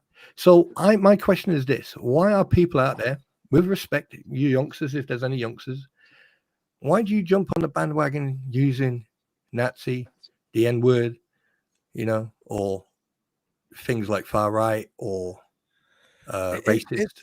It's not just far right. Like I'm a pretty in the middle of the road person. I believe in some things from the right and some things from the left, and some things I say I get called, "Oh, you lefty." So you're either a lefty or you're either a right wing. It's thrown around too easy. I'm just in the middle of the road. That's all. I got called. What was it? A Democrat? Socialist? I got called as. I can't remember what I called socialist. I can't remember what I got called. It is because I believe that, like, you get up in the morning, you go out, you work, you pay your bills. No, what was it? There was a word, not communist. And I said, listen, I don't care about being labeled about anything, because at the end of the day, I don't give a shit. If you're going to label me, then label me. Fine. It's free world. The only time you will see me turning into the fucking Hulk, right, is if you come anywhere near my family, anywhere near me in an aggressive posture or anything that I own, then I will turn into Hulk and I will Hulk smash. Or if I see you attack a child or an old person, Hulk smash. If I get arrested for slapping you down the road for attacking a child or an old person or someone who has disability, Hulk smash, I go to prison. I'll be proud sitting in that prison. Because I did big respect to you, but myself and my own family will go down a different road. It's called torture. And that's the thing that people, and that's the problem what the politicians are missing. What I just said there, does that make me far right? Does that make me a racist? No, because I'm protecting not just myself, but other people as well. Just like, for example, Mrs. Grumpy, sitting there all miserable, calls me a weirdo. But the thing is, if I was in need for support or protection, and she was, he's not letting that one go, is he? No, he's not. No, I'm not. He's seen there, and I needed protection, and she was walking down with a fella and saw me getting crap shit kicked out of me for no reason. She would interfere, and I would do the same thing. And that's the problem. The government now see us, right? They don't see the fact that we're protecting each other. We're protecting our freedom, right? Three beautiful angels. I've seen the picture online.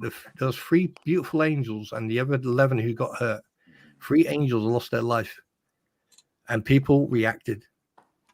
And look what happened. They got treated as scum. They got accused of being far right. They got accused of being makes no sense.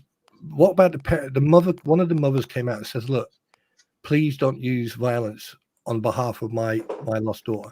And you know what? God bless her, because she was right.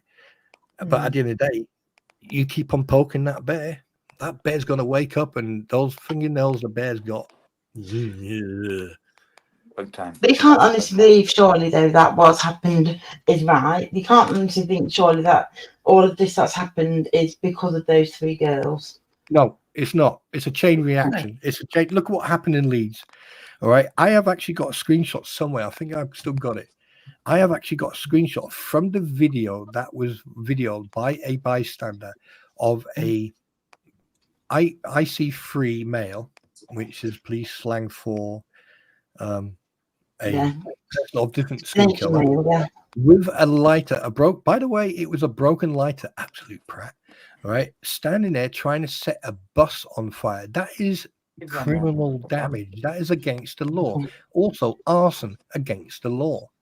So attempted murder is also very much against the law. You would guess as well today then. So today they've arrested people today for attempted murder this evening.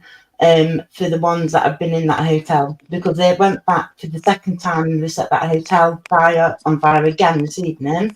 There were kids in that hotel, that's been found out today, on the top floor, and as well as women in that hotel. And you know, the problem is fucking the problem is there is a lot of people out there that are just joining in with this just to be asshats and just to cause a riot. They don't. Yeah. Look at the riots in London where you've got youths, and regardless of what race, what religion, or what, you had youth running around breaking into shops, raiding the shops and stealing the shop. Oh fuck yeah, Darth Vader! Hey, I want one of those cups. This is CJ Audits mug. I want one. Hey Nathan, I got one for you. He's actually on there. He's a good friend, so he is. We're having a joke here. Yeah. Please forgive him for earlier on with his message there. What he did say, Nazi Northern Ireland is because of the police. The way they got on here, they got on like Gestapo. Do you know what? Do you know what? I can't believe you put Darth Vader's helmet on your cup. Can you? No, what's not that's his thing. That's his what do you call it? That's his friend. It's the guy that I've just pinned a comment on the screen. It's that's his channel avatar. I can't talk much about things, but the police have him in court here on a regular basis and whatnot. They're trying to take the camera out of his hand because he's the only person in Northern Ireland that does the audits or Rexy around the police stations. Not only that, he does a lot of other exploring stuff and that there. He's wanting to get into the exploring fishing and other things as well as much. He loves what he does. Man, I'll be honest with you, big respect to him. And we've been helping him out here, keeping an eye on him here for the past year and a half. And I see what the police are actually trying to do in this man at the moment. It's unreal. Unreal. Let me ask you a question. What? Sorry, George. Can I just point out on that? It's there was a guy here from earlier on from America, and I did get a bit passionate with him. I hope it wasn't overboard, but you know me, Prince Tasha, but others know,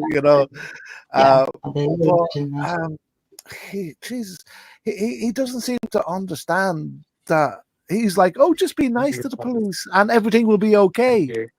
But that definitely isn't the case a lot of the times. You know what I mean? The police with ego.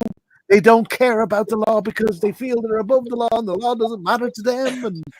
I mean, there is good cops, sure, you know what I mean, but we're not. Excuse me, I'm going to interrupt you there. The moment you state to me there is good cops there, I'm going to turn around and argue that point. That good cop is still committing crimes, standing on the side, watching other cops crack on, do what they want, and they're not reporting nothing, they're not interfering or anything else. They're letting the other basket cases away with it. Yeah, if they're doing that, yeah. No, you're right. You're right. Now on that one, I'd have to say, right, that these guys, they have a job, right? They have bills too. The police, they have to look after their families and stuff, right? And they're in an organization where it's not going to go well for you if you don't fall into rank and obey orders. Right? Can I interject here, because like the thing is, if you become like a whistleblower on other cops, it's not going to go well for them either, right? Let me drop something on you that like I want to do. Let me put it in this perspective. Now, I presume there's people in chat that at some point served in the military. Okay. Now the military is how can I put it? You're institutionalized, right? You go through training, they break you down and they rebuild you as a soldier, okay, regardless of what cap badge you wear. Now, when you are a soldier, okay, you get taught the values, you get taught, like I said, standards and the service test, the service test, right? Now, they expect people, especially when you start going up in rank, to know the service test inside out, like parrot fashion. Basically, I just remember it's like, you know, don't fuck up the rules, because if you fuck up the rules, you're basically letting yourself down, your brothers in arms down, and the British Army. Now, what about if the military were on the streets instead of the police? Now, let me put it in perspective. Northern Ireland, for example, Nathan can speak from experience. When you got soldiers on the I'm street, Paul. This is Nathan. I'm Moha. Oh, sorry. You're okay. Right. So let me put it in perspective. There is a big fucking disconnect between reality and fiction. Right. When you've got the military on the street, okay, the military are instructed to do certain things, and that's fucking it. There's no left, there's no right, there's no black, there's no gray area. All right. Now, let me put it this way. Mike was giving you, and as someone else said this in chat, Mike gave you the viewpoint and the experiences of an American citizen. Okay, your input, even though it was. God. Let me. Wasn't Matt? Was it pretended to be that police officer? Was it? It was. Yeah. Listen, I'm heavily invested in the American side of this. So the thing is, he wasn't giving me the American side. He was giving me the bootlicker cop side of it, because when I asked him about the 5 parts of the First Amendment, he said, "Oh, I'm not going to play this game." It's not a game. Cops have sworn an oath to protect these 5 rights. So how can they protect these 5 rights if they don't even know them? When you're pushing the narrative, okay, you're turning around to if you said to me, if you'd have turned around to me and it would have been towards me, and you went, "Oh, tell me the sea drills, tell me the standards." No, it's not the same thing. It's not the same thing, Trooper. No, it's really not the same. No, thing, let me finish, please. Let me finish, because if it's not the same. What I'm trying to say is, okay. I know. Listen, if we had a British cop on here, not an American cop, a British cop, the conversation would have went completely different. That's all I'm saying. Can I explain that first of all? He's been on for a week, and he's not really a cop, and he's a troll. He was caught out during the week. And we see, I'm starting to believe he is a cop, because he answered like the cops typically answer when they're faced with this scenario, which they're being faced with 1,000 times a day. I'm very heavily involved on the American side, and I have been for many years, Trooper, many years. Right? It was a panel with Vega, everyone like that. It really was. And then a man came on called Chris, and he works in the army, and it ended up being where the guy called Chris, he was in the army, and it was when Mr. Grumpy came on. He was in the chat. It was on Naked Boys, and it was that time. And so, and he was blatantly proven to be a liar, and he then ended up admitting it and jumping off. Wait, who was that? That was Mike, the American cop guy. American Remember? cop, it wasn't a that cop. was on. Oh wait, the guy that was on here earlier. Yeah. I mean, I got very passionate. Oh. You see, because he answered exactly like a cop, because he said, "Oh, are you a sovereign citizen?" No, because I care about my rights. I'm a sovereign citizen. citizen. Two colours in the army. Well, hold on, Trooper. What the American people are saying, and this is from America, the American people, not me, right? What they're saying is the cops are acting like sovereign citizens, people who think they're above the law, right? So, Trooper, you're really misreading the situation there. Maybe I am, but maybe I am. And if I have, then I apologize. But no, you don't need to apologize to me, mate. I mean, the thing is, don't be silly. You're entitled to your opinion, just as much as anybody else. Yeah, I know, and I appreciate that.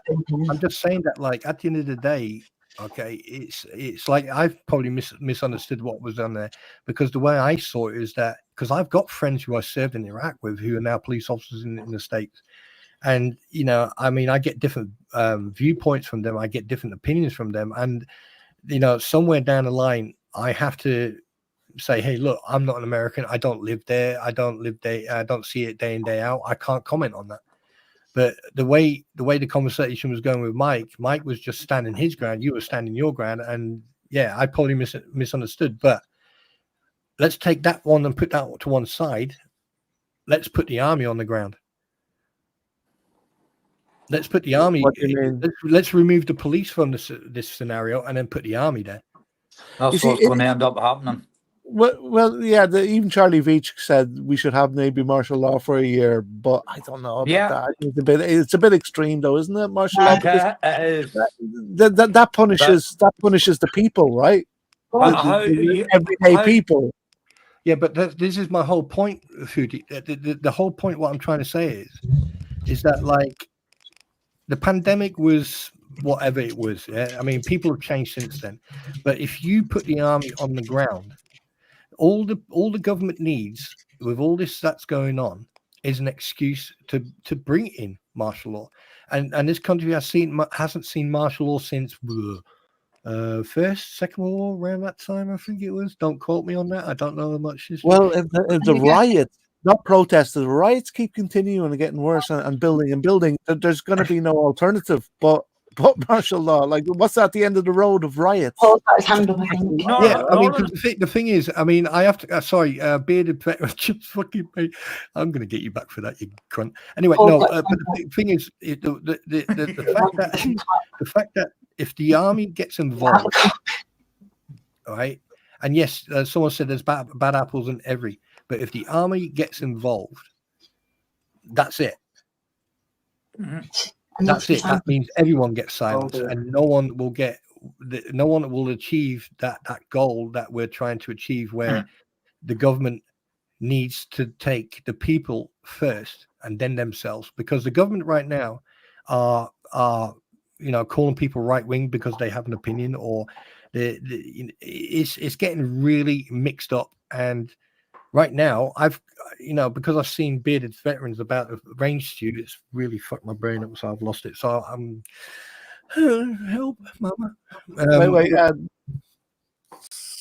What I'm saying is, martial law. If now that looking at Starmer, and this is my personal opinion, so please fucking say what you like. This is my personal opinion.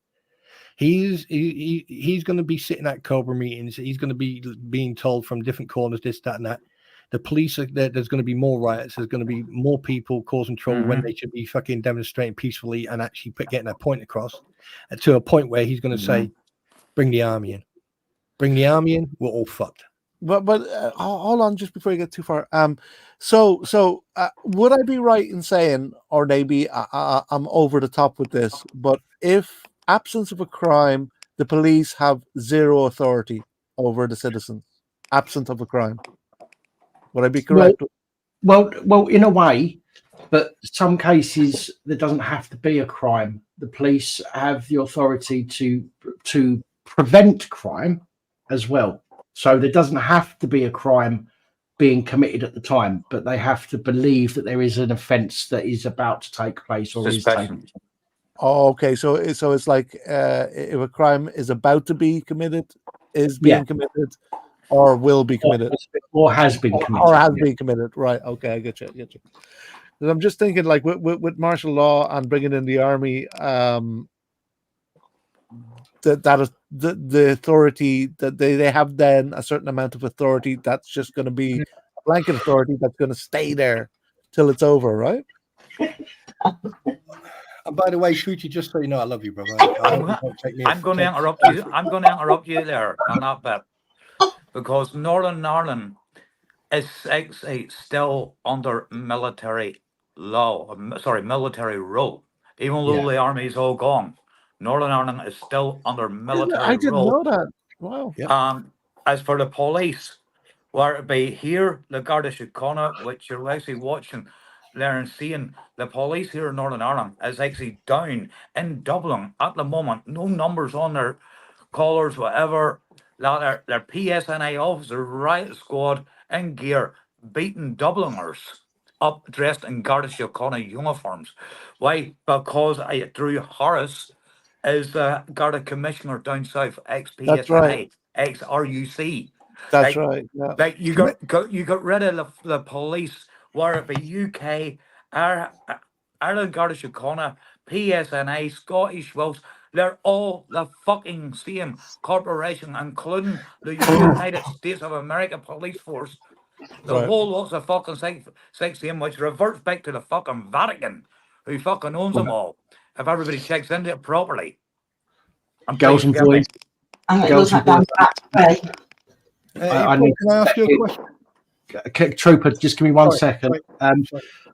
I need to go because I've hit a wall. I need to get off. All right. For those of you that are on the panel, when I end the live stream, you can continue talking privately, and it won't go out, and nobody else can join in, and it'll just be you. So if you want to stay on the panel and talk, that's absolutely fine. Absolutely. People can still just backstage and listen, can't they?